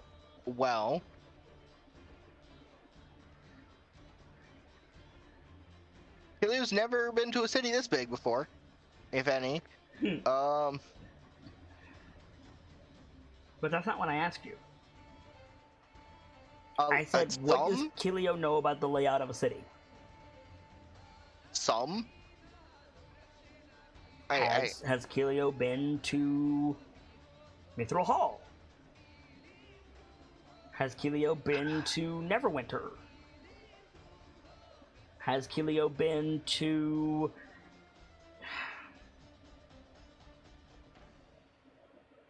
I'm going to assume no on Waterdeep, but like... Yeah. Maybe Neverwinter? Maybe? Like some of the further north towns? Like that?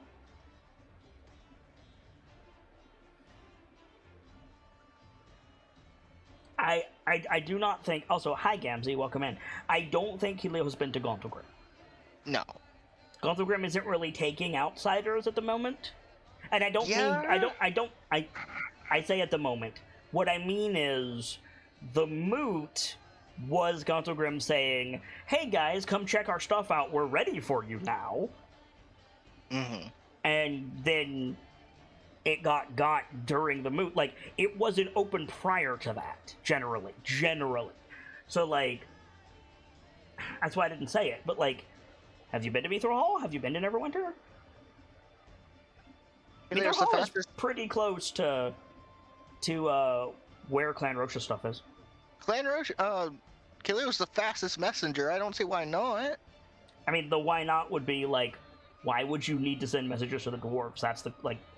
I mean... Have you been to a city?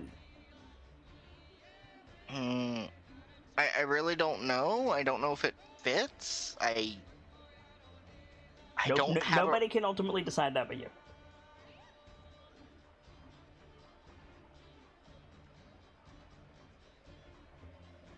Simple answers are acceptable answers.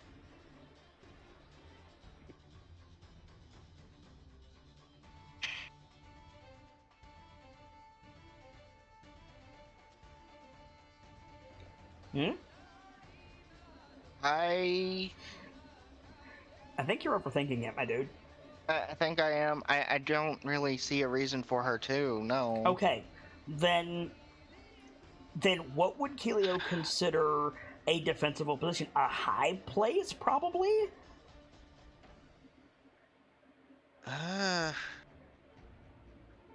Okay. Like, if you are not familiar with the structure of a city, then we have to look at literal places of safety, right? And that's high places, deep places, or places with, like, sturdy walls. Well, there's sturdy walls everywhere. So would Kilio just go in a random building?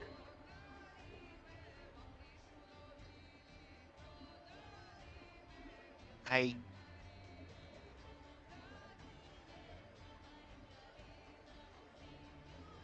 suppose so. Kilio would go in a random building. Fuck. I feel like the answer is no. No. Okay. Gamzee's saying something backstage. I saw it, but hold on. Why did you struggle with that?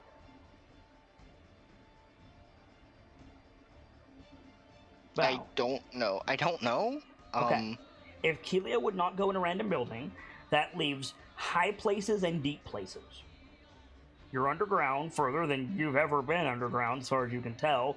There doesn't seem to be a dip in the city, so that rules that out. And that leaves only high places, unless you can think of something else. I can't. Is it because you're getting frustrated?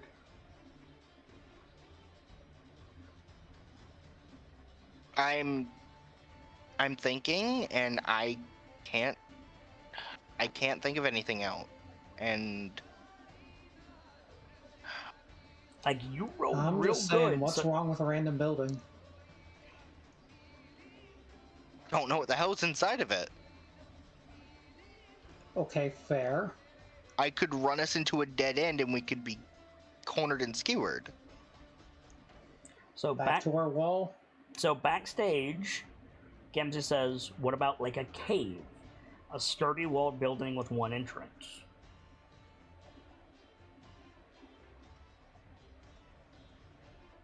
I feel like that makes sense. Does that make more sense than a high place?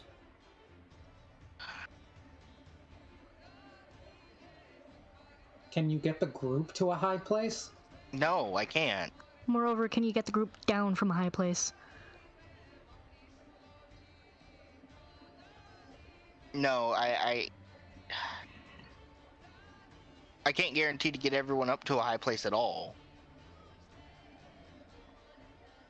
Like, the high place would make sense if the group were, like, for a better word, like me. Okay, so then, like, where are we? What is a safe place to Kilio in this moment?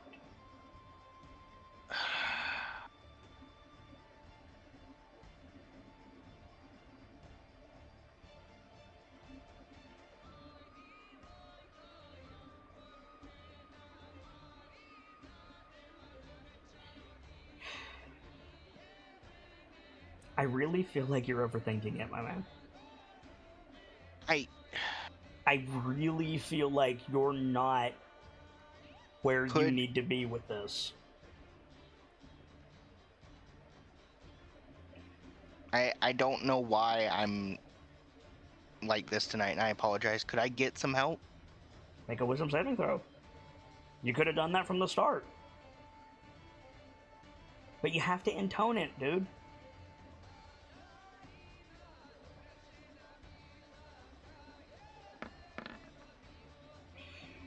I'm using my inspiration to reroll. Fuck that. Okay.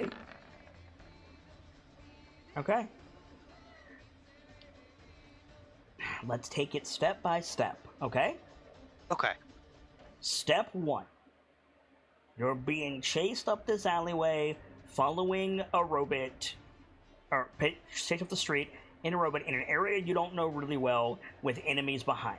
Enemies are coming up on either side of you. You're taking them out, but only barely.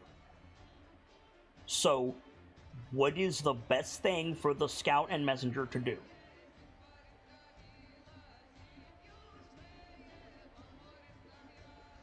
We're going all the way back to step 1.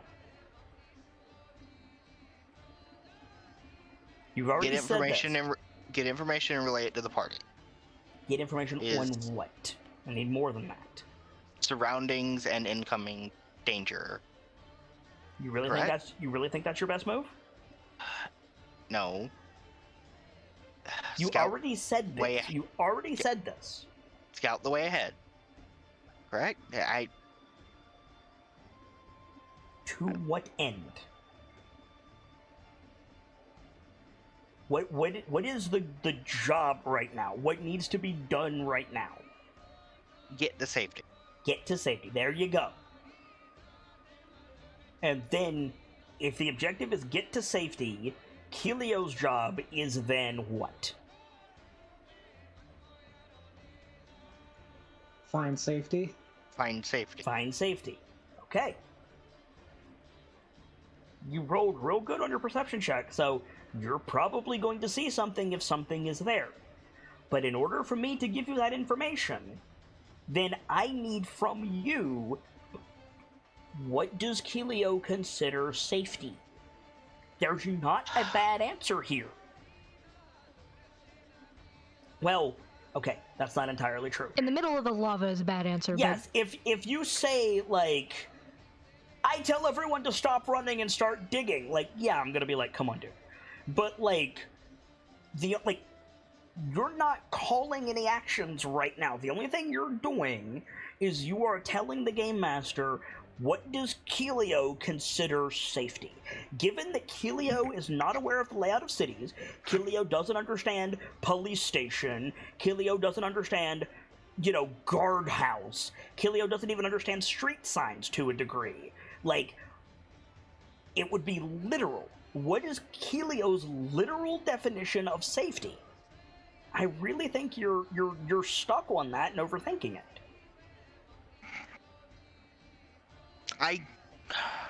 What? This is the part I need to help with, because I don't know how to answer this. Okay. I don't. Okay. You. That's the first time you've said that. My man, that's the first time you said that. So, safety is quiet. I'm very sorry, Kat. I don't mean to be this frustrating. I'm trying.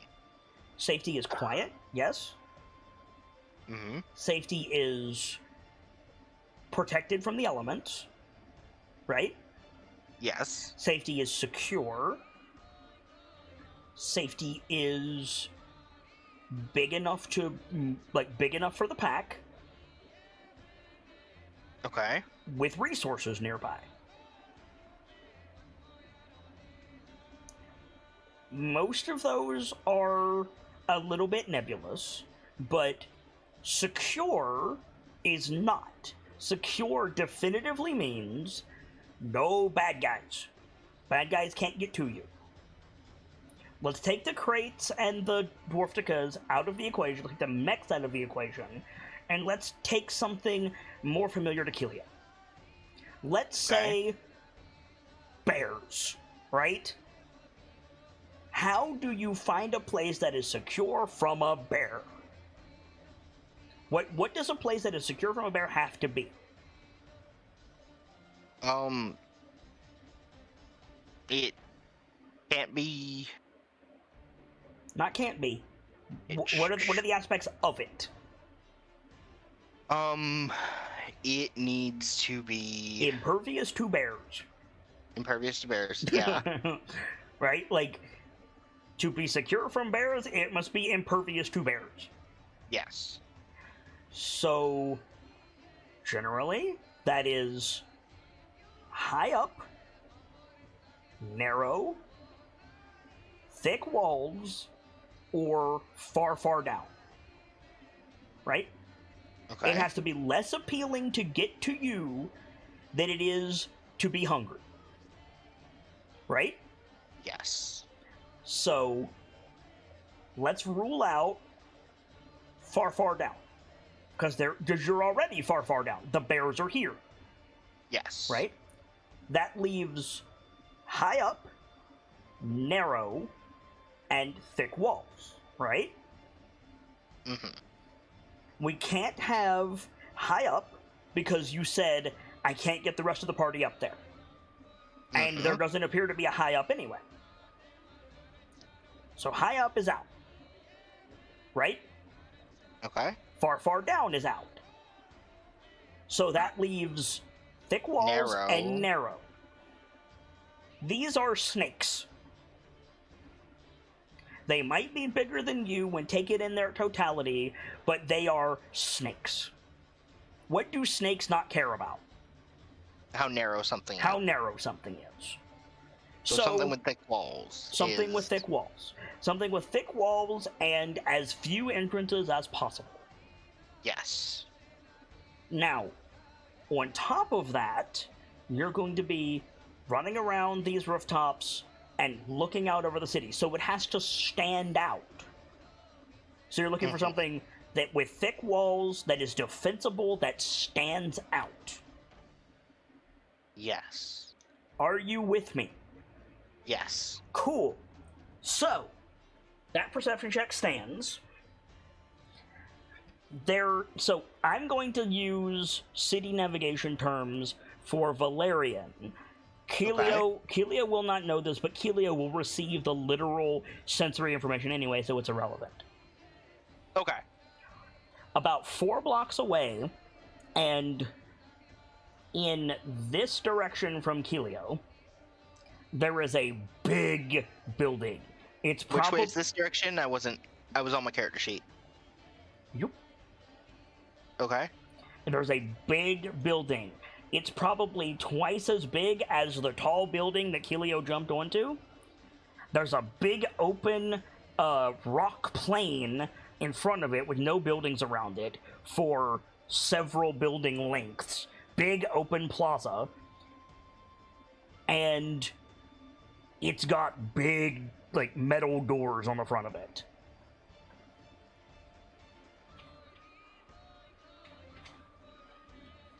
I think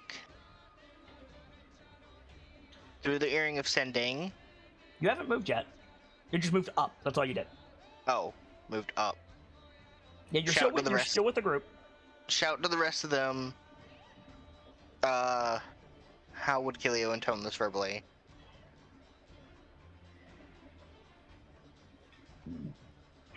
Ahead and to the left. I mean, I could make this much easier for you. Okay, please. Follow me.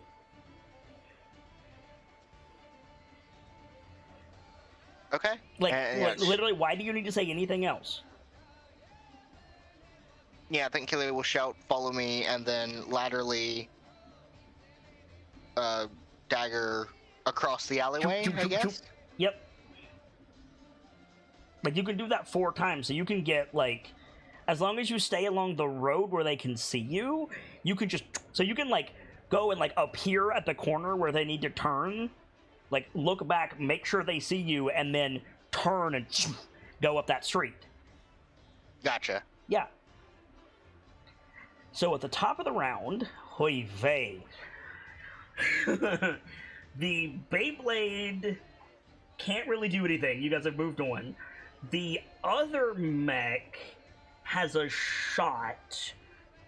He's like back here.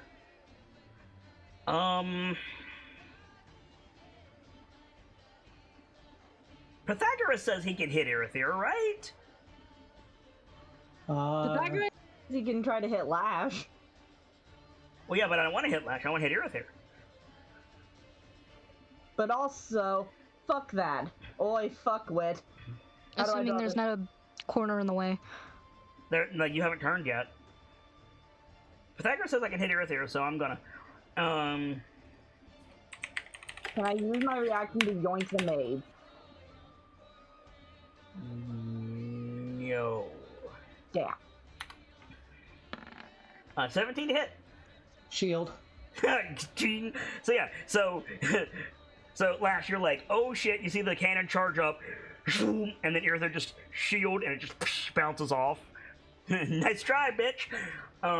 Okay, so that's that guy's turn. I need to roll and see if he gets his electrified body back, not that it matters. Nope. Okay, none of these guys are technically close enough to hit Lash, and they're on difficult terrain, so you guys are going to outpace them. You see Kilio warp ahead to a corner, and go to turn around that corner. And so what I'm going to do is I'm going to cut you guys to that plaza. There's a big parade ground plaza around a couple of these corners. Like Kilio goes around a couple corners with you guys following. And probably...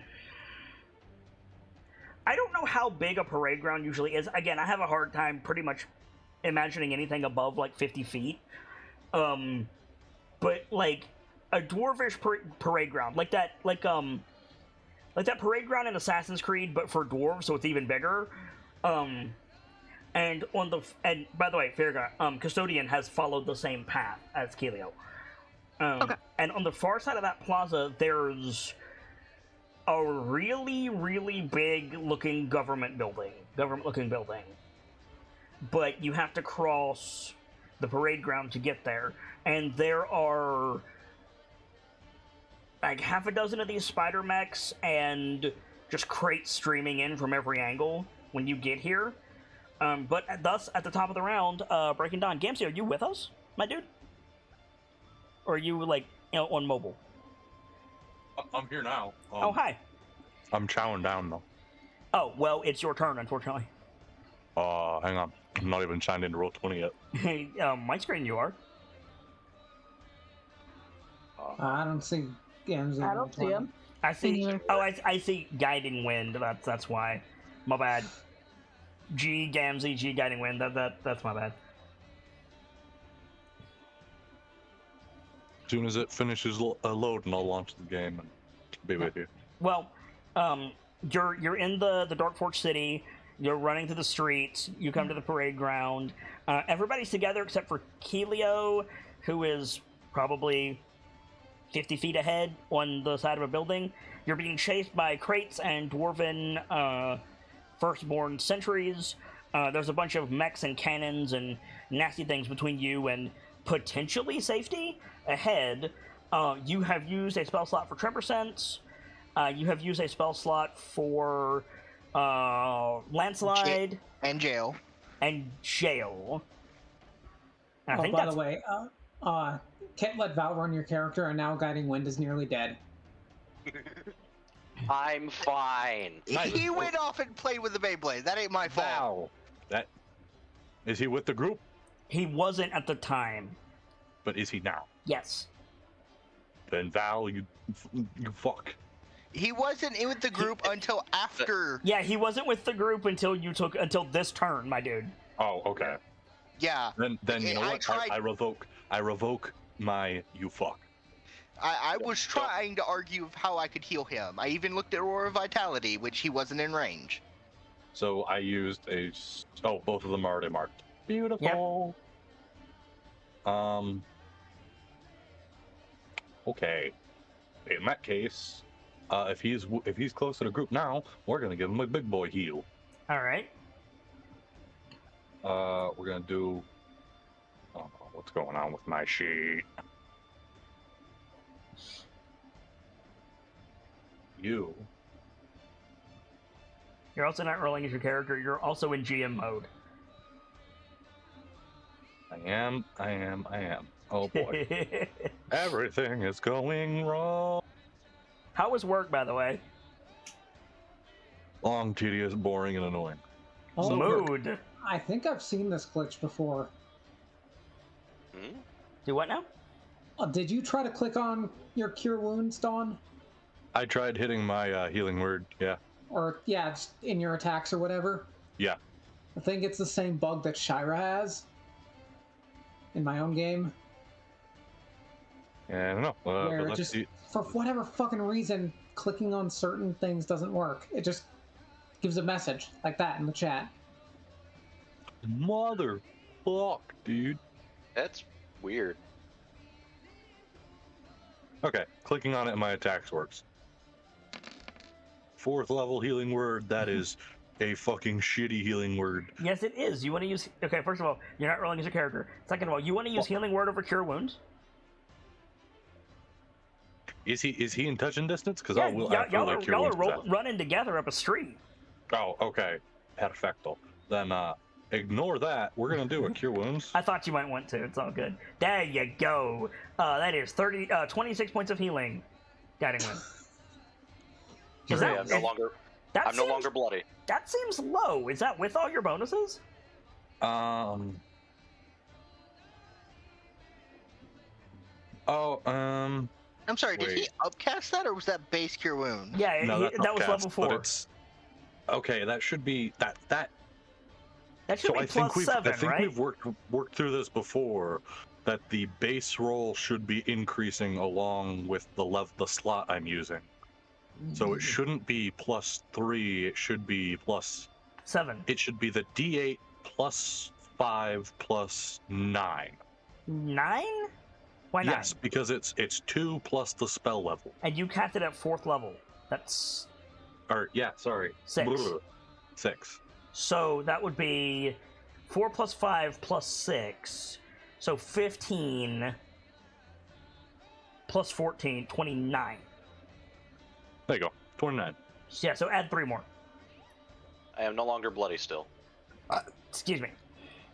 So you still got your bonus action and your movement.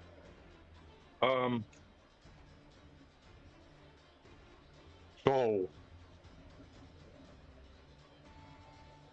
I'm be real, I ain't got no fucking idea what's going on. You're running through the... I said this while you were here. Like, you're running through the Dark Forge City along the streets. You come to a big parade ground plaza. You've got enemies chasing you, enemies on the rooftops around you that you've been dealing with.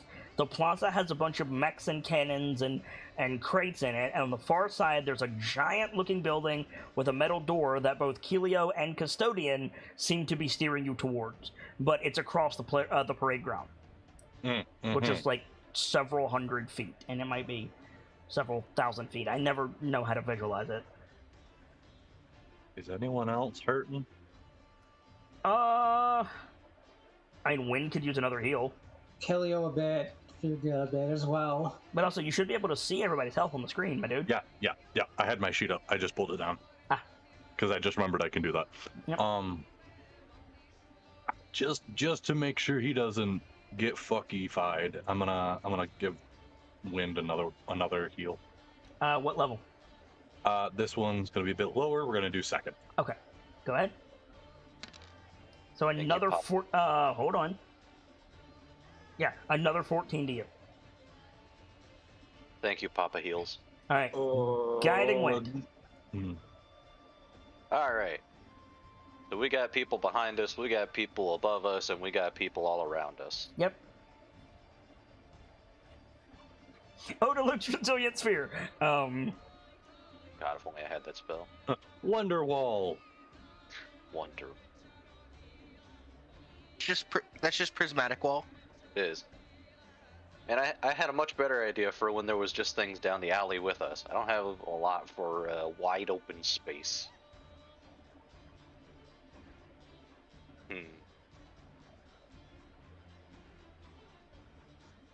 What do we got for totems? What can help me right now? Also, are we just gonna blitz through the middle of the plaza, or are we gonna try and skirt the edges? That's up to you guys. I feel like both options are not the best, considering what our enemies are, but skirting straight through the middle seems especially worse.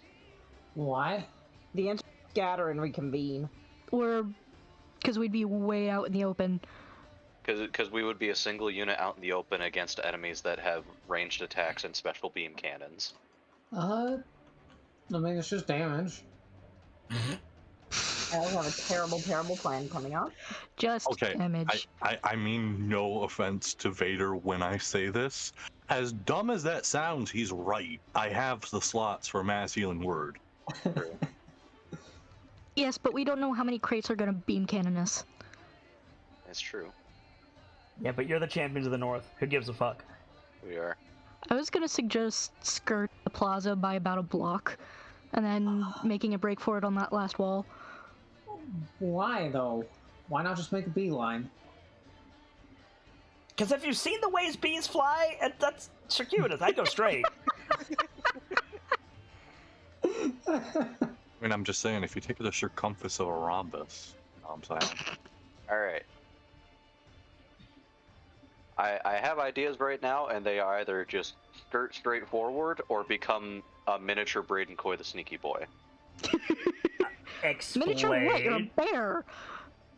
Explain I have the haste spell. You mean a jumbo Braden Coy? Yes. Who are you hasting? I can haste myself and just zoom. Just you have the totem of hot blood, right? Just throw that right in the middle of the group. We all get a free dash action. Recall it, and then your next turn, just throw out another one. Like we did at Cardenal. Ball? Yes. There's no reason not to. Fuck it, let's do it. Hot blood out. Hit them motherfuckers with a go, gotta go, gotta go, go, go. Hot blood out. Hot blood. Okay. Okay. And we zoom forward. So throw out the totem of hot blood, lower your head, and just. All right, Hulk. Listen, Virga. we're bear running this bitch. Virga? This might be a stupid idea, but since we're in special beam cannon range, if we're running for it, I'm gonna put my, I'll put the Thane's shield away so I can use the energy gauntlet shield. Are you gonna try to parry it? What are you, Link? Breath of the Wild. Fucking Breath of the Wild, their asses. Virga, do it. No, I don't actually know if it'll work, but... Listen, the sad part is we haven't tested it yet, so it's possible. You're right, God. you haven't. Never know until you try. Exactly! Fucking Ignin, special beam cannon. Virga, no. I'm just saying, if this works, it is the most badass moment of this show. Okay, so you switch it to the energy shield and you're gonna just run? I guess. Okay, so run, dash, hasted dash, Virga's also running. Irithyr. She could also bonus action dash. I was about to say, I still have... you can't. Bonus That's action your to put away the shield. Ta-da. Oh, right. Never mind. Thank you, Irithyr. Oh. It's your turn. Yeah,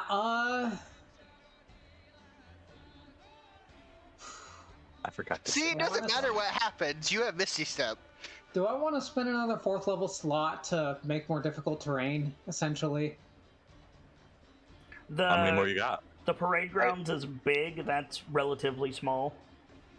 Yeah. I think that's a good idea for when we get closer to the iron doors. Do I have any other spells to put out? I don't know if they'll care about Wall of Fire. I don't even have it prepped. Never mind. Okay.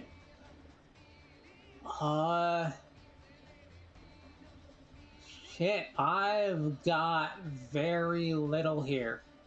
You'll have plenty to do once you get out of the plaza. Huh. For now, you just want a hot blood? Yeah. Alright. Just- Action Yeah, dash. Join the Zoomy game. I Lash? forgot to say I was moving. Oh no. Hi, sorry. My internet was doing a thing and I was trying to fix it. So good. What are you doing? I'm trying to figure out what to do now because people are scattering. No, they're not. They're not scattering. They're running in a line. Then if they aren't, they should be. So the answer is, what are the fucking creatures that Lash yelled about last time? The ones behind you? Huh? The ones behind you? No. Lash had a tactic when we were running from the Lunar Devils. I think it was Beer?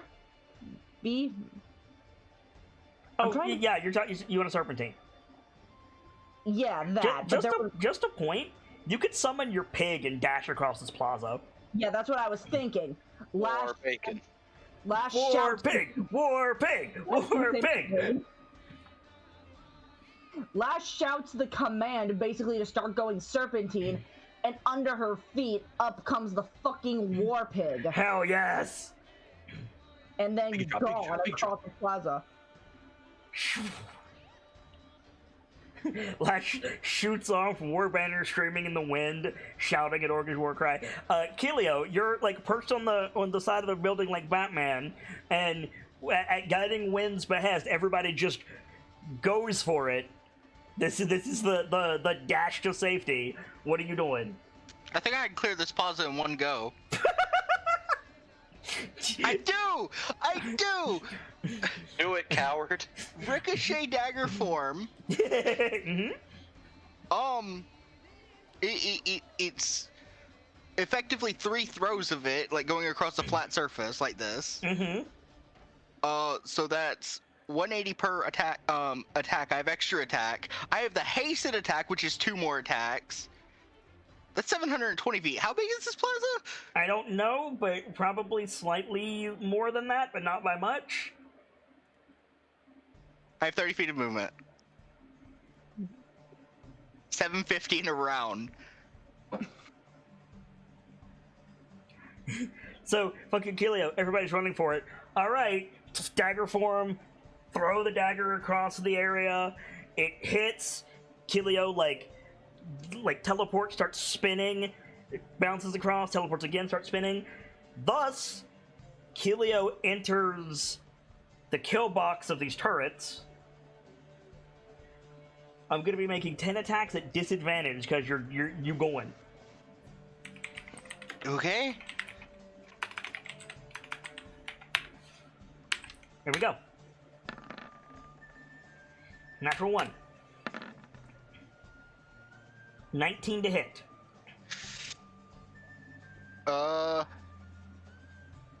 It does. It hits. Yes. Boy, that's the disadvantage. Ouchie wowa. 5 points of force damage. Third attack. 15.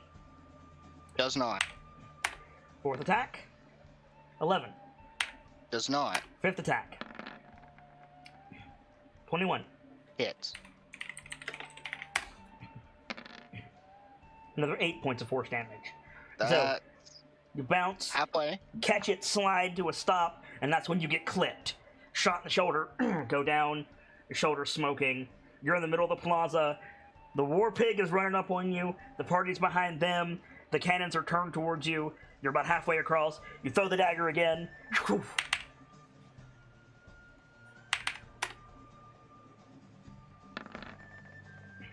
11 to hit.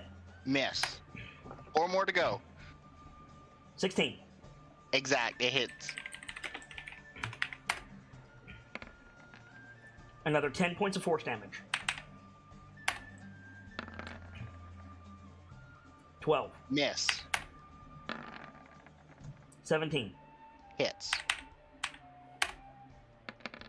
Hey, this is exactly what I wanted to do earlier. Another 6 Yeah, it points is. of force damage. Last one. 15. Does not hit. So again, choo choo choo. So Keelio is like hitting, spinning like you're using a teleporter in an old Pokemon game. The big big beams of energy are streaking across, like so many energy lances across the plaza.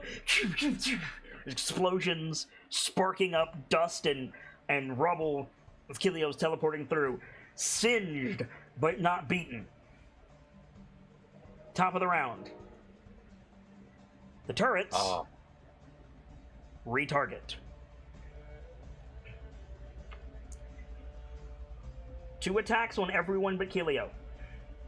No longer at disadvantage. Starting my nuts. Lash. 10 and 19.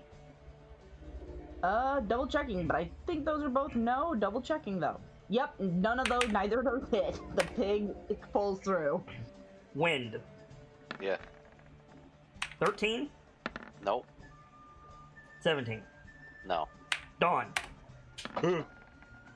27. Holy shit. Believe me if I said no. Explain it.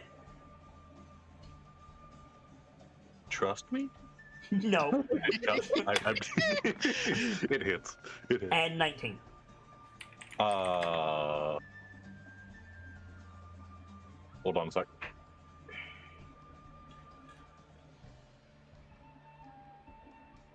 No. So only the 27 it's hits? just damage. Only the 27. Okay. So that's 6 points of force damage. Ooh, ouchie, my pinky. Irithyr. Natural 1. Uh-huh. 27.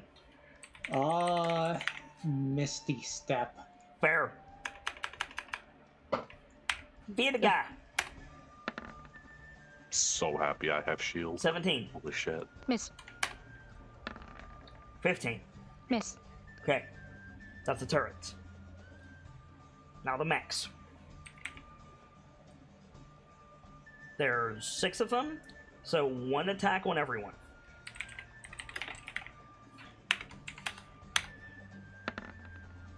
Kilio, 28. That hits. Ooh. Do you not have a Misty Step left? I'm gonna miss. You're looking at 5 points of force No. damage. I already said that it hits before I said Misty Step. I'm still up though. You can take your reaction after a successful attack, before the damage is calculated. Oh, we have Life Cleric. I'm good. Okay. Lash, Hello. 13. No. Wind, Yeah. 22. Misty Step. All right. Dawn, natural 20. Ooh. No. Well, shield ain't blocking that one, though, is it? That's really bad, is what that is. I'm at near full health. I'm fine. That is 42 points of force damage. Oh, That ain't I can shit. see Dawn's health. I can still. Ain't shit. I'm on my feet. Fuck you. Suck my Irithyr. nuts. Dawn's a Irithyr, life cleric. It's okay. Shit, Dawn. 23. That hits. I've already spent my reaction. Can I use my reaction to yoink the mage? No. Do you have the ability to do that? No, but it was suggested to me, and when I was told, how do I play this better? And I was told, if something's going for the mage, yoink the mage. Yes. What as your On- action? On your turn. Yeah. 18 force damage, Irithyr, and Firga. 23. Without my shield, yeah, that hits. Even with Why? the bonus from your shield? Energy shield? Yeah, don't you have the energy shield? The right now? problem is my notes from the energy shield didn't save, so I don't know how much that gives me. It gives you an AC of 3. Okay, then no, it doesn't hit. Okay. Ask instead of just saying, no, I don't have the AC. Sorry. It'll save your life. Speaking of which, special beam cannon! Oh. Fear help. Fear help. Fear help. I'm really glad that might kill Dawn from massive damage. Wait. Ooh. Fear help. I have 3 HP. That might kill our way to survive this. I'm waiting on Fearga to say something.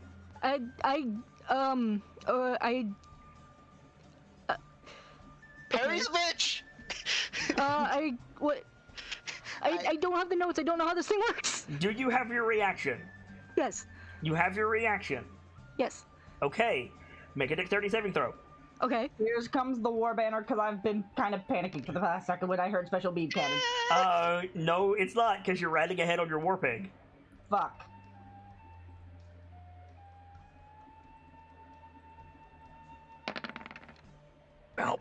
Is that including your shield bonus? It is not. So it should be 25. another 3 to that. 25. So, yeah, Firga, like, the special beam cannon is coming for the cluster of you, Wind, Dawn, and Irithyr. Are you gonna run in front of this and be a hero? Yes, I am. Fucking A right you are. Let me get rid of Kelio's theme. Sorry, Kelio. Yeah, it's fine. I did my thing. They're angry. I told them to suck my dick. I have not fucking played this. I don't think this entire game. This is Firga's heroism theme. Yes. I think you played it once when she first used the Axe of the Dwarf Lords. Damn, why does it have to bug out now? I need to refresh. Try to get it to play. So Firga, Yes. you've got the Hunt Blood Totem. You're still concentrating on Expeditious Retreat. You see the energy lances come raining down around you. You see Dawn take a big hit right in the chest. He goes to one knee. You see the red charge up. Talk us through it. So yeah, she sprints forward towards where the special beam cannon is gonna come from, and she's like tampering with the gauntlet while she's running, like please work, please work, please work, and then she holds it out, and then boom. Yeah, the beam comes down. You throw up the shield. You slide back on your armor gauntlets. The shield absorbing the hit, and then the shield turns red and starts to overload. Talk me through it. Come on. Okay. It starts to overload. If it starts to overload, I'm taking it off and I'm throwing it. You're gonna take it off and throw. Why don't you just like Falcon Punch? Why not do like That's the an option? Yeah.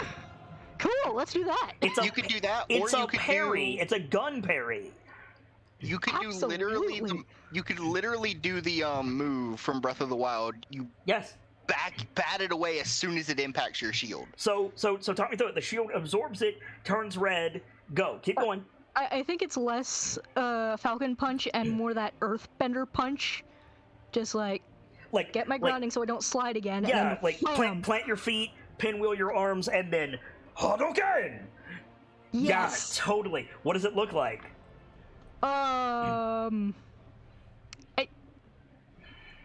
Well, considering it was a bright red beam, probably it's a bright red blast back. It's the same? Yeah. Okay. 1 second. Oh my god, Firga pulled out the reverse Uno card. Yes! No, I'm just making some saves for destruction here. I pulled out the reverse cookie card. Oh my god. So far exactly one crate has saved. That's not going to make sense for anyone unless you're in the Discord. Yes. We need to add the reverse Uno card to the fucking safety deck. And I got a few more of these to roll. I'm so mad this music isn't playing for me. I'm sorry. Okay, so you all, like, Kelio and Lash, like, you're too far ahead. You see the beam streak down, you see Firga run up, like, punch the thing, slide back, her energy shield turns red, she fires it back, and just obliterates the line of crate. They're not all dead, but there's this huge hole, and they just scatter. Good. Yes. They fucking should. Like, Lash will actually let out, like, a half roar for Firga. Because, like, fuck yeah, that's awesome. Try it again, you bastards! And now the other side of the plaza fires. Is it try it again, you bastards, or is it just Hadouken? Yes. Dawn. Fucking... Firga's about 2 feet from you. You felt the heat from that. Oh, no, bad time to go by. Yes, it is, because it's your turn, my dude. Good job, honey. I've got. Add it to the board. Okay. Went down to the big hit. Fucking fires back on his feet. That was good, Tuamawode. Raises his hand with his holy symbol. This is the will of champions. Mm-hmm. Oh, god damn it. What are you casting? Mass healing word. Nice. Okay. So, is that calculating correctly? That is. It's a third That's just a level low spell? roll. It's a third level spell? Yes. Okay. So 11 healing to Firga, Guiding Wind, Irithyr, and Dawn. I get 11, you more. said. Yes, you get I get 3 per, so you get 12 more on top of that. Sorry, what did you say it was? 11. Everybody gets 11. Dawn gets a total of 23.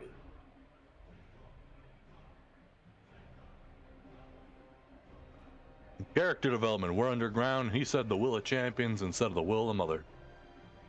Hell Mhm. yeah. You're not at 23, my dude. You gained 23. Oh, fuck. That, I put it Just in add wrong. 3, dude. Yeah, just add 3. Oh, okay. Anything else? No. There we go. Yeah, that was my bonus. Mhm. I'm gonna fucking main action skedaddle. You're just gonna run and dash? Main action desk. Dat run fast thing. Hot blood run fast thing. You're out of the hot blood. You're out of the hot blood. Oh, am I not in it? You know, It 'cause looks like I am. you're in it, but you were in it last turn, and then you ran 90 feet, Oh. and you went before wind, so. Okay, fair enough. Alright. Well, everyone will catch up to me real quick. Alright. So, lower your head, just run across. Guiding Wind. Second verse, same as the first. You drop a hot blood and run like hell? Yeah. Alright. Firga. So, quick question: are all the things they're shooting at us energy, or is some of it like physical bolts? Everything that I rolled was force damage or fire damage. Okay, what I would like to do is, first move, second,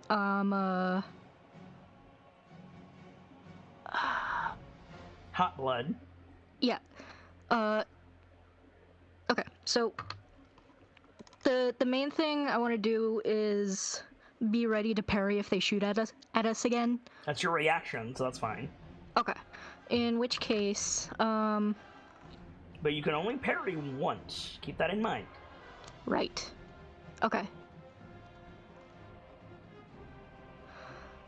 So, I'm sorry, I was a little unprepared for this turn. I'm going... I don't know. I didn't think I'd get this far. I'm gonna be honest. That is one of the biggest moods of TA. Right? So what do? I don't know. I didn't think I'd survive. Such a mood. Okay, so, I'm sorry. I think I'm just running for it still. So, run, expeditious retreat, hot blood, dash. You are keeping pace with the war pig. Okay then. Lash, looking ahead, looks over her shoulder, turns back, blink, double take, Firga's right the fuck there. I want Chief! Have you guys seen in Final Fantasy XIV the run animation for Lalafels? Oh my god. No, I have not. What the I have fuck? not. Someone please send me a link to that. Don't Germany. you put this greatness on us, Ricky Bobby. Criminy Christmas. Fucking Lash is out here. Pick a shot. And Dwarf Firga's over here. Yeah, same. Alternatively, Naruto run because it's so ridiculous. Yeah. Irithyr.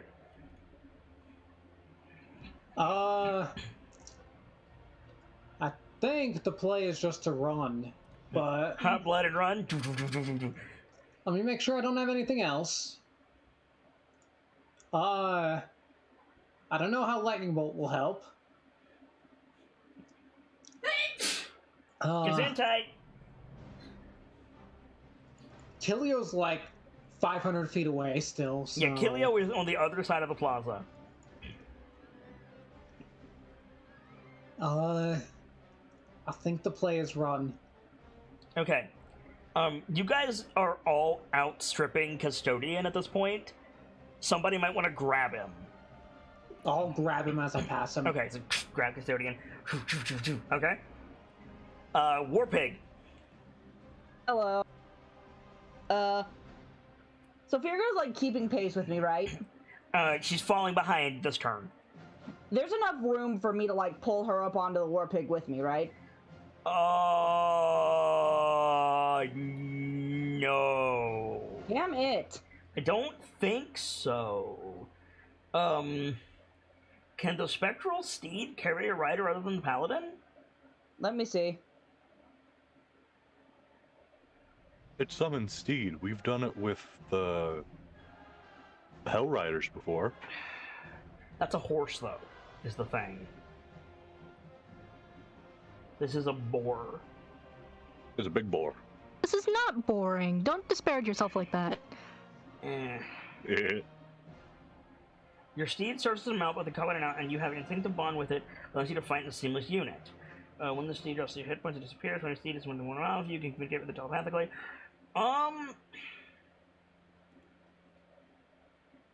Why do you need to? Like, what's your plan of putting Firgo on the Warpig? Just help her keep pace with us. Let her focus on doing something else. Firgo is like, there is no us. You're 120 feet ahead of everybody else. Fair enough. Any suggestions?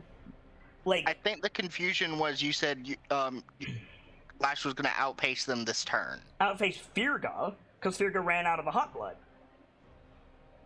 Yeah, Wind will run up and place another one down, and they'll keep going. And Firga will catch up then. But, like, Firga won't get the hot blood this turn because she's so far ahead. Like, you are ridiculous. You just went. Lash is about a third of the way across the field. Firga is now about a third of the way across the field because she used 4 move actions last turn. Wind, Dawn, and Irithyr are about half that distance across the field. So when Wind puts down another totem, Dawn will be able to keep pace, but Firga will be too far up to gain the benefit of it. So then there'll be more space between Firga and everyone, except Kilio. But Lash is so far ahead, that's kind of irrelevant. Like, Lash is not staying with the group. Lash got on her pig and went. Fair. If you want to pull Firga onto the pig, providing you're strong enough to do it, which I'm not sure if you are, like, okay, I guess, but, like, why? It will slow the pig down, it will be less maneuverable. Then never mind the plan, then Lash is gonna start trying to draw the attention onto her. You want to attack the bad guys? Yep. So you're gonna turn aside and you're gonna charge down the turret line. I think that is badass. Do it. So Lash like turns. I gotta pull out Lash's music now. There you go. Now you guys are getting it. I'm into this. I'm going to drag... Wait, are the turrets automated, or do they have, like, someone manning them? They appear to be automated. Damn it, there goes my idea to grab the motherfucker manning one and then just fling him into a turret. That would've been rude as shit. You can grab a turret and fling it into another turret, though. Yeah, I was gonna say... Can I? Or are they too big? Yeah, you could. Depending on how obvious the sensor is, and how big the turrets are, just yoink one, put your hand over the sensor. That way, it's always detecting you, and just aim the fucker. Your targets are fleeing crates, spider mechs, or turrets. What would you like to hit?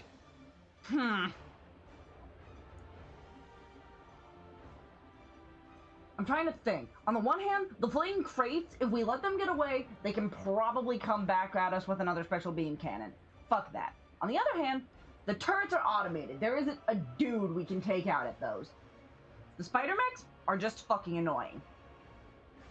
What do y'all think? What do you think is the best option to get rid of here? Honestly, I think, assuming the worst doesn't come to pass, Firga's got the special beam cannons handled. I'd say go for the turret line. Then all right, we're going for the turret Assuming line. we don't get hit by more than one beam cannon. True. So you're going for the turret line. Okay. So you're gonna veer off from the path to where everybody's going. Yep. Again, to be absolutely clear, these parade grounds are massive. It's not like you're going 10 feet out of your way. It's like you're going 100 feet out of your way. Yeah. Okay. They're gonna ride up on these turrets. I assume you're going to attack with War Pig. Yep. Go ahead and make your attack. I don't remember what we said the War Pig attacks was, because I've always used my whip when I was on it. I thought you had stats for your pig. No, I do not. I swear you did. I thought you did. Don't We see any. pulled it up on the internet once. I was never given official stats. I just pulled Is it it up. is it a giant boar or just a boar? It's a giant I think boar. giant boar. Time board. Giant boar. All right, I've got the stats. Hang on. Giant Keyed or into bacon. existence. Okay, the basic attack is a charge. If the boar moves at least 20 feet in a straight line towards a target, then hits it with a tusk attack on the same turn, the target takes 2d6 damage and must make a DC 13 saving throw or knocked prone. Hold on. Hey, Lash. Yeah? I got something for you. What? At the top of the journals page, you should see giant boar. I'm sorry, I just pulled up the giant boar stat block. It has its own relentless trait. Yep. Raw. There's a reason that I gave them to orcs. Nice. Okay, thank you. Yeah, now I Yep. have the giant boar thing. Hey, get in there. Alright. Fuck this turret line. And question. Mm-hmm. Since it's an astral projection, we've established in the past I can smite with it, right? Yeah, you can cast spells through your thing. So you could actually, if you wanted to, run up on it, or it's not you cast spells through it, you share spells with it. So while you're running, you could use your bonus action for like Searing Smite if you have it, and Let me then check if I have and then Searing if you hit, you'll get Tusk Charge, Searing Smite, and Divine Smite, I'm checking if I have Searing Smite prepared. or any of the Smite spells. I think... I'm trying to check. My spell is loading weird. And the war pig would get its own attack, and then you could also attack it with that Searing Smite. Correct. Yep, I have Searing Smite prepped. It doesn't have to be Searing Smite. I'm just saying you could use your bonus action to prep a Smite. You could hit and then Divine Smite, and your War Bacon would get both of those. Yeah, I'm gonna bonus action prepare Searing Smite. Okay. And, Divine Smite if this hits. So Tusk Attack. Give me my boar sheet. Roll 20. I swear to God. Husk.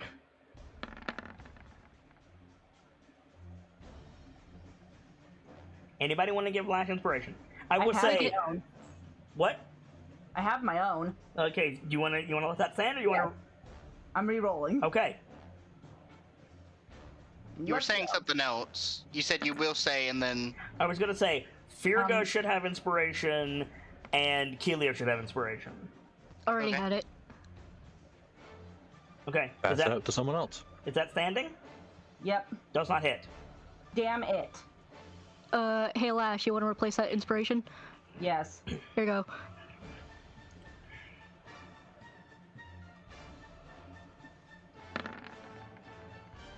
God, War- that fuck. Why did you do that again? Go for the War Banner. I'm going for it. There you go. That hits. Cool. So that's 4d6 plus 3. I'll go ahead and calculate the damage for you. It's 4d6 plus 3 plus Searing Smite, which is what?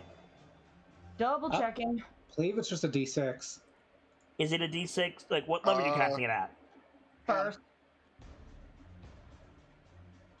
Yeah, 1d6 fire, so 1d6 plus Divine Smite at what level? Divine Smite is going up to 2. Which is what? 3d8. 3d8? Yep. Yep. So Warbacon deals 37 points of damage and kills it. As much as you can kill a turret. And then what does Lash do? Make sure you mark off those 2 spell slots. I am. How close is the nearest the next nearest turret? Close enough for you to grab the wreckage of this one with your bracers and throw it at that one for Searing Smite? Yep, that's what I was thinking about doing. Okay. Improvised thrown weapon attack. Okay. Yep. Wouldn't it be- Technically it's a melee weapon attack, but you're meleeing the wreckage, so I'm allowing it. Would I roll the shackles or would I roll? Yeah, you what? roll the shackles. Cool.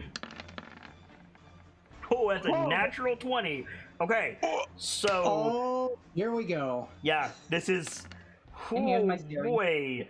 Okay, so You got another divine ready, Lash? I can.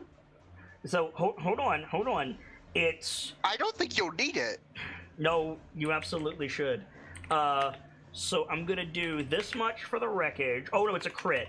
So I need to do this much for the wreckage, plus 9 from that, plus 2d6 for the Searing Smite. Are you Divine Smiting?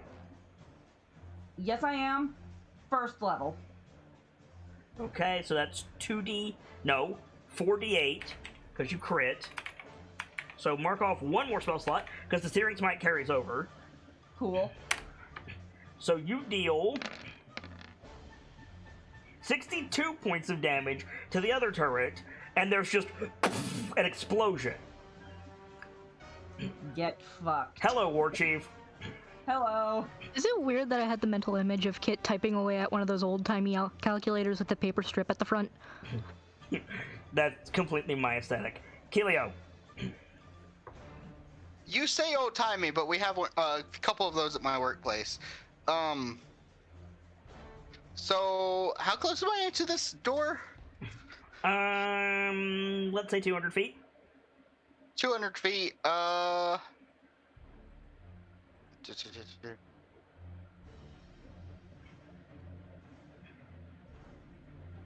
was gonna dagger the rest of the way there.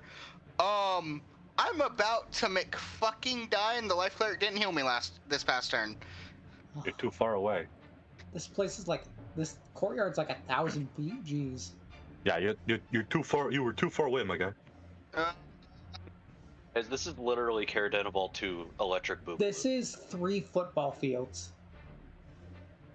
Yeah, this big. Actually, you know what? Fuck you, I am gonna go all the way. I'm going to...